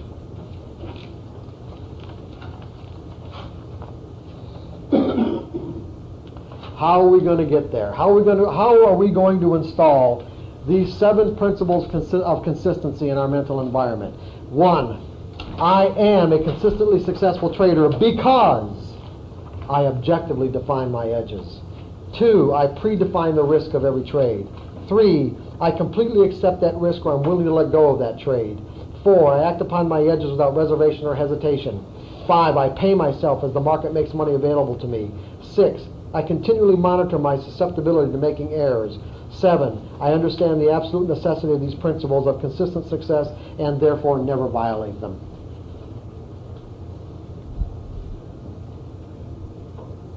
How are we going to get there? We need a 5-mile rule. Anybody got any ideas?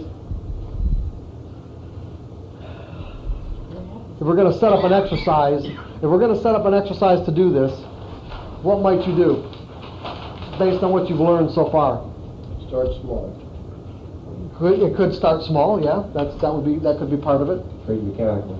Trade mechanically. Ah, okay. What benefit is that going to be? When you follow any definite rules, you're not guessing. Okay, but how is that going to help you be objective to trade mechanically? Because your mechanical system will probably have many of these rules implemented into it. Get you to trust the rules. Well, it could do all those things, but that's not really. What does it mean to be objective, guys? Well, that's thinking in probabilities, right? Right. Okay, and what is thinking in probabilities? Anything can happen. Every moment is unique. I don't even know what's going to happen next to make money. There's a random distribution between wins and losses, and they give a set of variables that define an edge. And was there a last one? Did I get them all? You need a flashcard for that. There you go. That is printed in the book in the beginning somewhere, verbatim, isn't it? Yes. Yeah, it is. Fine. Page 5? No. You're going 5. Did I say 5 or did I say 4? Did I say all of them is what I'm asking? It's section 3, page 5, there's 4 of them. Oh, here we go. Yeah, anything can happen. Every moment is unique. There's a random distribution between wins and losses on any given set of variables to define an edge, and you don't need to know what's going to happen next to make money. There's actually 4. There's a sub one of number 3. Okay? That's what it means, okay? Now, how are we going to get those 4, let's say, fundamental truths of what the market is into our mind at a functional level. What are we going to do?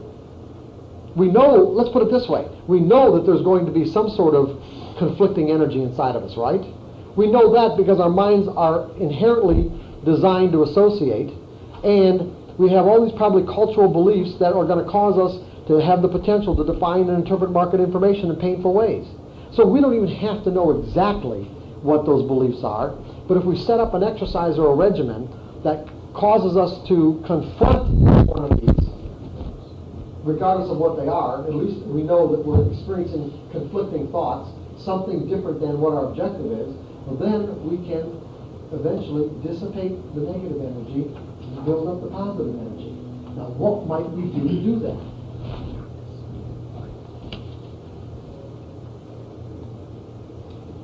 You know the answer. Well, go ahead, if you know the answer, say it. Trade mechanically for a certain period Be of time. specific. Be specific. Trade mechanically for a certain specific period of time. Until the point you have no confidence anymore. Okay. You're going to do a time exercise. This particular, what we're talking about now is not necessarily dependent on time. A sample size. Wait a second. Is there a problem with this? Yeah, you popped it off there. I did? Oh, No, I meant the sample size, not time duration. Oh, okay, so you mean trade and sample sizes? Right. Okay, so here's what Jake is talking about. The way you can install these 4 or 5 fundamental truths about the nature of the market, which comprise the principles of what it means to be objective and stay in the now moment, is by going through a specific trading exercise.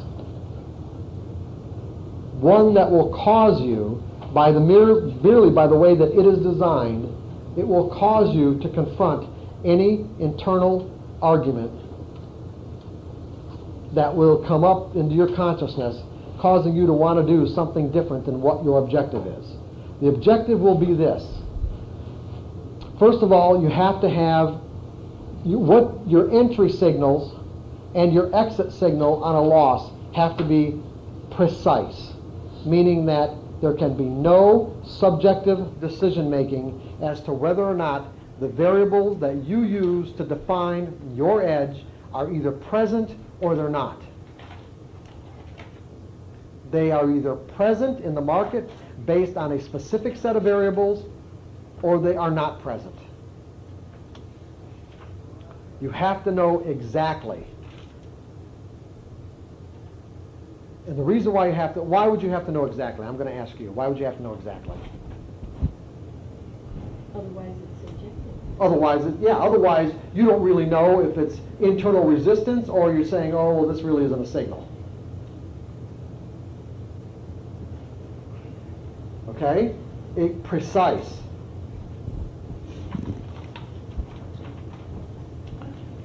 And then you commit yourself to trading in sample sizes. Sample sizes meaning 20 to 25 trade sample sizes. So instead, 2, 4, 5, 6, 7, 8, 9, 10, 15, 16, 17, 18, 19, 20. Okay, so what you say to yourself is that instead of taking the next trade, the next time these set of variables roll around in the market, the next time my edge appears, instead of taking just the next trade, I am committing myself, this is the 5-mile rule, I am committing myself to take the next 20 trades. To take the next 20. Why is this?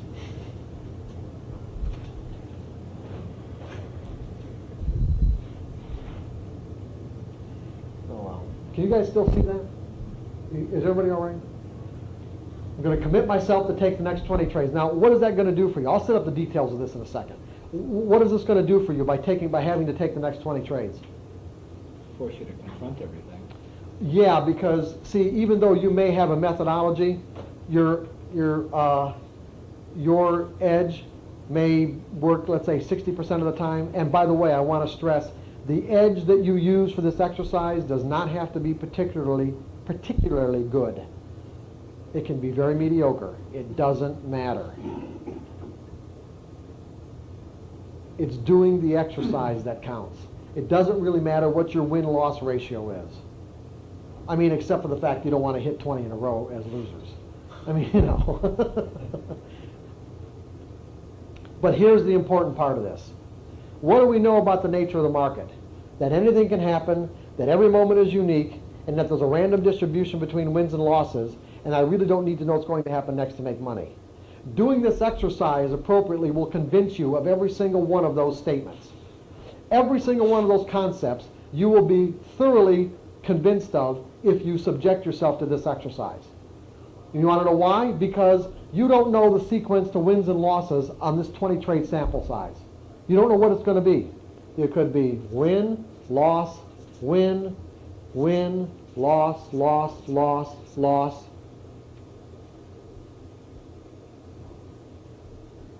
Now what do you do? No, it doesn't matter. Just say no. Now, hey, you've just taken 4 losses in a row. It doesn't, you still have to take the trade. Yeah, you still have to take the trade, but what is your rational mind going to be screaming? I know what's going to happen here. I know this trade is a loser. Right. And when you put this one on, and it turns out to be a winner, and I will say that in almost all cases it will be. Really, I'm serious. Mm-hmm. It will be. Then what?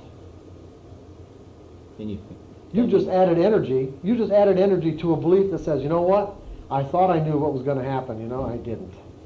Or anything can happen. Every moment is unique, meaning that, okay, I don't know. It only takes one trader somewhere in the world to negate the positive outcome on my edge. And I thought that one trader or more was definitely going to do it. But the reality is, it didn't happen that way. Anything can happen, meaning winner or loser. And you know what? Since I didn't know what was going to happen next when I thought that I did, I really don't need to know what's going to happen next to make money. And you go through this exercise. Well, let's put it this way. You go through the exercise, all 20, as best you can. If you can't get these trades on perfectly, that's all right. Because the whole idea is to do this until you can. So if it takes 2 or 3 or 4 or 5 of these 20 trade sample sizes or more, it's going to take as many as it takes. And keep on doing it until you can do it. What? How do you know when you're done? Do it without giving it thought, or you don't have your trade carefree. Yeah, you can do it without any conflicting or competing thoughts. That's how you know you're done. You can say, I've arrived. I have arrived. When you can go through one whole sample size without anything in your mind telling you to do anything different other than what you set out to do. That's how you know you've dissipated all the conflicting energy.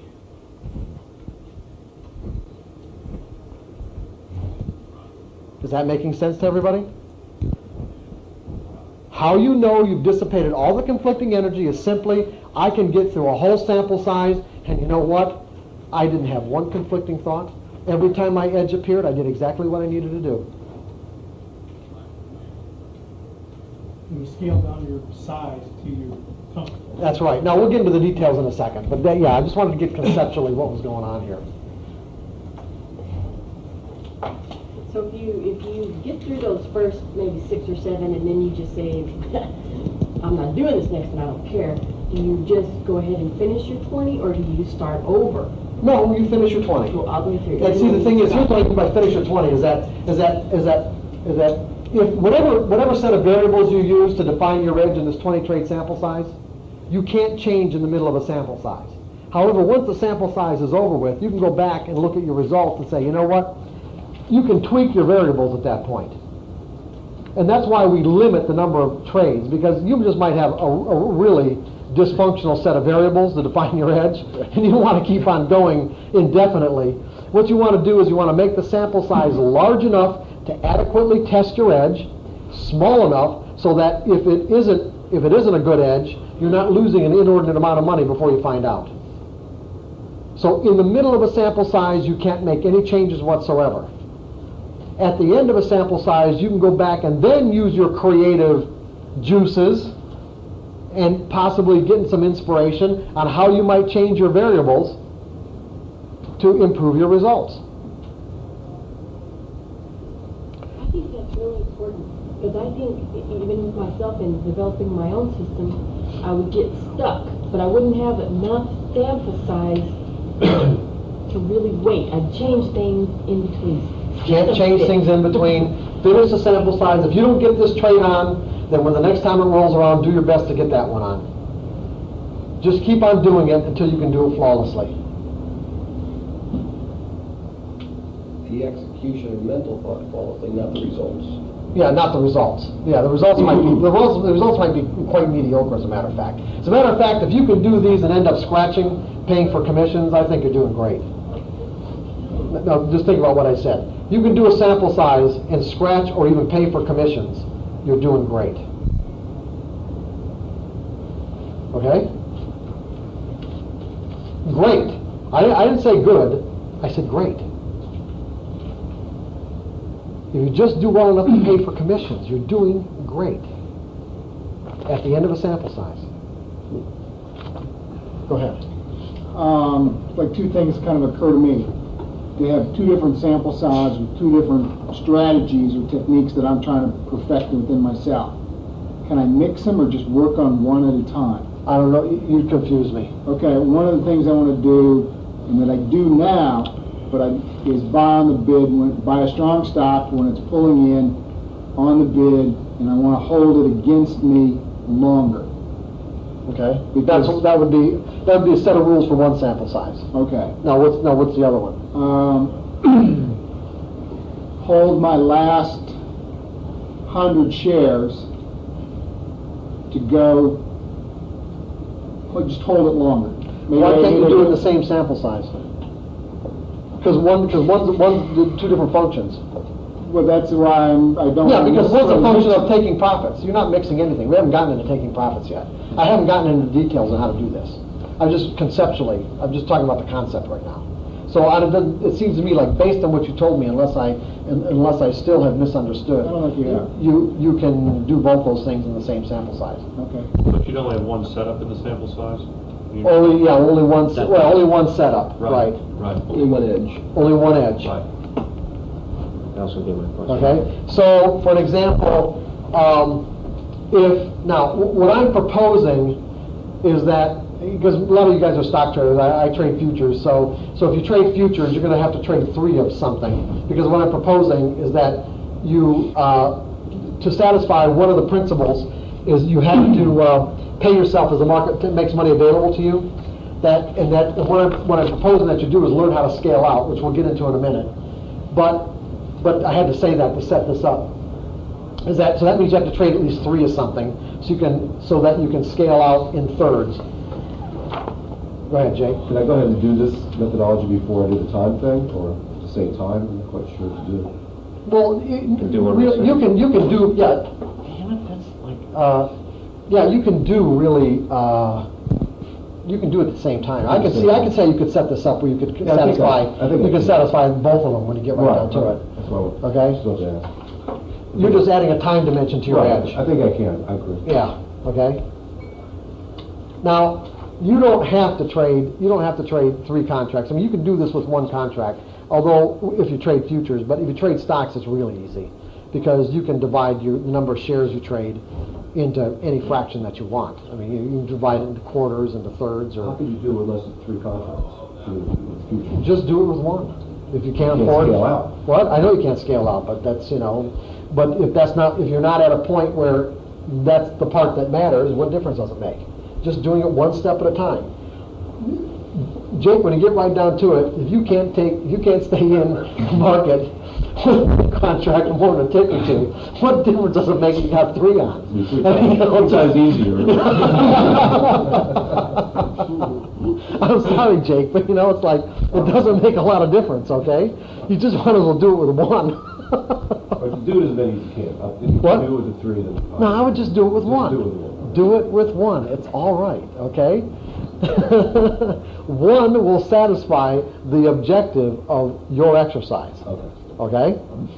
However, it will not satisfy one of the principles one of the principles of consistency, but that's all right, because when you can do that exercise and do it flawlessly, then you can move to 3 contracts and then integrate the money management part of scaling out into it, okay? One step at a time, Jake, okay? See, that's where your impatience comes in. You wanna which is good. See, it's good. I'm glad you're here. You see, if you didn't come, you wouldn't get this, would you? That's right. See, listening to the tape, if someone like Jake weren't here, see, you wouldn't get any of this. I'm sorry, Sean, go ahead. I just said that's harder to do than it looks. Believe me. I tried. Is that an understatement? Well, you just write it up there. So, oh yeah. Yeah, right. I know it's it could take people a year to make up their mind to do this. More. Easily. A year or more to get to the point where they make up their mind to do this. Easily. I would be surprised, actually, if there were more than 1 or 2 people that could walk out of this room and start doing this. No, I could attest I'd be shocked. I really would. Go ahead. I was going to say, in your book you mentioned about the fact that there are sites, or there is one site where you can do... Wait, run a little bit louder, because I can hardly hear you, and I probably know the people on the tape probably can't either. In your book you mentioned that there's one sort of site where you can probably go through this without actually placing live trades. Oh yeah, you can use simulated brokerage accounts. Or a simulated brokerage service, put it that way. So that's not that's not true. No. If that's where you're at, If that's where you're at, then that's where you start. You're not dealing with any of the real emotions. Oh, yes, you are. That's not true. You think so? Oh, absolutely. No doubt about it. There are people that do not have to have the real money involved, and they feel exactly the same way, whether they're putting on a simulated brokerage account or a real one. Really? No difference whatsoever. Is there a site you could? Oh, there's AutoTrack for one thing. You don't have to be a customer or anything? Oh no, well no, that's what they do. That's their whole purpose. Their whole purpose is our simulated brokerage accounts. AutoTrack? AutoTrack, D-I-T. What? Say it again? A-U-D-I-T. Yeah, AUDITTRACK.com. There's 2 people talking. A-U-D-I-T. Audit. Audit. Oh, yeah. I'll just buy the book. All right. I can't afford it until I can't afford a book till I make money off of this. Okay. Okay. The other thing too is that there are a lot of brokerage firms that have online execution services that'll let you use them for 30 days without opening up an account. Also free, I was in a couple of competitions, stock competitions, and you can do that. You just do, I can't remember the name, but there are a couple of them. To do a search, and they do free, but they have a deadline for the end of the competition, and you can just trade, Go ahead. In setting up the sample, the only thing that has to be consistent throughout the 20 is the edge. Yeah, the edge for entering the trade and how you define what a loss is. They have to be absolutely precise. Absolutely precise. You can have different stocks. You can have what? You can trade different stocks. You can trade different stocks. I mean, I wouldn't necessarily recommend that you do so. You can trade different stocks, but the edge has to be consistent, whatever the stock is. And again, it has to be precise. Entry and exit on the loss side have to be absolutely precise. Now, the other reason why a simulated brokerage account or like something like AuditTrack would be good for people is that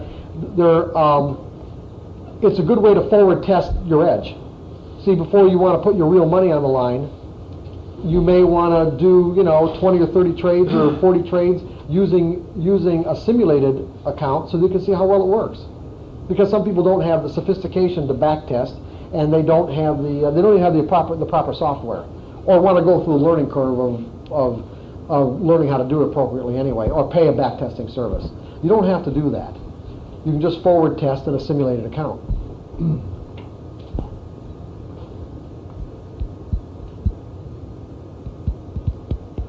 Can I just ask a question about Sure. AutoTrack? Yeah. Is it basically a service whereby you're seeing live price data and you're putting the trades into a fictional account with X amount of dollars in it? I don't know that audit. See, I haven't it's been many years since I've even seen their site. And so I don't really know what they have available right now. It's probably pretty sophisticated, but I just don't know that, okay?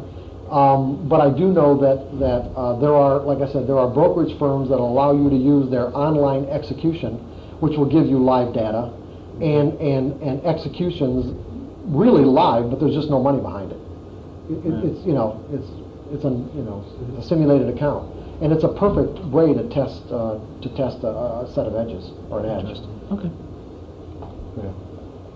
If the strategy that I want to do the sample on, if the strategy that I'm trading now has 3 different edges, let's just say, breakouts, pullbacks, and something else. For the purpose of the test, I'm just choosing breakouts. Is that right? I'm just choosing one. Pick out of one. whatever. Pick one you like the best.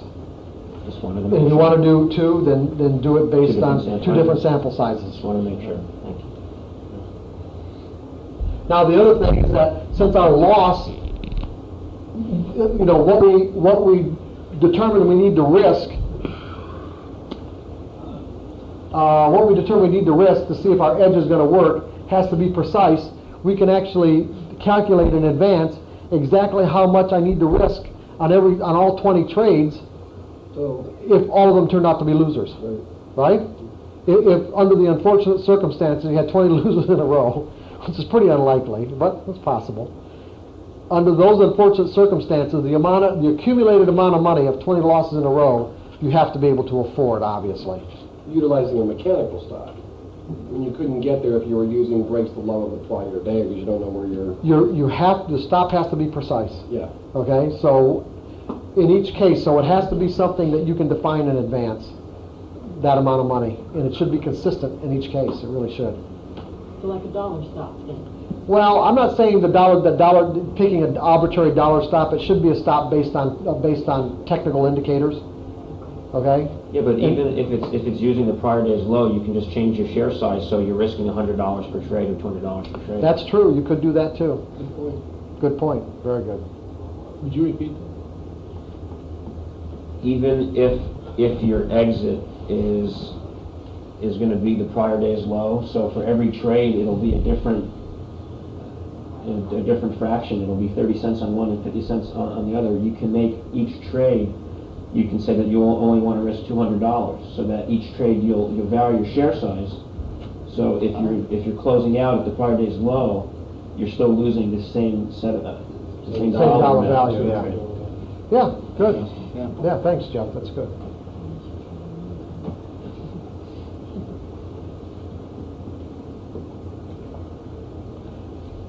Everybody clear so far? And why are you doing this exercise? Why would you even consider doing it if you do decide to do it?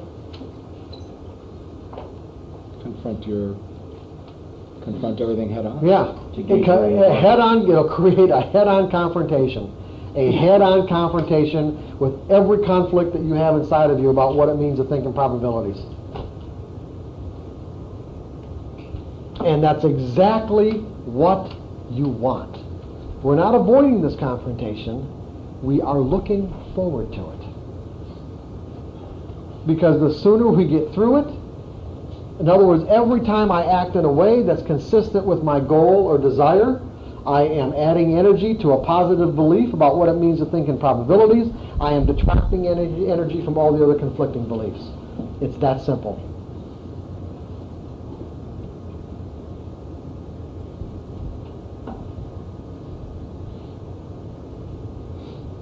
We are looking forward to the confrontation.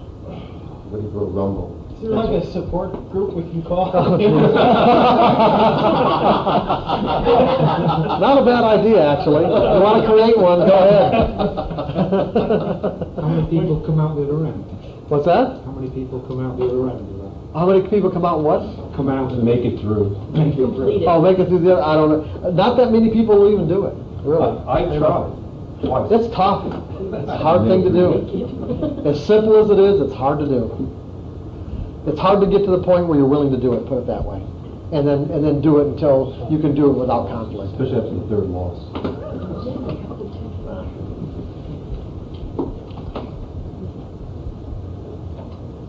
I can see the wheels rolling in Dave's brain. He's going to make everybody in his office go back and do this. Well, actually, I was thinking back to a time when I first gotten started as a trader. Someone who was far more experienced said to me, "You're never going to learn how to hit fastballs by hitting softballs." And I don't know if it really relates directly to that, but there was an element of truth to that, with the exception of the fact that you can't. What he was really defining, or what he was trying to point out to me, is you should trade larger on a per trade basis. But if you don't have the skills necessarily, you don't want to go in there swinging 1,000 shares if you're still learning. But maybe what he was trying to get through to me was something like this, or something on this level. You could do as many trades in one day as come up. Yeah. In other words, you could theoretically get through it in a day. You could. Yeah, that's true. You could. Dave trades 1 minute charts. He can do this in. Good trade stop. He can do this in I've been through Jeez. Jake. What did he say? Jake's a scalper. Anyway, go ahead. If you were trading 5 or 10 minutes, then it might be a couple of days before you do all 20 trades. Sure. Sure. If on the other hand, your daily edge charts only does once a week. That's right. It could take you 10 weeks. Wouldn't be any difference in terms of. Well, it just depends on how fast you want to learn. If you use daily or weekly charts to generate signals, and they don't come up very often, it's going to be tough to do this exercise. You want to go down to an hourly chart or something, so you can at least get 4 or 5 trades a week. Get the pain out of the way. It's your free program. That's the way I'm looking at It actually, remember I said when you're doing this sort of thing, attitude is everything.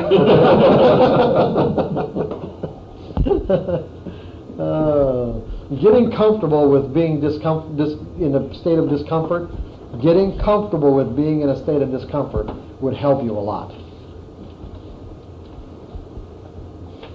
Because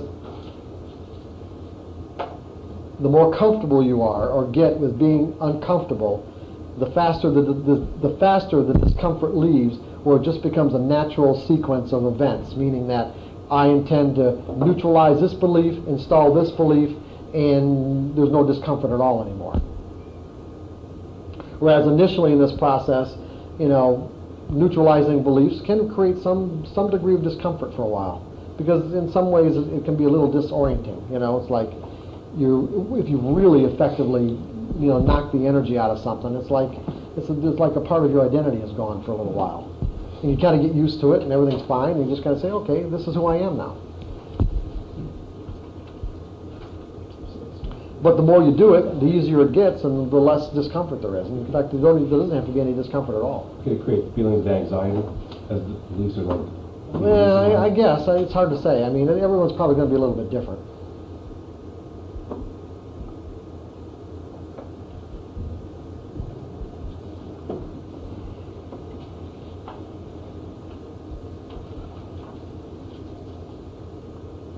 Just underline, even if you did feel that way, just know that, and just say to yourself that you're going to be fine.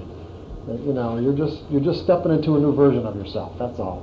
Because you're going to be fine. I'm just stepping into a new version of myself. Okay, a much greater version. I'm stepping into a greater version of myself. And I will be fine. And you will. You really will.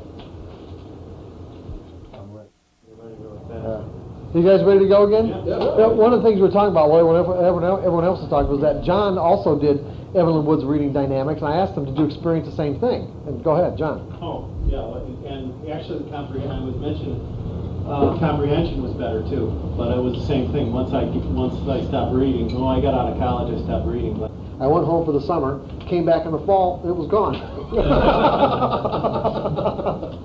I don't think I ever got to the point. And one other thing I mentioned too is that years later I saw a TV program, one of these kind of amazing feat kind of TV programs where they took a guy who claimed to, I guess they measured him at about maybe 25 to 30,000 words a minute. And what they did to confirm it is that they picked out randomly some books, some very obscure books out of the Library of Congress or something, and then put him in front of a video camera to have him read the stack of books in a very short period of time, or something the equivalent to how many words there were, based on the amount of time, and then asked him, detailed questions about what he read, and he did it. You turn the pages at that rate. That's another thing you got to learn how to do is turn pages really fast. And they were also big books. That was it too. It was very small print and really big books. So he could, in fact, like where you could have like several thousand words on a page, so that you don't have to. That's the other thing I remember. They were really big books. What? The big pages made it easier. Yeah, the big pages make it easier to turn. So otherwise, you couldn't be reading these pocketbook novels that have 30,000 words a minute because you couldn't turn the pages fast enough. And is that as effective as actually just reading the book normally in terms of the retention of the Ask John. That's what he just said. You're more effective. No kidding. The faster you read, the more you comprehend. Is it enjoyable? Like if you're reading just a novel or something? Yeah. Well, let's put it this way. Now think of it now. Let's put it this way. First of all, you're reading, let's say, 3 to 5 times faster than you normally do. And so if you enjoyed it the first time, or you didn't feel like you got enough out of it, read it 3 or 4 more times. and you're still doing it faster than what you normally would. That's when you said you read books 50 times. No, I wasn't using no. No, I wish. The other thing is that one of the things that it does is it cuts out the sub-vocalization process. One of the reasons why it's so fast is that you're no longer sub-vocalizing. You're not saying the words to yourself anymore. Okay? So there's a direct see, comprehend. There's no other thought process. That's pretty cool. It really is. How long is the course? How long was the course? About 8 weeks? Something like that? You can take them locally, I assume. There's videos you can get for this now. I mean, I see infomercials. That's probably the same thing. I know there's other companies that have kind of ripped Evelyn Wood off, basically. But go ahead, John. What? No, I think the guy that you saw do the Library of Congress trip actually had an infomercial for you. Really? Yeah. So I've seen infomercials, and it's probably the exact same process. I would imagine. And I think, does Evelyn Wood still exist? No. You don't think so anymore? People stop reading. People just watch TV now. Okay, where are we? Okay, we got this down. Precise entry, precise exit on the. This is starting to piss me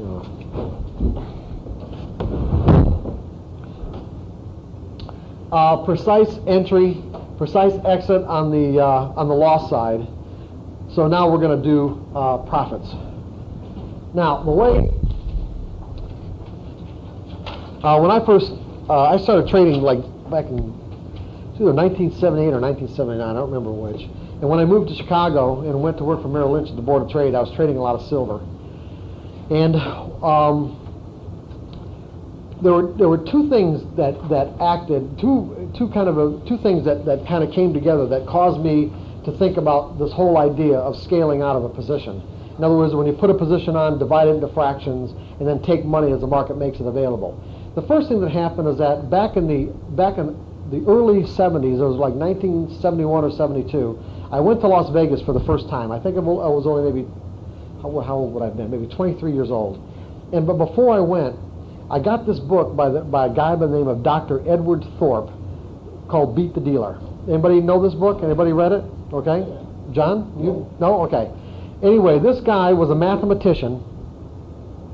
He's the one that started the whole blackjack card counting craze. Edward Thorp's the guy that did it. And what he did is he went through, based on the primitive computers that existed back then, and he said that you could take a basic playing strategy in blackjack. It wasn't actually basic, and based on the consistency of the deck. And how do you know the consistency of the deck? You have to learn how to count the cards. And back in Vegas at that time, they predominantly played one-deck games. So it was very easy to keep track of the cards. So what you basically did was you had to keep track of how many face cards and tens were in the deck in relationship to all the rest of the cards and the aces. And so you had a plus-minus count. You kept this plus-minus count in your mind. And then what he had 4 basic tables that consisted of whatever the dealer's up card was in relationship to your 2-card total, in relationship to the card count, whether you would double down, on double down, whether you would split your cards, you know, if you split 2s, split 3s, split 4s, 8s or aces, and or whether you took a hit or not. So what I did is I memorized all the tables, and then I practiced for months counting cards. I flipped the cards as fast as I could and see how fast I could keep the count, okay? And then I even, and this is like back in the early 70s, I even did my own self-hypnosis tape. And the tape consisted of the fact that I was telling myself that I wouldn't get distracted, that, you know, because the books would say, you know, they're going to give you drinks, they're going to do this, they're going to try to do everything to take away, you know, your ability to stay focused. And so I did the self-hypnosis tape and said I was a winner and all this kind of good stuff, right? So I went to Vegas to test this whole thing out. And I tell you, I could not lose. I really mean that. I had winning streaks of 15, 16 winning hands in a row, getting blackjacks like crazy. I mean, I was just really lucky. I did what I needed to do. I mean, I shouldn't say I was just, not only was I lucky, I mean, I was following my rules, I was doing all the right things. However, I didn't have any money management, meaning that I was just betting one unit at a time. I wasn't increasing my bets. I wasn't taking advantage of the fact that I had all these great winning streaks going. And the next thing that I did, too, which was typical, is that once I was winning in blackjack, I started pissing around with craps and roulette and other games and pissed my money away, okay? So I did. I lost almost all my money on all these other games. And so, and this really could be like out of a movie. I swear, I look back on this event, it was really like out of a movie. And so it was like, my dad and I went with my dad, and we had about maybe an hour or two left before we had to leave for the airport. And I only had like, I think maybe 50 or 60 bucks left. That was it to gamble with. And so I sat down at a table with a guy who was playing from $100 to $1,000 a hand. He had all black, he was playing black chips, they're $100 chips, I don't remember the casino we were at. And so I sat, I don't know if I sat exactly right next to him, but we played for a while, and we were the only ones at the table. And he saw the way I was playing, and he probably assumed I was counting cards or something, I don't know. But he really liked the way I was playing, and he got up from the table and kind of tapped me on the shoulder, and he kind of put his arm around me. He was a professional gambler, he was a professional blackjack player. He was like, you know, hey kid, I'm going to teach you something here, okay? I like you, I like what you're doing, I'm going to teach you something. You listen to me, follow me, right? And so why are you pointing at John? What's going on here? I did this. I actually took lessons from a guy who put me under his wing and funded the team and everything else, so we all share this event. Oh, really? Oh, okay. I used to count cards, but not like he did. So you know exactly what I'm talking about here. Okay. So anyway, he taught me this money management technique called 1, 2, 3, 5, 5, 10. And here goes. I should have set this up in advance. So it's going to take me a minute. Let's see.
think I did that right.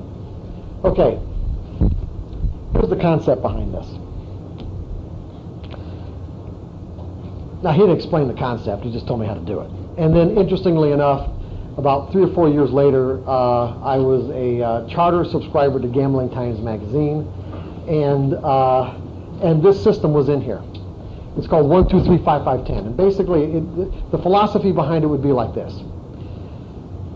Winning streaks and losing streaks occur.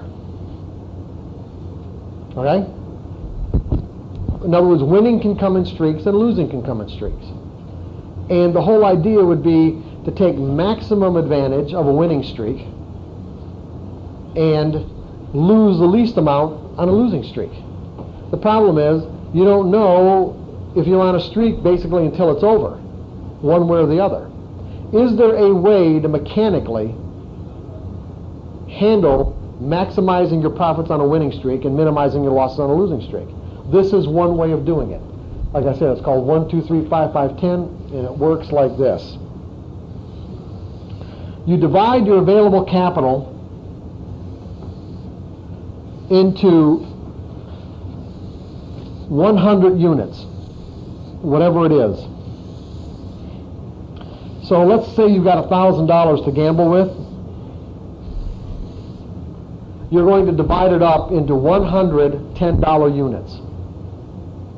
And so you always start out with 1 unit, which would be $10 in this case. And if you lose that unit, then the next hand you put down 1 unit again. And if you lose that unit, the next hand you put down 1 unit. So in 3 losing hands in a row, you've lost 3 units. But if you win, here's what you do. So I'm playing this. This is a hand 1 in this case. I bet $10. So yeah, this is a hand 1. See, 1, 2, 3, 5, 5, 10. That's how you know how the system works. So I bet 10, 1 unit. Bet 10 is equal to 1 unit. I win a unit. I have $20. I don't rake off anything. I put that $20 in the next hand and let it ride. I win 2 hands in a row. I've won $20. I've got 40. I rake off 10, which now I have my original unit back with 2 hands in a row. I've got to win 2 hands in a row to get my original unit back. But I've got 30 that I'm betting with. I win 3 hands, I win it again. I've got 3 hands in a row. I've got $60. I take off another 10. Now I need 3 hands in a row to make a 1 unit profit. But on my 4th hand, I've got $50 bet. I make $50. I've got $100. I rake off 50. So 4 hands in a row winning, I've got 7 units or $70.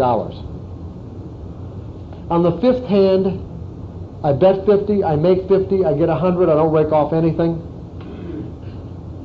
On the 6th hand, I've got 10 units riding. See, 1, 2, 3, 5, 5, 10. That's the number of units riding. I've got 10 units riding. I make 10. I've got 200. I rake off 10. I've got 170 or 17 units. And I keep that 10 riding until I lose it and go back to 1.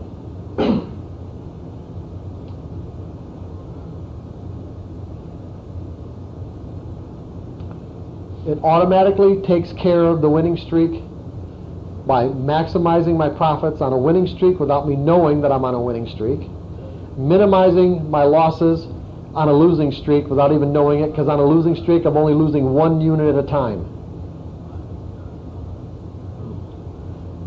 Using this kind of, and you can do any combination you want, by the way.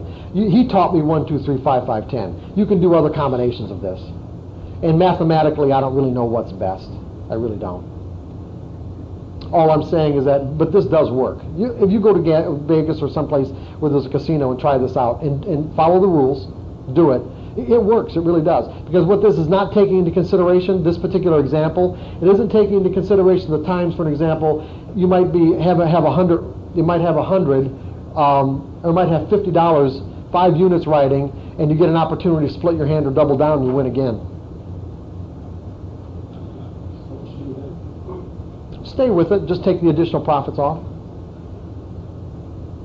But see, those circumstances, in this area right here, when you've got 1, 2, 3, or 5 units riding, in any of these circumstances where you get an opportunity to double down or split your hand and win, it just magnifies the outcome.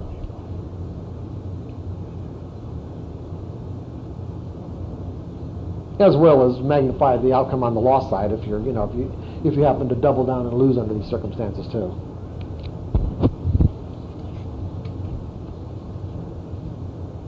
So, from this experience, after I went to Chicago, and like I said, one of the things I traded the most was silver. I really liked the silver market at that time. It was really volatile. Number one, if anybody remembers back then, one of the reasons why it was so volatile is because gold and silver were still a real significant part of what people thought to be the monetary stability. And at that time, in like 1982 especially, there was the threat of an international banking crisis because a lot of the South American countries were going to default on their loans. Does anybody remember all that crap? Well, as a result, the silver market gold and silver were particularly volatile. And one of the things that I did is when I would go back and review all my trades and analyze all my trades, I found that it was really rare. Say 1 out of 10 times. I don't remember the exact statistics. But let's say it was rare that I entered into a trade where the market went against me and stopped me out without giving me anything first. Nothing. Just, I put my order in, my order gets hit, and I get stopped out. The market never even went 1 tick in my favor. Maybe 1 out of 10 times. Then I looked at how many times did I actually end up getting stopped out where the market may have gone 2 or 3 ticks in my favor before stopping me out. And then it occurred to me, and I said, you know what? What if I divided my position up into thirds and took my first third off religiously after I got 2 or 3 ticks? So what would end up happening?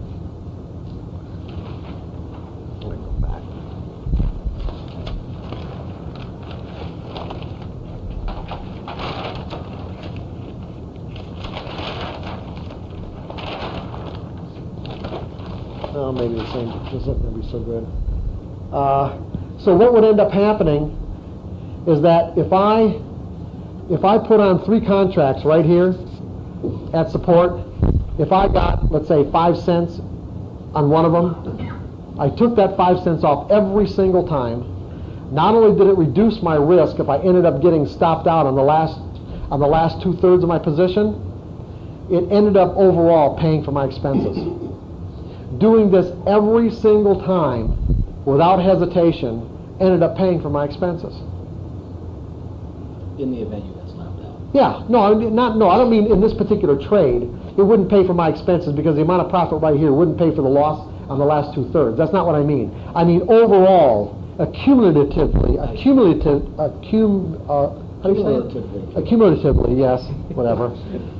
It ended up paying for my expenses by always taking this first third. So you take a third after 2 or 3 ticks, did you say? In silver at that time, I think it was 5 cents. So it's going to be different every market, by the way. I'm not. Some percentage then of. Yeah, some small percentage, right? Percentage of what your stop is. No, it had nothing to do with where my stop was. It just had to do with the way the volatility of the silver market, and my assessment of what the possibilities, what generally the possibilities were in most cases. In other words, based on the way I defined support at that time, I would almost always get at least, except for under rare circumstances, always get at least 5 cents before it stopped me out, if it was going to stop me out at all. Which, let's say that happened, let's say 40% of the time. And then the other 10% of the time, I got stopped out without getting anything. Where I got stopped out on my whole position. Now, this whole concept was based on what I learned from this guy in Vegas. Because I'm thinking to myself, when I get into a trade, I don't know how far this market's going to go in my favor. And so what I wanted to do was maximize, from a philosophical perspective, basically what I was thinking, I want to maximize my profits on a winning trade, minimize my losses on a losing trade, when I don't know how much I'm ever going to get. So one thing I've never quite figured out, is how do you really minimize the losses when you're going at a trade at once? I'm not sure if when you're initiating the trade with your full amount of contracts, right? Yeah. You're going in with 3. Right. So if you're like, like you say, get into like a series of losses because of the markets or whatever, how can you minimize that? You just can't, only in relationship to your risk to reward ratio. That's, in other words, it's not minimizing it the same as in the example. The example that I gave you for the blackjack was just philosophically. I know that. Okay. But I'm still not sure what you're asking me, Jake. No, just wonder if there's another way besides going in, like scaling in, or do you have to just go in with your full? You can scale in. It seems to me to be a lot of trouble to do that, but it's, if you want to. But see, the problem is, Jake, is this: it's not a matter. You wouldn't even be asking the question if you've accepted the risk. Now think about why you're even asking this question in the first place. What are you trying to do? By asking the question, what you're in essence saying to me is that I'm trying to avoid the risk in some way. Or minimize the risk. Well, so is what you're saying to me is that you can't afford to trade? No, I just was wondering if you ever thought about another way of getting into it without having a full position of it, that's all. Well, no, you can scale into a position, but again, it's like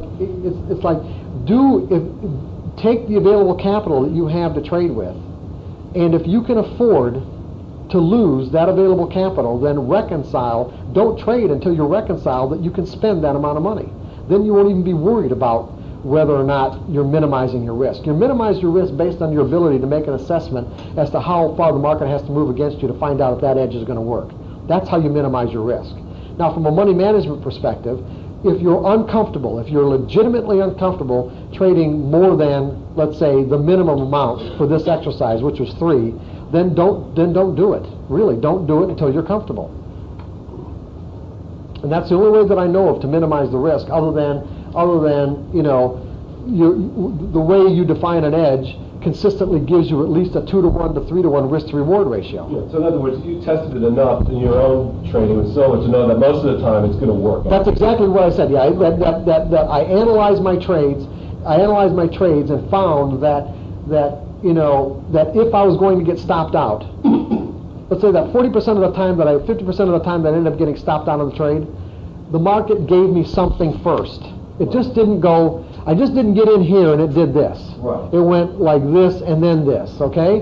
And I thought, you know what, if I take off a percentage of my position when I get this, that it'll make a huge difference in my results overall. And it did.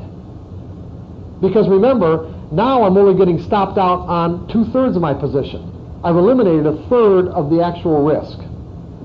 And I've also booked some profits. Right. Okay? Yeah, so it really minimizes my losses. Right. And so now I've got 2/3 of my position still on. What am I going to do?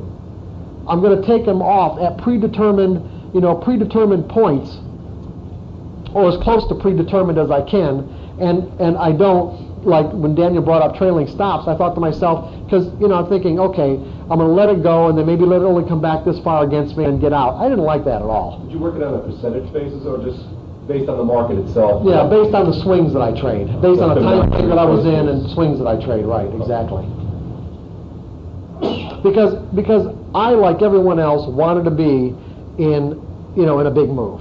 And I'm thinking to myself, how am I going to assure myself of ever being in a big move if what normally happens is that if I don't book any profits, if I let this market go up to here and then come all the way back down to my entry point, which it could happen, without having taken any profits along the way, I will blow out of this position without really even knowing for sure whether or not it's just coming back down to test support and make a double bottom, then go right back up again. And that happens a lot. And so it happened enough times where I said, that really pissed me off. Because it was extremely difficult to stay in, because I didn't want to break a rule that says I'm not going to take what was a winning position and let it go into a loser without having taken any money at all. It was bad enough I didn't take any money. I'm not going to let it go into a loser. So even though, based on, let's say, my technical expertise, I could have said, well, it's probably just making a double bottom. Emotionally, I couldn't let myself lose money on that trade. And so I'd get out of it until I started scaling out. And then if it came back, I didn't care. Because at the very least, if I wanted to scratch it, I would. In many cases, I wouldn't even do that. I'd still let it define itself based on my original risk point on that last contract, or that last third of the position. You would never move it to break even? Oh yeah, I would move it to break even. I'm not saying I never moved it to break even, but after the second one was off, I'd move it to break even for sure. But taking that first third.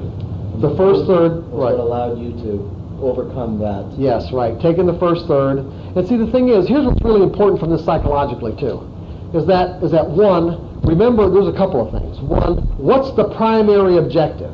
What is our primary objective? Oh, come on, Craig. You did that on purpose, right?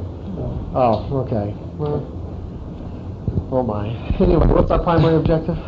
Consistently successful. What? Yeah. Remember the belief, to create a belief that I'm a consistently successful trader? Remember this? That's where we're at in the book, if you guys recall. All right? Yeah, that was the primary objective. And if that's the primary objective, then for me to install a belief like that, I essentially have to create experiences of consistent success, do I not? Yes. And so therefore every time I take part of my position off as a winner, am I not making myself a winner? And by making myself a winner, am I not adding energy to a belief that says I'm a consistent winner? And therefore that's exactly what will happen. And by doing this, it also gave me the psychological resources, because now I'm in a carefree situation, a risk-free situation. I don't have really any money at risk right now, except the last third of my position based on the amount of profits I have. Those profits are mine, and I do look at that as being at risk. In other words, when I'm in a position, I feel like I'm obligated to make a constant, never-ending assessments as to the risk-to-reward ratio. Think about this. As traders, we are obligated to make trading subjectively, or even mechanically for that matter. And this is what makes trading so hard. This is what makes taking profits so difficult, is because we are obligated to make these constant, never-ending assessments as to what the risk-to-reward ratio is in any given moment.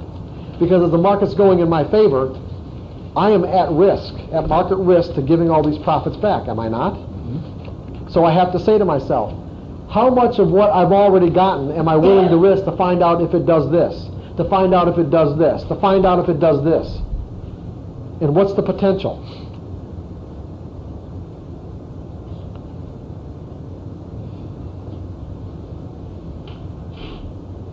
Now, you don't necessarily have to do it to the extent that I'm talking about. Many of these places that you take off your profits can almost be arbitrary. They really can. Educated guesses, edu, E-D-G-U, E-D-G-E-U, educated, educated. Just do it, as Nike would say. Just scale out. But I like scaling out at places where it looks to me like the market will give me a little bit of a retracement, meaning that if I'm going to move from here to here, or if I'm going to move to here, what I'm doing is I've got this high and this low, and I'm looking at my fib, my 786, my 618, my 50%, my 382, and I'm looking how it behaves at each one of these spots. And so I'm saying, what's the potential based on this wave right here of it getting up to a 50% or a 618? And at the very least, I'm going to have my second contract or my second third off by then. Instead of waiting for it to come back as a trailing stop, I'm going to look for it all. Take it off at 618. Oh yeah, sure. Then you've got the rest left over to see if it. Yeah, the rest left over to see if 100%. to see if I get at least a 127 up here. Right. A 127 of this move right here, like this. See if it even goes through. And other times, what I'll do too, even though I haven't done this in years actually, but I used to do this, is that I would take it off right under this support, this resistance spot right here, and then re-enter on a buy stop. So I was see, because in essence I'm saying, am I willing to risk all this to find out if I can get this? Because if it goes through here, chances are it's going to keep on going and give me a 127, right, at least. But am I willing to risk all that just to see if it does that? In other words, am I willing to give up this opportunity? This is opportunity cost right here. The opportunity cost of this, I'm willing to give up to book all of this. Right. And that just made all the sense in the world to me. And I and as far as my, one second, John, and as far as my customers at Merrill Lynch that did the same things as me at that time, this saved us an enormous amount of money by doing this.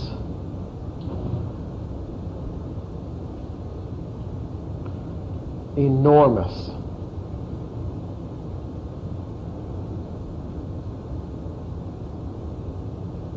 John, go ahead. So you're just going to take your last third if you have your breakthrough for your next leg up? You're just going to take your Oh, I'll re-enter the whole position. Oh, you would? Oh, yeah, just as a breakout trade then. It becomes a new trade? It becomes a new trade. Not, okay. Yeah, go ahead.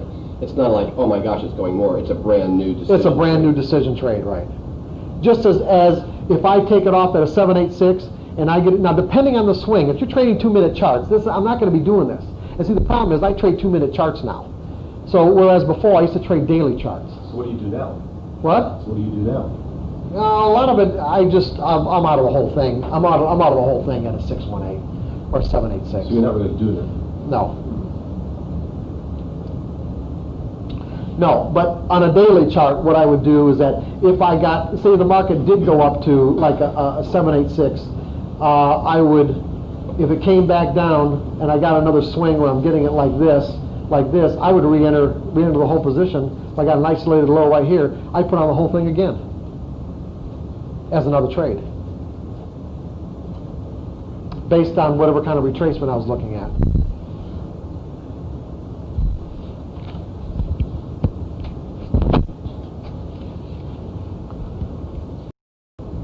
I think that's you have to make that decision in your mind that you're not adding to the past trade. It's a new trade. It's a new trade. Yeah, I'm already out of this though. Keep in mind, John, I'm already out of this. I've already booked my profits. I'm making a decision based on this retracement as a brand new trade. This is the decision-making process that's based as a brand new trade. But as an amateur, we could make the mistake of not pulling that last third, see that breakthrough, go back in, and mentally get into it's a continuation of the first trade. If you could do that, just as long as you only added on 2/3. Right. You've already got a third on. Okay, so all your see the problem. Well, it doesn't have to be a problem, but yeah, you're not going to add the whole thing back on. You're not going to add another whole position. You add on 2/3 of the position because you've already got a third on. And the other thing, I'm glad I just popped in my brain again, is that not only are you making yourself a consistent winner, you're creating these experiences of consistency. I am a consistent winner because you're constantly booking profits as the market makes it available to you. The only drawback to this is that if the market really gives you a monster move, you might have the tendency to say to yourself, oh, I wish I had my whole position on. Which I found over the years teaching people this, that's typically the reason why they won't do it. This is one of the most important concepts you can learn as a trader. Other than all the other stuff we were teaching about thinking in probabilities, in terms of taking profits, I can't stress how important this is. What if you're like on a 5-minute time frame? You maybe do two units and still try to get some of that concept to work?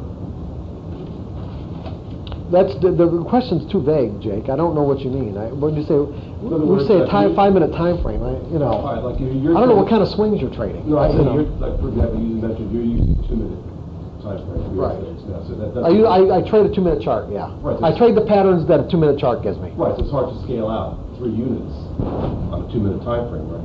No, it's not hard to divide into thirds. I just don't do it the way I did it on a daily chart, based on these retracements that, because this, in a lot of cases, is just noise.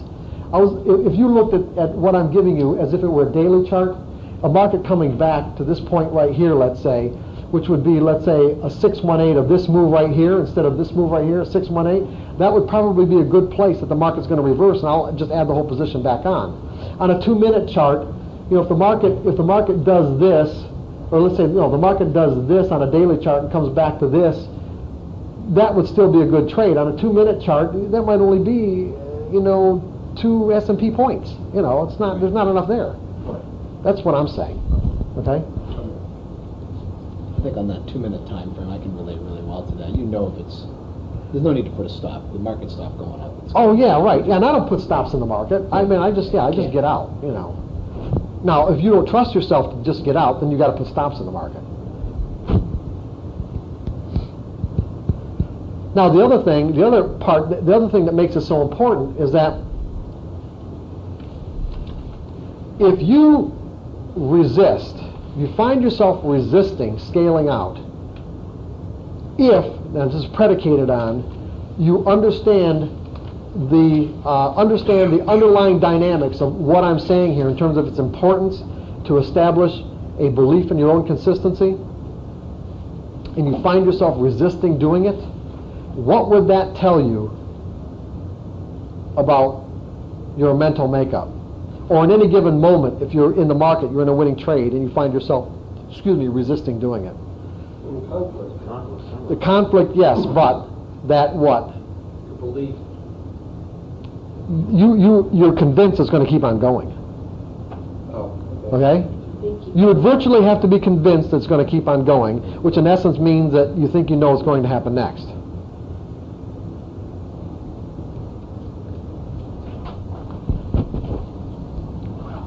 Just like people who would add to a winning position, there are floor traders that I've worked with that were psychologically nimble enough to add to a winning trade.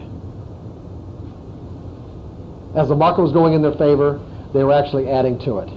But they were psychologically nimble enough that if it came back a certain percentage, they'd blow out of the whole thing, and, with their profits, normally, if they had the opportunity to. The problem is, from a psychological perspective, as you add to a winning position, you're becoming greater. You have a greater and greater psychological commitment to that market, for that market to keep on going. You don't know how far it's going to go. And the greater your commitment, the less the mental flexibility. And the chance of you making a trading error are almost 100%.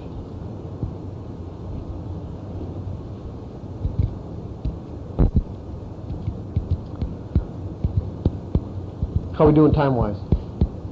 3:20. 3:20. Oh my. Longer than I thought. Okay. About trading stocks. Well, first of all, I use the 1, 2, 3, 5, 5, 10 just as a concept, as an analogy to show conceptually why it was so important to use a money management regimen that did it for you automatically. In other words, what I'm really saying is that do I really have to know how far a market is going to go in my favor to be able to book consistent profits? No, I don't. Just like I didn't have to know how much of a winning streak I might get in blackjack to book consistent profits, and to maximize it at the same time. Now, based on what I just said, what is your question? Because I didn't understand it. I understand how you'd implement something like that with a single hand of blackjack, because you only have one. You're only making one bet at one time. Okay. But if I'm making 10 bets at one time, how do you? In blackjack or in trading? I'm trading stocks. Okay, then relate it to the stocks then. Just tell me. I've got 10 different positions I'm putting on in 10 different stocks. For 10 different reasons, 10 different edges? It could all be the same edge. All the same edge, okay. I don't know how many of them are going to be winners. Right. But what do you know? At the time I put them on, I don't know what's going to happen. But what do you know? About anything. What do you know? What do you know? When you put these 10 positions on, what do you know? They meet the criteria of my edge, and so I put those. And what else do you know? I know how much of a risk. I know what my targets are. Then again, I don't really know what you're asking me. It sounded like maybe I didn't understand the way the 1, 2, 3, 5, 5 work, but it sounded like you were increasing your risk as you generated more profits. Or did I understand that? Oh no, yeah, you're right. You're right. Okay, now I understand what you're saying. Okay. Don't relate this directly one-to-one. It's just a concept that just using as an analogy. You're right. Based on the 1, 2, 3, 5, 5, 10, it would seem as if I am actually increasing my position if I relate it to trading. Right. And I'm not doing that. I'm actually doing the opposite. The difference is the only thing that really relates directly is the fact that we're talking in terms of streaks. A streak of wins in blackjack relates to a trend, a streak in your favor. That's all the analogy gave you, okay? Was streak for streak. But in this case, I'm scaling out of the streak in my favor, using a scaling out money management technique to assure myself that I will be a consistent winner. And then, but what this example gave you was that it assured you that you would minimize your losses on a losing streak, okay? Not necessarily completely maximize your winnings on a winning streak, but give you so much more in a winning streak than what you lose on a losing streak that overall you're going to come up on that winner. Right. You could apply that if you just traded one position. You could apply that same thing. I'm not sure how. I don't know. Are you not raising your risk there when you're playing blackjack with each hand? No, not really. No, absolutely not. Profits, but well, how can I be raising my risk if once I'm past the second hand, I've already booked. By the second hand, I've already booked 10. Agree. So raising your bet. I'm raising my bet, but not my risk. Right. See, the difference between what you were saying is if you raise your bet in a stock, you turn over one hand, you're always at risk the hand that you put. I mean, I can raise my bet. I can raise my bet. The problem is if I put on 10 positions right now all at once, then I have no idea where I fall. It doesn't. I was just curious. I think you have the same problem I have. Too. I still haven't really reconciled how to really do this yet. Because if you put on your full position, you're at maximum risk. Well, it's not the full position. Is that what you're saying? No, I mean, in order to decide how much to bet, you have to know what happened in the last hand, right? It's predicated on the last hand, absolutely. Right, but if I put 10 positions on, I don't have the last hand until one of them starts to come off. Okay. And that's all. The only thing I say, George, is do not relate trading to this. Okay. In your case, forget this. Okay. Just do it with blackjack. Okay. I thought you had some way I could just continue to raise my bet. So. Yes, there is. No, there is. And would you bring up a very important point? Because doing it this way, what it does is that as you increase this, the strength of this belief in your mental system that I'm a consistently successful trader, what you do then is increase your size. Sure. So instead of starting out with 300 shares, let's say, and dividing them into thirds, after you get to the point where you can do this and do it without error and do it without conflict, then you divide 1,000 share position up, right. And then you go to 3,000 shares, and then you go to 10,000 shares or whatever. Percentage of capital, and as the capital goes up, then you exactly maximum dollar loss per trade. Exactly right. Divided into shares. Right. So that when you do get some of these moves, even that last third, you're piling up some big dough. So does that help you, Jake?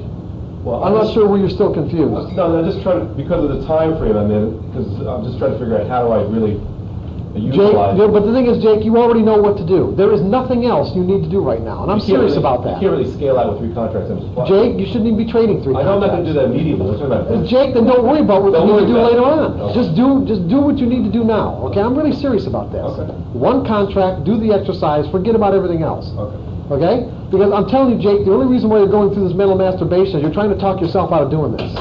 You really are, and I'm serious about this. Probably right. Here, write him a prescription. The Dr. Douglas says. Okay? Okay. When Jake, as these things start to come to your mind, your task now is to say to yourself, I understand, I may not understand exactly where this is coming from, but I understand the implications. You should be writing this down, Jake.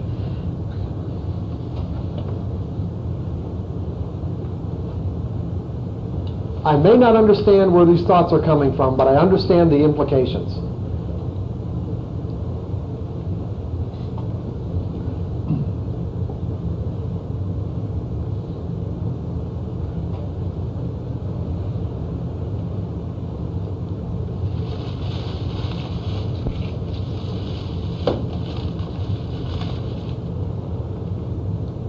And I am committed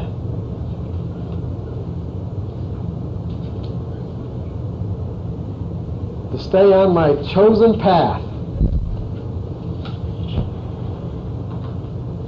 of trading one contract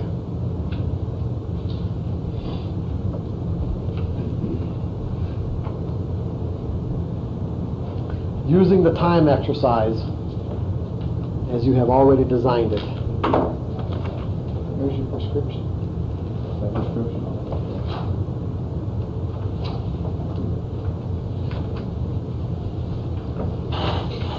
So, Jake, when these conflicting thoughts come up, just say that to yourself. Just refocus, redirect your focus. Okay.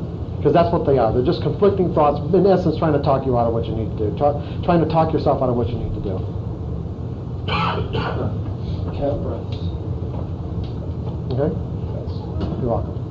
I just have a quick announcement. If there's anyone who hasn't checked out yet, it's almost 3:30. They're gonna be changing the locks soon. Okay, let's take about a 15-minute break. That'll give you guys enough time, 15, 20 minutes? Yeah. Come on back. Excuse me, we'll finish up. Okay. Mom? Yes. I'm going to tell my wife just to come and get one. She can come in the room. She can come in if you want to wait. Yeah, you can either call them and they can serve it for you, or you can get on. Oh, I see. Oh, I see.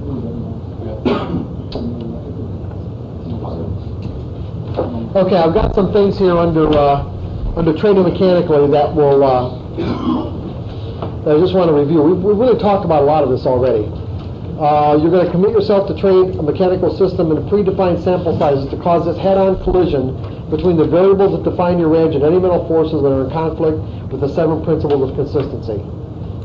Effectively working through these conflicts will create a resolute belief in probabilities and build a sense of self-trust that you will always, without hesitation, act in your own best interests. These are some additional tools that I'm giving you to help you work through some of the difficult moments. Frequently review and memorize the 5 fundamental truths. Does everyone know what they are? I don't refer to them as the 5 fundamental truths here in this manual, although in Trading in the Zone I do. They're in section 3, page 5. I think it's page 5 or page 6. Anything can happen. Yeah, anything can happen. Every moment is unique. You know, there's a random distribution between wins and losses, and I don't need to know what's going to happen next. And then the sub one about an edge is a higher probability of one thing happening over another. So what you want to do is you want to keep those things in front of you all the time. You really do.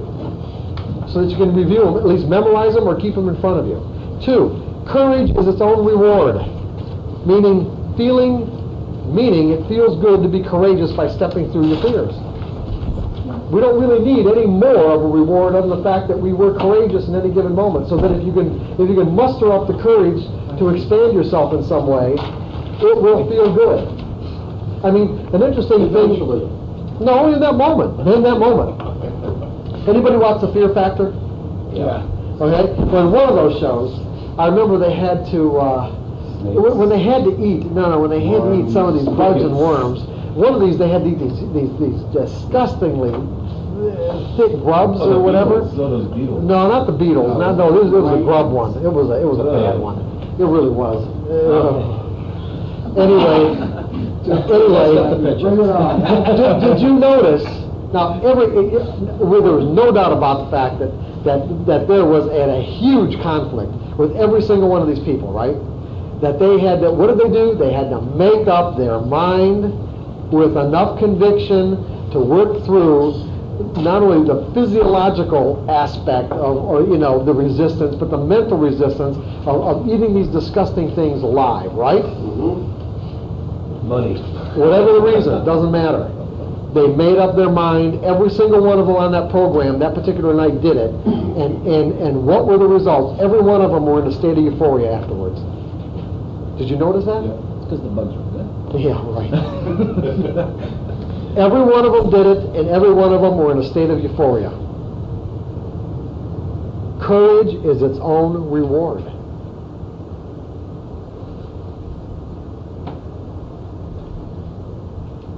Monitor your thoughts and actions and constantly ask yourself, is this who I am? When you're monitoring your thoughts and about to do something based on what you're thinking, and now you're catching yourself because you're doing that counting exercise, you can ask yourself, is this who I am? Is this who I want to be? Is this an expression? Is this an expression? Is what I'm about to think, say, or do an expression of who I want to be? Because if you want to be that consistently successful trader, if that's what you want to install in your mental environment as a functional part of your identity, then what you're going to want to do is constantly be asking yourself, is what I'm going to do in this moment going to contribute to or detract from that belief? Because everything we think, say, or do contributes to a belief in something.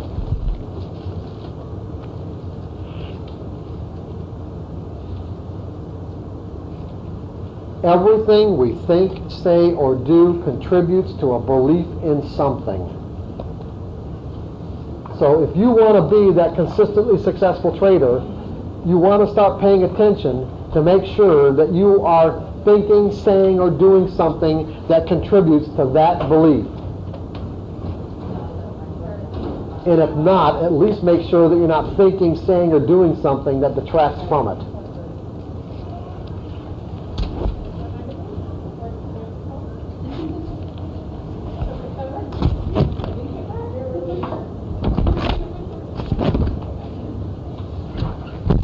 Trading subjectively.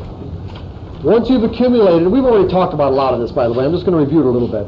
Once you've accumulated the appropriate mental skills, you can move into the subjective stage of trading. In this stage, you can use everything you've ever learned about the nature of the market to do whatever you want to do. So there's a couple questions that I've given you can ask yourself to stay focused in the market's perspective. The chart represents what traders believe about the future. Is there any symmetry to this collective behavior? Look for symmetry. Trade charts that have symmetry. If the markets aren't acting in a symmetrical fashion, don't even bother with it, because chances are the relationships that you look at aren't going to work anyway. I'm getting looks here. Melvin, you got a problem? Do you know what I mean by that? Just explain a little bit more on the symmetry side. Okay. Not all markets are going to be trading symmetrically every day.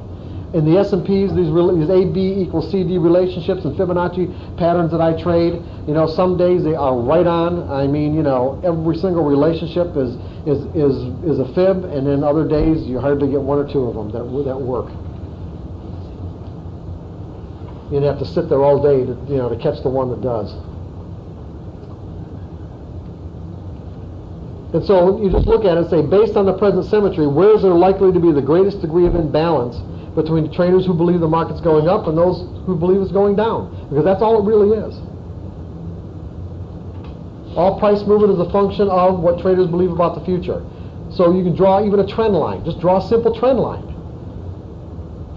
And the longer the line, meaning and the higher the time frame, the more significant if the market trades below or above that line.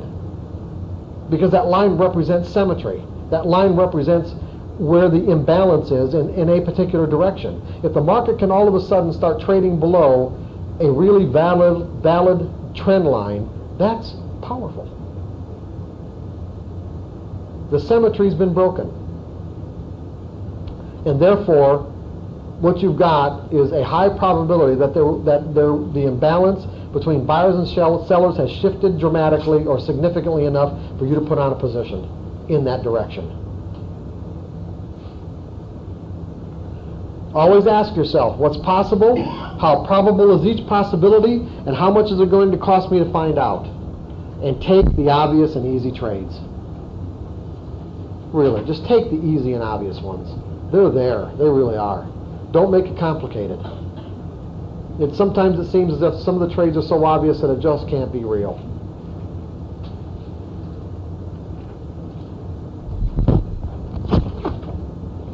And we've already talked about trading a lot, so I'm not going to really get into it anymore. I don't really know that there's anything I can even add to what we've already gone over, unless there's any questions about it. Otherwise, I put these affirmations in here because what I would suggest that you do is take these affirmations and read them into a cassette yourself. In other words, empower these words with your voice. You can go to somebody else if you prefer, but I would prefer that you not, because you would be empowering yourself as opposed to giving the power to somebody else to speak these words for you. And I'll just read them. I acknowledge there may be aspects, components, and principles of successful trading that I may not be aware of. As my awareness grows of what it means to be a great trader, I will not take for granted or assume that these new awarenesses have integrated into my mental system in a way where they are completely functional or not in conflict with anything else I've already learned. Therefore, the words I'm about to speak to myself, I willingly and wholeheartedly give the power to enhance and change the structure and content of my mind. I accept these enhancements and changes enthusiastically and lovingly let go of any reservations or resistance. I empower these words to become my internal and external reality. My methodology identifies patterns in market behavior and gives me signals to do something. It is normal for my mind to think these signals are telling me what's going to happen next. But to be a consistently successful trader, I realize that I have to train my mind to think in ways that don't feel normal until these new ways of thinking become a functional part of my mental environment. During this process of integration, I may find the rational part of my mind in one way or another arguing for knowing what's going to happen next. I resolve that when I find myself in the process of either thinking, assuming, or believing that I know, I will gently refocus my thoughts on my new understandings about the nature of the market and trading. What I know now is every trader contributes to the overall behavior patterns of the market, and therefore everyone who trades is a market variable that has the potential to confirm or invalidate any pattern and any signal. What's that? That's huge. Believing this makes it easy for me to think my signal as simply an edge where there's a higher probability of one thing happening over another. Do you guys need for me to stop? No, but you know, if you could raise your mic up a little bit, you're hitting the paper's hitting it. Oh, I'm sorry. That's okay. Yeah, some paper's hitting it. Thanks. Okay. As a result, I no longer place any particular significance on each edge that presents itself. Each day it becomes easier and easier for me to put less significance on each edge, because I now believe at the very core of my being that I don't need to know what's going to happen next to make consistent money. I just need to keep my mind focused on the probabilities. Therefore, I am always asking myself, what's probable, what's possible, how probable is it, and how much is it going to cost me to find out?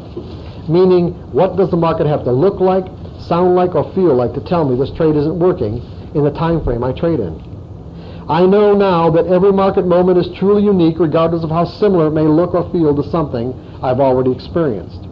Therefore, every time I find myself connecting what is happening now in the market with something that is already in my mind, I will actively disconnect the two, my past and the present moment, and refocus my thoughts on the fact that anything can happen. All I need to know is A, is the market conforming to my definition of an edge? B, what is the risk of finding out if the trade is going to work? And C, can I accept the risk? If the answer to questions A and C is yes, and if I have a plan for taking profits, then I resolve to enter the trade without reservation or hesitation. I know now that I am not responsible for what the market does or doesn't do, nor am I responsible for predicting what the market will or won't do. What I am responsible for is making sure I'm in the most conducive state of mind to be able to objectively perceive what is possible from the market's perspective and behave in a way that is consistent with my objective of making consistent money. Therefore, I resolve to pay attention to the quality of my state of mind by asking myself, am I in the best state of mind to be objective and trade without the susceptibility to making an error? If not, then I resolve not to take the trade or scale back in a manner that corresponds, or I resolve not to trade or to scale back in a manner that corresponds with my diminished capacity. Each day I'm getting better and better at making these assessments about myself because I know that mistakes exist in my life to point the way to success. I was not born with a definition of what it means to make a mistake. Children do not have a concept of what it means to make a mistake until they're taught. These concepts are learned, and more often than not they are learned in painful ways. It is natural to avoid pain, and therefore natural for me to avoid taking responsibility for anything I've learned to define as a mistake. However, there's a problem here. Mistakes point the way to success, fulfillment, and satisfaction. Contained within each misstep is the insight I need to find my way to that success, fulfillment and satisfaction. If I continually avoid making the connection between my perception of information, the actions I take as a result, then I will likely stay in a cycle of emotional pain and dissatisfaction, wondering why the world seems to conspire against me. I resolve that it is now time for me to reverse any cycle of pain and dissatisfaction by accepting my results as a true indication of my level of development. My goal is to make myself into a consistently successful trader. The process of doing so has several steps, but most importantly, Jake, it has a first step. And that first step has to be consistent with my true level of development. Where I am right now, not where I would like to be or assume I am, based on what I would rather not face about myself. To find that most important first step, I have to be willing to stop beating myself up. I have to be willing to truly accept that I don't need to be perfect, but at the same time acknowledge that every outcome is a perfect reflection of my level of development. I resolve and give myself permission not to have to prove anything to anybody, especially with my trading. I just need to give myself permission to learn. I willingly and wholeheartedly give myself that permission now, knowing that by definition anything I need to learn does not yet exist inside of me. Otherwise, I wouldn't need to learn it, which means that I am not yet the person I'm about to become. The consistently successful trader I can imagine myself to be is a future projection of myself. I will grow into that future projection step by step, accepting my results along the way, not as mistakes, but simply indicating what I need to learn to get to where I want to be. And with that, guys, we're done. What? What should we do with the tape? With what tape? The other side. The Mars, is it? The what? Oh, we didn't listen to the tape. Oh, you know, I forgot all the... Yeah, do it at home. Yeah, okay. Anything Yeah. special? No, just listen to it, and then do the techniques that are in the book. The techniques. Remember the techniques that are in the book? Here. Is this Page. Is slide 2 about half hour as well? Yeah, they're all about 28 minutes. On page 3 and 4. No, 4 and 5 of section 5. Page 4 and 5 of section 5. Page 4 and 5 of section 5. So numbers 1 through 4? Yeah. Okay. Yeah, numbers 1 through 4. Repeat, okay. That's Repeat what. Yeah, number that's how you use the tape. Okay. Okay. That's how you do it. That's how you use the tape. Were those techniques that I gave you for that? Okay, Jake. See you, buddy. Okay, I'll see you. Okay. Take care, Jake. Yeah. See you guys. Good luck. Okay. Okay. Any other questions?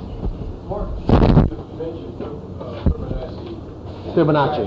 Yeah. What about, you mentioned something else you use, ABC? Well, that's yeah. I wish we'd have had more time because I planned on actually demonstrating these patterns to you. But they're really it's really tough to demonstrate this way. It really is. You really have to see them because they're there all the time. But yet, until you train your eyes to actually pick them out, they can be right in front of you. Even me, I had to go through a process of several weeks, if not months, of just drawing highs and lows, and connecting them until I saw these patterns pop up all the time. Now, these patterns I did not find myself. I don't even know if they were developed by a friend of mine, but I learned them from a friend of mine by the name of Larry Pesavento. And he's written about 5 or 6 books on Fibonacci relationships. Although I used to use Fibonacci relationships almost from the time I started trading back in the late 70s. Because they've been around for a long time. But this AB equals CD, I don't know who actually developed that. But basically what you're going to find is this. What? Gann. Gann, you think? Oh, is that a Gann thing? The Gann 50% rule. Known as Gann 50% rule. Yeah, that's a 50% retracement rule, though. I'm talking about what you have is any high and low in any time frame. It doesn't matter. Any high and low in any time frame. So I have a market that's coming down to make a low. I get and then it did this. Okay, I got this. I'm starting here. This would be my A. Doesn't matter. Pick any high or low. This becomes a high, and I know that because the market started to go down further. Now, what you need is for the market, this swing right here, this B swing to be, it can be really a 0.318, a 50%, a 618, or a 786, but mostly what you're going to get are 0.618s. So, and what I mean by this is that if you measure the point from here to here, from this low to this high, the market retraces 61.8% of this distance, okay? In fact, I'm going to do it. Here, let me do it here, because it's not really. I'm going to do it big, that way.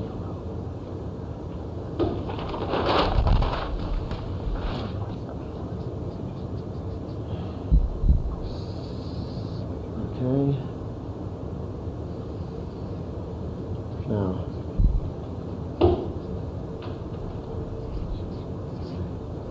This is A, this is B. Now when the market starts to do this right here, I take this line, this distance right here, A and B, and my software will allow me to click on this line and it'll clone it. The exact line at the exact angle. And then I put this line right here. And this becomes D. Now the market hasn't done that yet. And I can watch the market and how it trades around this line, if at all. And so what I'm saying is that I will sell D. And D will be a 127% of BC. A, B, C, D, and then A, B equals CD. The AB line equals the CD line, you sell at D. Especially if D in a lower time frame comes in at a point that's a Fibonacci relationship from a higher time frame. But the best way, just get one of Larry's books. Just go to Trader's library or something, and he's got like 7 books on it. But you can get Fibonacci relationships and patterns for stock traders. Right. I think that's probably the one that, and all this is explained. Go ahead.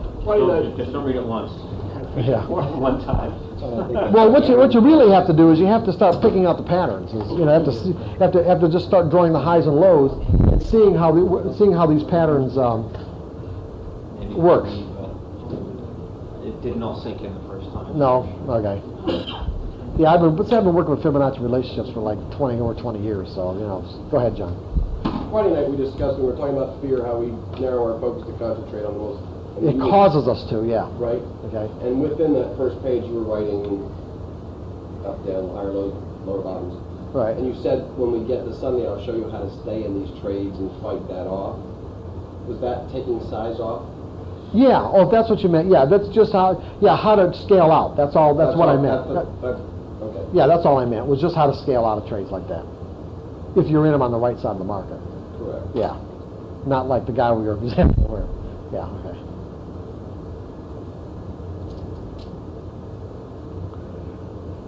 If that's it, guys, we can go. This can be it. This is going to be a wrap. Thanks a lot for coming. Thank you. Okay. Thank you.